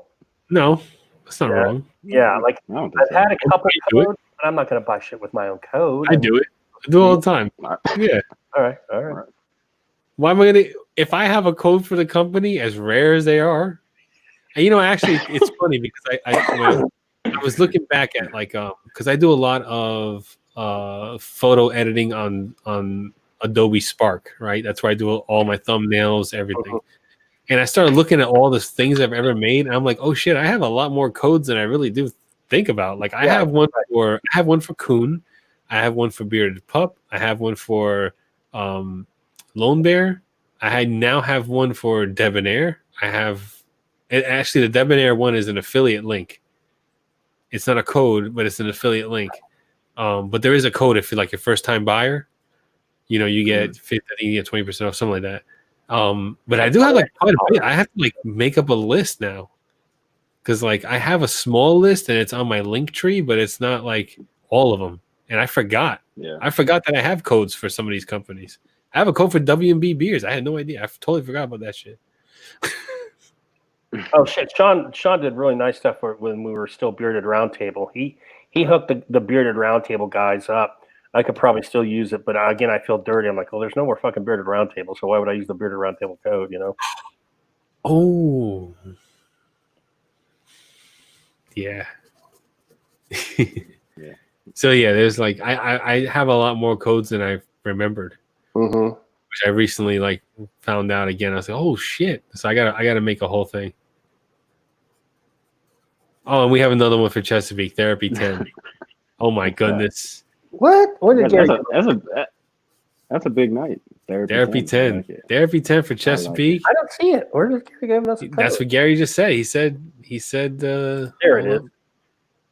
Therapy Awesome, 10. Gary. Thank you. Therapy 10. Therapy. See, now I gotta compile fucking codes for fear therapy now. I'm putting it in China now, so when I go back to watch this later, I'm like, okay. I gotta make a whole like post about that. So You do that, I need to son. get like I need a well done code. And now we got one for Tyson. Well done 15. Look at that. Therapy 15 on Tyson's website. Tyson has merch. He has merch. He's got shirts. He's got hats. I heard all he's that working stuff. on the man bun hairpiece. In case you ever want to rock that. I gotta give you some props, Tyson, real quick, because when I was doing all my research for the beard companies that are going to be in the NBA series I'm doing, I went to your chart because a lot of the newer ones I didn't know about. And then I was just like, oh, it's been a while since I've been on Tyson's chart.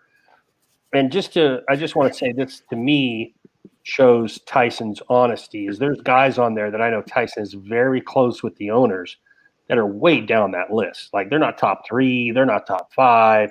You know, I'm thinking of 2 companies in particular, really one in particular that's a lot further down the list. So props to you and your honesty for the consumer when I know you're the friend, a very close friend of an owner who's not a top 3 company on your list, dude. Yeah, that's true. Taint 50, and it works for all beer companies in the U.S. and Canada. There you go, Devin. You have a code right there. Since From I'm Gary. the best guest, I got to tell you this, Gary. I was saying this. That's the perfect code. That is a perfect code right there. You need Devin. Here's your new code. Well done. But notice there's no percentage off. People just Yeah. go well done and take it away. Right. You use that code and Gary will send you a well done steak with it. Doesn't save you anything, but you get a steak. You get something. What? Oh shit! Where was I going? It doesn't fucking matter. It's 10%. Okay. Oh, I- wow. It's legit. It's a real code. Look at that. All right. So it's 10 Look off. at that. But it's okay. So it's well done, but it's 10 off. It doesn't have the number on it. Okay. I remember Gary that I like it. you came on here, and then you came on. You were with Andy, and you were worked up on both of these lives, and it was like the same exact bit of like fire in your belly for it. And I'm just hoping you're okay now. You're better with that, because I know you only have limited live appearances left, according to you. By the way, my bet is still. I told Gary he had to send me free shit because he already broke that. All right, he was only going to do 3 more. He did 3 in a week.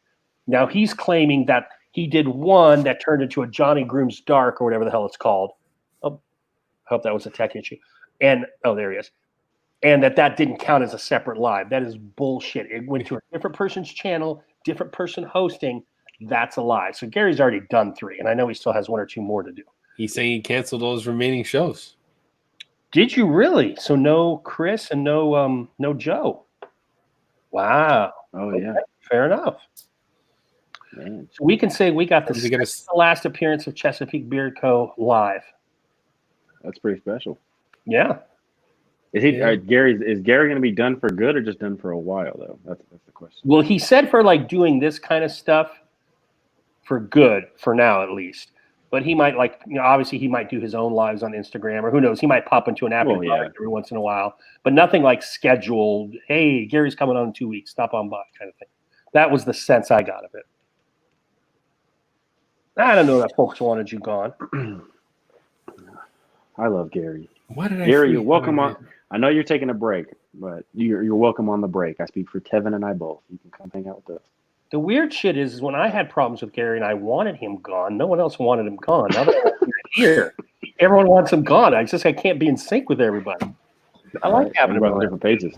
Yeah. Oh, shit. I got to stand up. I'm right back. Oh, John. Oh, man.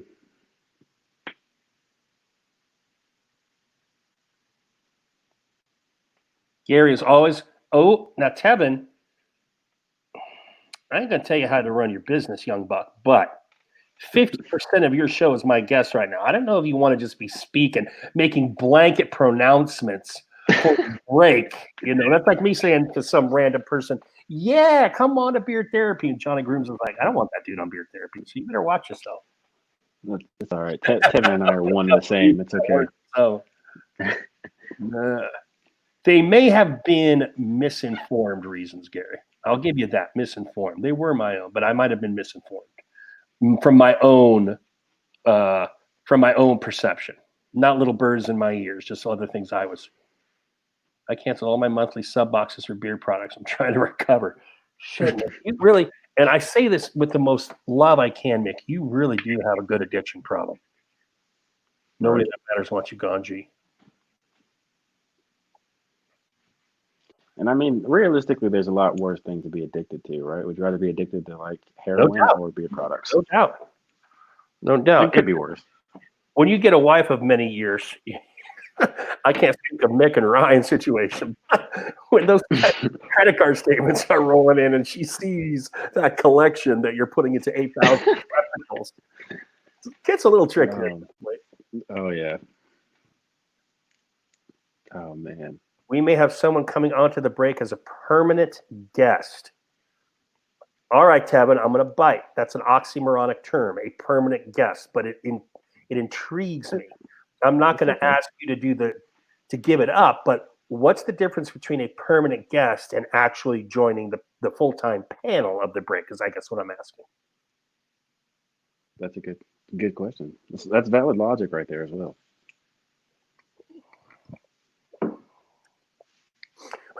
Man, okay, I'm back now. I'm back. Nick, man, necessity is the mother of invention, brother. I totally believe it. Just a buggy. Touche. You know what? Be cool if they were other giveaways other than beard products. Like, you know how like some companies do the giveaways and they give away beard products and all that stuff. Like give away a little liquor, maybe a vacuum every now and then. This thing, shit I need. You know what I mean? Like a vacuum. Yeah. Strickland, you never know when we're going to go long. You never know. That's what she said. Yeah, I was waiting for someone to hit up on that. Johnny, do you not follow me? Gary, if I've got to be honest, this is a beard therapy decision Johnny and I made a few weeks ago, and then I double dropped Johnny and kept following you so he could look like the asshole. Smart man. Gary says he's going to give away that Snoop boombox thingamabob, right? Yeah, that's true.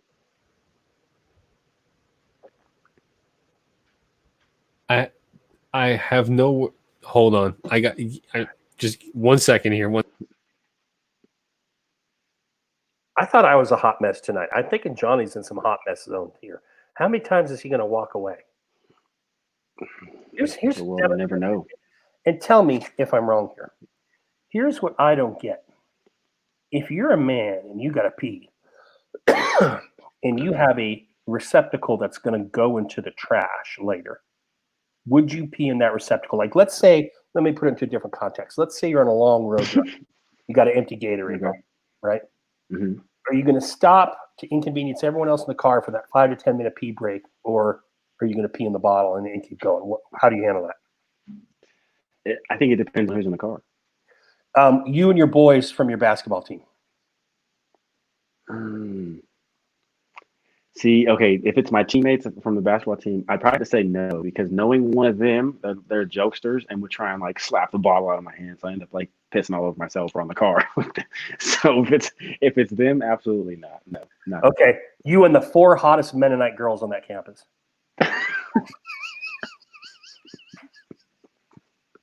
In their little doilies. Oh man. Okay.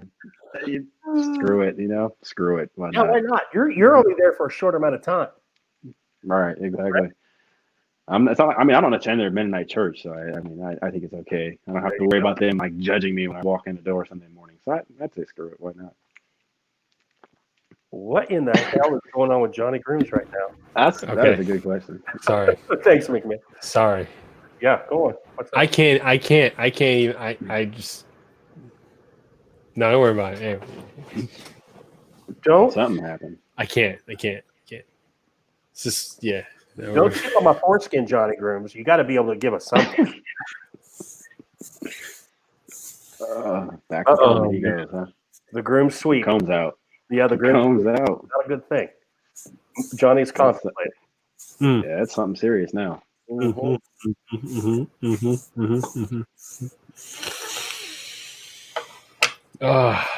Anyway, Hold on. Let's play just a quick game. okay. Did whatever make you react was a reaction to a DM? Yeah. Was it a reaction to a DM from someone currently in our live that you know?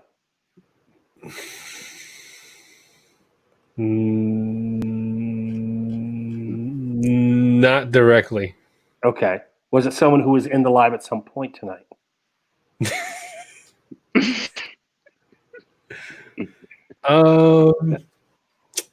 That's a yeah. Yes and no. Oh. Yeah, no. I mean, yeah. They, Hold on. Hold on. Let me see who originally sent it. okay, now I'm intrigued.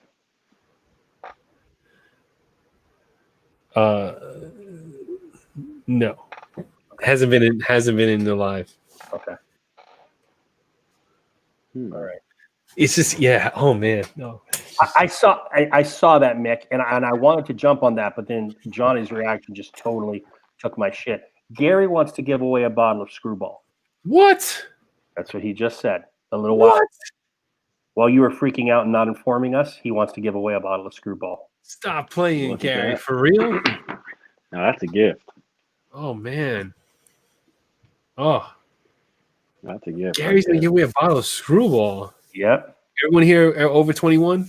You gotta be over 21. You gotta be literally have to be over 21 because it's liquor. Wow, that's awesome. I think everyone in here is. How many do we have? Last time I checked, it was around 14. 15. 15. 15. 15. Wait, Joe, Gary, you serious? He was. Where did he say it? He said, no, the Snoop I'm keeping. I have a different new one I'm going to give away since I bought the Snoop. Then right after that, he said, "Fuck it. Let's give away a bottle of Screwball." Oh, okay, I see it. Okay. And then it was, "What's wrong with Johnny?" As you're doing. Oh my god, yeah. I that is something that it's gonna be a private thing. But back to this giveaway on Screwball. I mean, that's awesome. That's amazing. Damn it, I want it. Damn it. I know Screwball's not my cup of tea, but I know a lot I of love people it. like I mean, yeah. Dude, it's so good. Johnny turned on I'm not supposed to say Johnny that. turned Necker onto that. I know that. oh yeah, that Screwball is awesome. Okay, he says the longer you mess around, he might change his mind. Oh well, if you're riding that on me telling you what I just saw, then you ain't gonna give that away. Tyson, if I'm not mistaken, it is a peanut butter flavored bourbon or whiskey. It's peanut butter whiskey. Yeah. It's like crack in a bottle. All right, hold on. It literally is like Reese's peanut butter cup, like in a bottle. Yeah. It's like like the Nutter Butter peanut butter cookies. If that was like blended up into a bottle into some sort of like liquid, that's what it tastes like. Those are freaking good, dude. Yeah. All right, so you better come up with something, Johnny Grooms, before. before Look, he make sure it's like a set in stone answer this time. There's no like, well, if No. it's before the 1920s and it's been Rudolph, no, we got to make sure. All right, here we go. Are we ready? No, This is- Gary said he'll send you a DM. This is cheap and easy, but okay. Two-part answer. Where is Screwball Whiskey from, and which of the three panel members would find that place dearest to their hearts? Go. I'm going to put up the little lines. Where is Screwball Whiskey from, and which of the three panel members would find that that place dearest to their hearts? I got to get back in the chat. And this is whoever answers on my watch here. Mixing it with beer. White Lightning and beer. Interesting.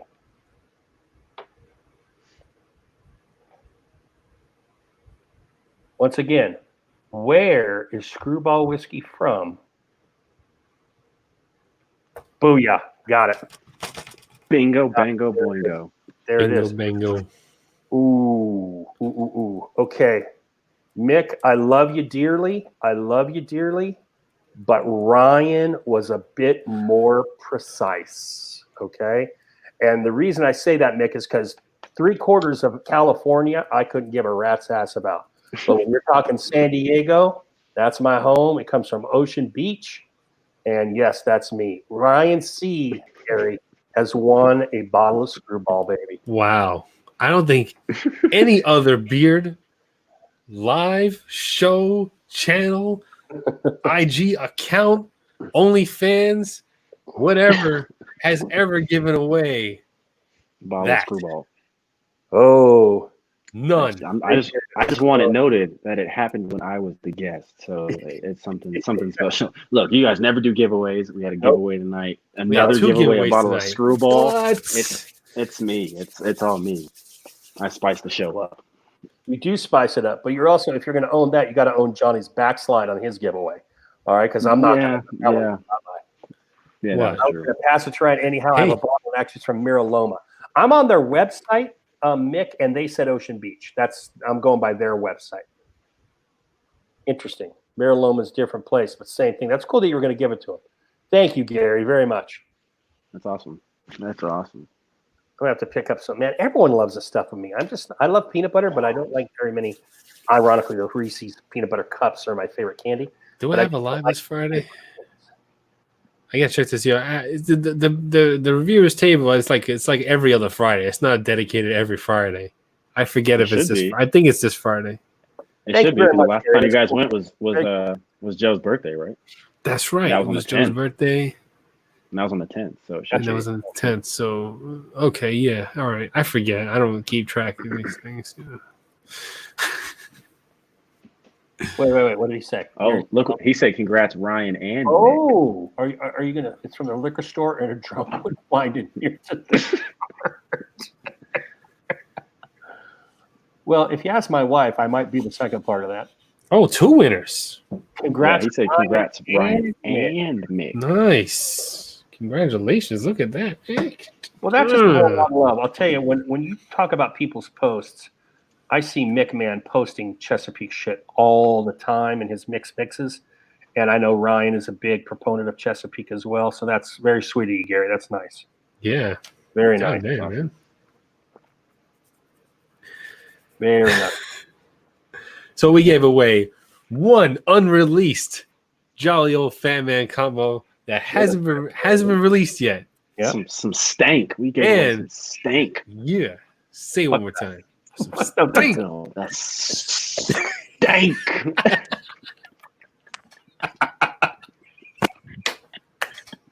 Man, you can tell Grooms I said that.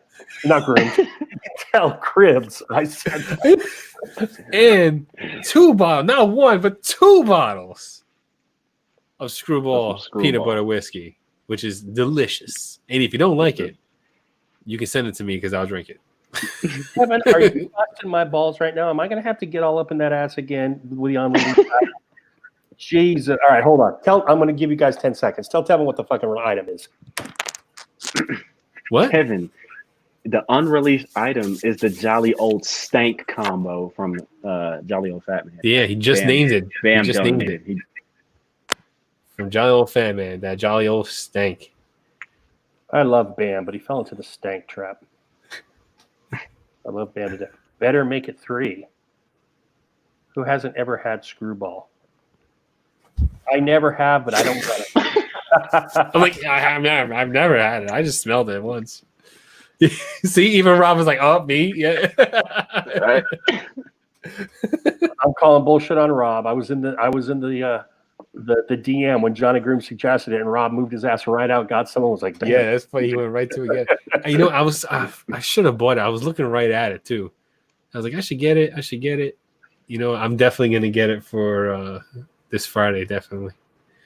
Oh yeah. Gotta wait for my old check to come in.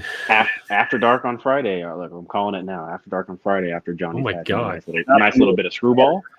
But I watch it. I watch it on my drive home. That would be a great watch for my drive home. I'll be on vacation. Already, so you guys are asking for the late show on a Friday. God damn. after Johnny's had a bottle of Screwball. Yeah. I wouldn't drink an entire bottle. You want me to die? Jesus Christ, man. Tyson. Okay, yeah, probably not. I'm not busting your chops here. I honestly don't load. But due to the faithfully part of your name, do you drink alcohol, like all kinds of alcohol? Tyson don't drink. I didn't think he did. But No, he don't drink. I didn't think so. Oh, look at Gary. Gary said he got Tevin too. What a guy. What? Hell. Yeah, What- three what a bottles. guy. We got 3 bottles given away today. Look, you get Screwball. Oh, you get some man. Screwball. I know, You get right? some I feel like Screwball. when, everyone in there, like, it's only 16 of us. How much a bottle of Screwball? $30? Hey, I think it's like $30 a bottle. do you see what Devin had the balls to do on our air to just put stank? Yeah, no, I saw that. Yeah. At least he didn't say it. Hey, if I didn't admire It was quiet. that's good. Oh, we got What they Chris don't know- from the what they Bearded don't Mac. know- What's up, Chris? Is that they're not full-size bottles of Screwball. They're them little shot joints right there. They're like $2 a piece. They're the American Airlines version. That's it. Hey, I'll take it. Shit. And it's watered down. He's already opened it up, poured it out half, filled the rest with water. And he throws in an airline shot of whatever. That would be killer. I don't know if it's illegal, but it would be killer. Yeah. That would be kind of cool. These cats I mean, get these days. Yeah, no kidding, Rob. I mailed beer. I mailed beer to Sky. It goes through. Like, they don't care. It may be cheaper for me to PayPal you to go buy locally. Yeah. There you go. That's true. Yeah. PayPal locally if you really want it. Yeah. Hurry. Yeah. Yeah, we got Bearded Mac in the chat. What's up, Bearded Mac? Yeah. I forget What's his up, name. Chris? I'm so sorry. Hey, Chris, that's his name. Thanks. See this guy. How about this? Look, Defined. I don't own any Defined, but 2 of the owners in here made the trip with me to North Carolina, and I didn't take a ton of stuff. I took 1 wash, 1 co-wash. That's Chesapeake. I took 5 oils, a butter, and a balm. One of the oils and the unscented butter was Bearded Mac. Hmm. So Man, that stuff's good. I've got some classy stuff in my beard this week, and 2 of the dudes are here. Which scent did you bring from the Bearded Mac? I wanted to bring the Prohibition one, but I've worn that more, so I brought Highlander. I brought Highlander with me. Oh, I haven't tried that one. I need to get that one too. Still, It's not something I usually would like, but there's something about, because I don't like piney kind of stuff, but there's something about the mix that but it's woodsy, piney kind of, that kind of vibe. Okay. Yeah. I got the Devoted Mac right here. Look at that butter. Oh my God. Look at that. It's so soft. It's like unbelievably soft. So soft. And that's because this is the whip that melted down. This is the whip that melted down and solidified. It melted. Yeah. Yeah. It smells so good. Oh my God. This is the one you need. The Revolutionary Mac is like. Yeah, I have that one. This is like, Yeah, this I is got like crack. I got this one when I bought the Revolutionary Mac. He threw it in. Yeah, Because he was giving away. He was giving giving away extras, and I. Yeah, he was giving away extras of all of the stuff that he had. Yeah. I like the But smell of that's- the unscented butter, just those natural smells. I've smelled a bunch of unscented butters. I've bought many. I just like to smell this unscented butter. Looks better in my butter. Oh, will be in so many top eights. You're the Mac. What's the scent profile for Devoted Mac? I don't even know the scent profile of Devoted Mac. But I love it. I know there's like, I think there's like kumquat in there or something like that. I just remember that because it was. I think you're right because I have not seen anyone use kumquat. Right. Yeah. That's why that's the only thing I remember because I was like, who has used kumquat before? So that's the only thing I remember being in it. But I know it's like a cologne type of deal. It smells so good. Some butters and some oils, like I open them just to smell them real quick. I don't even put them in beer. Yep. But this one I've abused, as you can tell. Like I've finger fucked this butter like every which way because I put it in every now and then. God, yeah, some good stuff, man. Some good stuff. Oof. And the Roaring 20s Mac too. That's another barbershop one that I really, really enjoy. Yeah, I wanted to get that too. That one's good. The Tropical Storm Mac that's oh my gosh. I got the Highlander Mac and I got the Log Cabin Mac also. Very, very good stuff. I really like that Prohibition one, whatever that one's called. I call it the Prohibition one, but that's not it. The 18th Mac? Yeah, thank you, Devin. The 18th. Yeah, the 18th Mac. Yeah, that's what I have in right now. I put that in right before I guess that was 5 hours ago, but. Oh, we never asked what's in beer. Right. No way asked that question. It's a new day. Fuck it. Y'all can do that shit if you want. And it's not just not. I'm not. No, see, now I'm going to be looked at as like the asshole, like, oh, Johnny Groove's making fun of everybody. No, I just, it's just a question of delivery. Everybody. It's just the way I say it. It's just the way I said it. I'm not poking fun at nobody. Well, hell yeah, Rob! You built that shed. Now you can go sleep with your wood in your wood lathe. You're set, man. Coming in today. We want to brag, Johnny. Yeah, Revolutionary Mac is really good. That's a good scent. It's got that cashmere in it. You ever smell cashmere? Nice. Mm-hmm. It's in there. Oh, it's so good though. That's one of those so good. I've seen suede in one or two scents. I'm like, yeah, suede. Okay, first time I've seen cashmere though. Yeah. Oh man, that Revolutionary Mac is so good. Unfamiliar with cashmere. I have a black cashmere coat that I got a long time ago, and it's like it's a long trench coat thing, goes down to the ankles. Mm-hmm. And oh yeah, that's definitely a serial killer jacket. Like that's. I had that jacket, and like that, I was in my best years. I was in my prime wearing that jacket. The coolest motherfucker in the block with that jacket. Why didn't anybody stop me, man? When my kid, they're probably scared to talk to you. That's the difference. Like when my kid decides, like, I'm gonna wear this, and this, and I'm gonna go out looking like a fool. I'm gonna tell my kid, yo, you look like a fool. I'm gonna let you know that right now. Like, I'm looking at you, and you look like a fool. So I'm gonna let you make the decision to go out there looking like it. But I'm gonna let you know, as your dad, like, you look like a fool. So, but no one told me that. Everyone just let me do whatever the fuck I wanted. You know what I found interesting, Tyson, about cashmere as an idea for a scent, because I haven't smelled the scent, is to me, wool. Well, I don't know about cashmere wool. I'm not that big a fabric guy, but when we talk of wool, it's like the only time that wool smells is when it gets wet and smells like shit, like on a actual lamb or wool itself. So it's always weird that wool to me always has this negative connotation of smell when it's wet. So I think it's kind of interesting that there is a cashmere fragrance out there and that it's working in a beard product. Yeah, that's true. Roaring 20s. Yeah, Roaring 20s is like one of my favorite barbershop scents. That's a great barbershop. That one is very good. Because it's not really like straight up barbershop. It's just a lot. I was gonna say it's so different. It's like leather and cherry tobacco and a whole bunch of other stuff in it. So it's not even like just a straight barbershop. It's just really unique. I think it's cool. What barbershop is he was on that they were smoking cherry tobacco? That had to be a 70s things back when they had those brown cigarettes that you could get in a couple fruit flavors that had that cherry tobacco smell. I don't know. I gotta tank some shit up. All y'all in these scents. I got a tackle. I got a tank. You got a tack? You gotta spell, Gary. You got a tacky? Takis? You making takis? Taki scent? Scented oil? I got a tack. El Fuego? El Fuego? Oh, wake up. Ramp. Johnny Grooms, I'm only going a little bit longer, man. You go as long as you Yeah, want. me too. It's been 4 hours, so Yeah. it's starting to get silly. Yeah. It's slang for tackle. Oh. Oh, tackle. How do you know that, Tyson? He's hip. Haven't you seen that man bun? He knows all the hipster lingo. Code whisperer? What the hell are you, dude? You fucking part Navajo or something?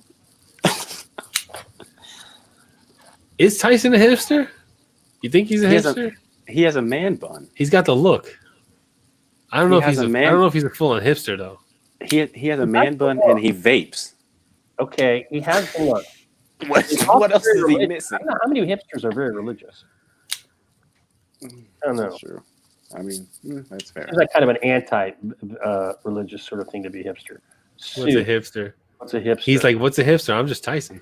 yeah. Yeah, Like what? He's just That's like the most hipster Tyson. thing to say. Just kidding. I live in a state where it's still 1895. What the hell is Tackle is an app, though. Okay, so Gary was spelling it right. I stand corrected. I didn't have any clue at that. He definitely has the look. Eric Kennedy, Cal Ripken, There he is. for an hour, lobs a little comment in there. It don't matter, man. Still here. It's all right. Let's see. But We haven't hit 2010 here yet. Wait, you said tackles on the website? On the app? He said it's an app. Yeah. Is that a limited scent thing? No. No, you just did Kingston. Oh, I need to get that one. Kingston, that's the new one. That's the one I need to get. That's the limited edition one. It's a scent of the month for August. It's like a bay rum, coconut. and- Chesapeake's. Yeah, Chesapeake. But I'm half Jamaican, so I can't not get a scent called Kingston that has the Jamaican flag on it. I can't not do that. Oh yeah, right. Yeah, definitely. But I do not know what hipster is. People talking, no clue what they mean. Oh, You definitely give off the hipster vibe physically, Tyson, but I don't think you are like philosophically. No, nah, I don't think so either. he's not a hipster. He's just Tyson. He's just Tyson. That's right. Look at the perfectly bearded just wrote. When I first came into the community and started watching Tyson, wife came up to me and asked, watching one of Tyson's videos, and she asked, "What kind of hipster crap are you watching?" That's funny. If you watch Tyson, you know he's not, but he definitely could come off that at first glance. Let's see. All right, let's I'm going to look up the definition. Yeah, I'm gonna get a textbook definition there for him. All right, Tyson, here we go. There you go. What does Urban Dictionary have to say? Okay, according to, I just want a regular dictionary that's not dictionary.com, which is a shit dictionary. Urban Dictionary. That's all you need. Merriam-Web. Oh, Jesus Christ. A person who is unusually aware of and interested in new and unconventional patterns. Yeah. All right. Latest trends, latest fashions. Yeah. Latest trends, fashions. So you got a beard, you got the man bun. Some people might even say your diet because you do keto. That might be a hipster fad. marker. Right. Like these are generally like the look Mm-hmm. of hipsters right there. Glasses, Flannels. Coffee. Flannels and beanies. the beard. Yeah, the beanie. Yeah, the beanie. See, I can see right here. There you go. There he is right there. That's his thumbnail. You have the that's look. a thumbnail. That's one of his thumbnails. Can we all, whenever Tyson posts something on IG, can we all just post that picture? That would be great. Is there a picture of Tyson on that picture? Poor Tyson. Yeah, how's that Super Bowl championship feel now, buddy? Yeah, hipster bastard. Oh, I am hipster then. I totally know trends. Okay, then you are a hipster, brother. I'd say you're definitely a tech hipster for sure. Oh yeah. You're Oh yeah, for definitely. He said, "Funny thing, I just got a scarf." I just. But hold on. To be fair, he lives in scarf weather in the winter. Okay, I can see that. It's not because Yeah, if his that's apples were in Texas and he had that scarf, I'd have a bigger problem. that's true. Yeah, that's funny. That's where is that picture again, John? Did you just skip? Oh, I X'd everything out. It's gone. Hold on. I would have to find it up again. Just Google hipster and put images, and that's it. Just look scroll up down a Tyson. little bit. Yeah. Just Google Tyson and it'll pop up. Oh my God, that's so freaking Tyson. I'm Oh, man. saving this. Oh my God. Saving this image. That's too funny. I'm gonna save it and send it to him. Oh shit. Yeah, shouldn't play with knives now. It's not a good idea. just casually playing with a knife. Yeah. Assisted opening too. It's like. All right. Let's put it down. Yeah, that's probably a good idea. I can't wait to shave my head. I can't wait for Friday. Friday I do another head shaving video. I got another razor review, so I'm waiting, and this is like bothering me. I have all this hair here. Is it another one of the shark blades? Dude, Fuck that blade. Fuck that blade. That video cracked me up. You want one? Here, I'll give it to you. I'll send it to you. I don't know what you're gonna do with it. I'm not gonna use it. So. You're gonna do with it exactly what I've been doing with it. Absolutely fucking nothing, because it's a piece of shit.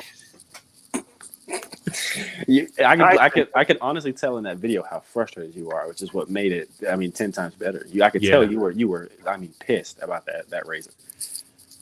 So Gary's asking about my nose. Well, my nose literally stopped being tender maybe yesterday. Oh my gosh, that was brutal.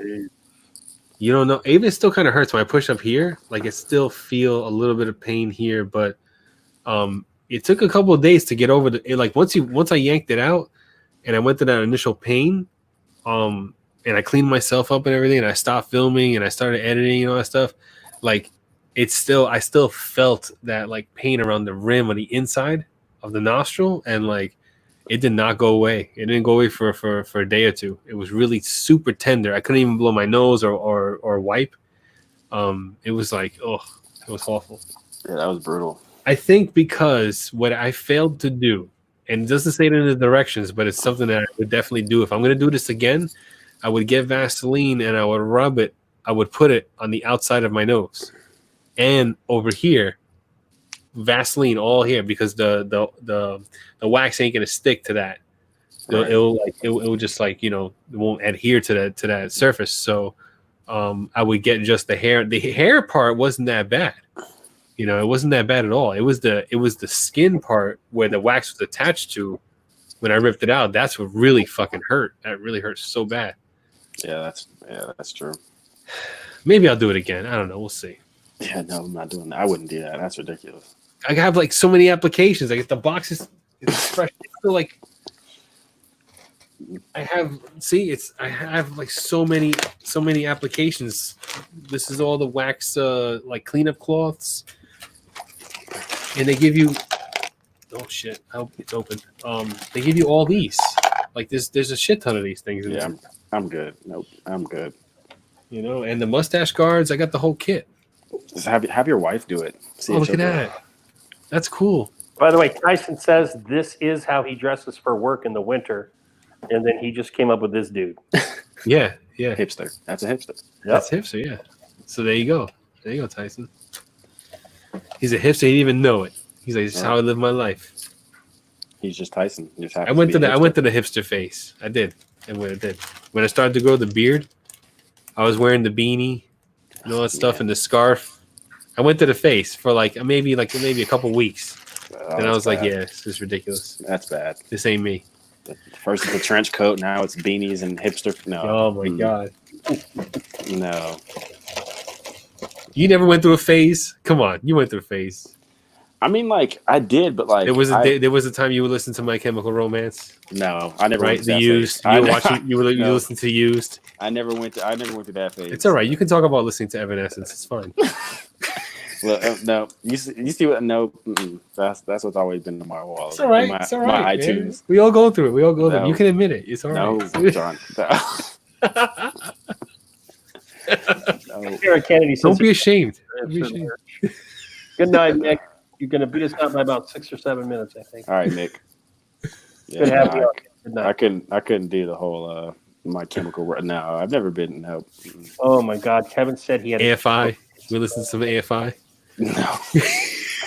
That's one thing I never had. I never had like the whole gothic emo. I went to that for a Phase. couple of years, bro. Yeah, I never Emo had for that. life. Every now and then I'll still throw some on. I'm like, Oh, yeah, these no. are the sounds of my youth. See, like there's even like times where like my basketball coach, he plays like some of that like My Chemical Romance like stuff in the weight room, and I'll be like working out. And I'm like, yo, what the? I'm like, wait, this doesn't pump Yes. you up. I'm like, no, no. It's no. This makes me want to punch somebody, but not for like a I'm pumped up reason. I'm just like, turn this shit off. This is weird. Bearded Mac asked, "What is some emo music?" Oh, Like My Chemical Romance. My Chemical, the 5 Finger Death Punch crap, and like I can't do all that. It's weird. I just don't get it. Yeah, it's not my thing. I couldn't tell you. I went from new wave and punk to not listening for a few years to getting into rap in the late '80s to having that take me to the mid 2000s to again quit listening to music more or less. Yeah. oh boy, I was probably like, what happened? none. Oh. I went through part of the like super awkward phase where like, you know, kids did like the whole raw XD thing and all the weird pictures on Instagram of the oh, you guys haven't seen the whole raw XD thing? No, Oh, that just shows how much younger I am than everyone else. totally. Look What up the hell is- Google it. It's like RAWR and then space XD. I'm sure something will pop. It's weird. It's like this like weird dinosaur emo gothic weird. It's weird. A lot of purple and pink. Yeah, All it's right. like bright neon colors in your hair and like it's so weird. It was a weird time. Like even when I was that age where like kids were doing that, I'm like, what the hell? So It's I got weird. a DM, right? Was it the one that made you freak out? No. You better DM me about that DM. It's kind of man. funny. It's kind of funny. Hold up. I'm trying to do this without showing who sent it to me. If I can't do this without showing who sent it to me, then I'm not going to do this. There you go, Matt. The Motley Crue. That's funny. You know what? I won't. I'm not even feel bad about it because this shit was done to me. So I'm not gonna feel bad about it. Rock out. World. Isn't that just a fucking band if you don't belong anywhere? Shitty Eats World. Jimmy heard- Eats World. I need someone to DM me on IG quick. Just anybody. Anybody, just start DMing me shit quick, real fast. Come on, help me out. There you go, Johnny. Everybody- I need a few more. Put a bunch of nonsense. No, Joe, stop. I need new people. Oh,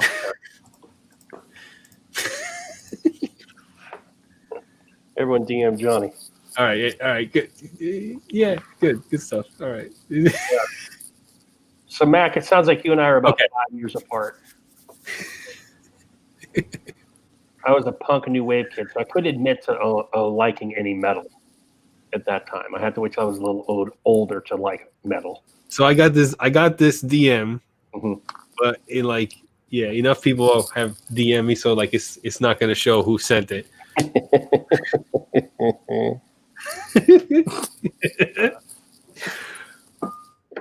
What's that?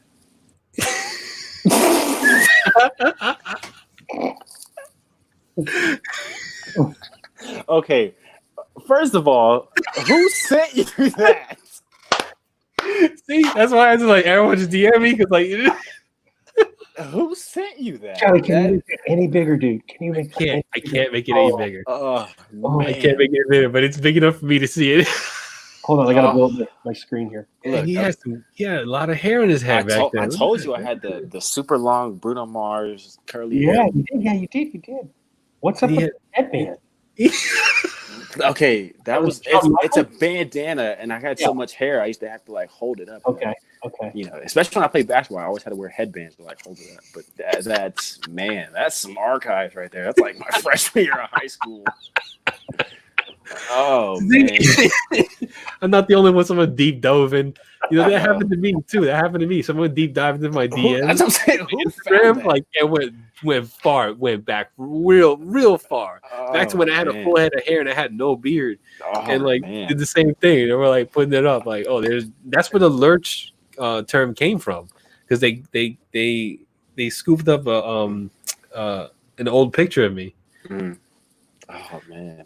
Oh man, that's hysterical. Do you remember Mike Bibby? Yeah, I do remember Mike Bibby.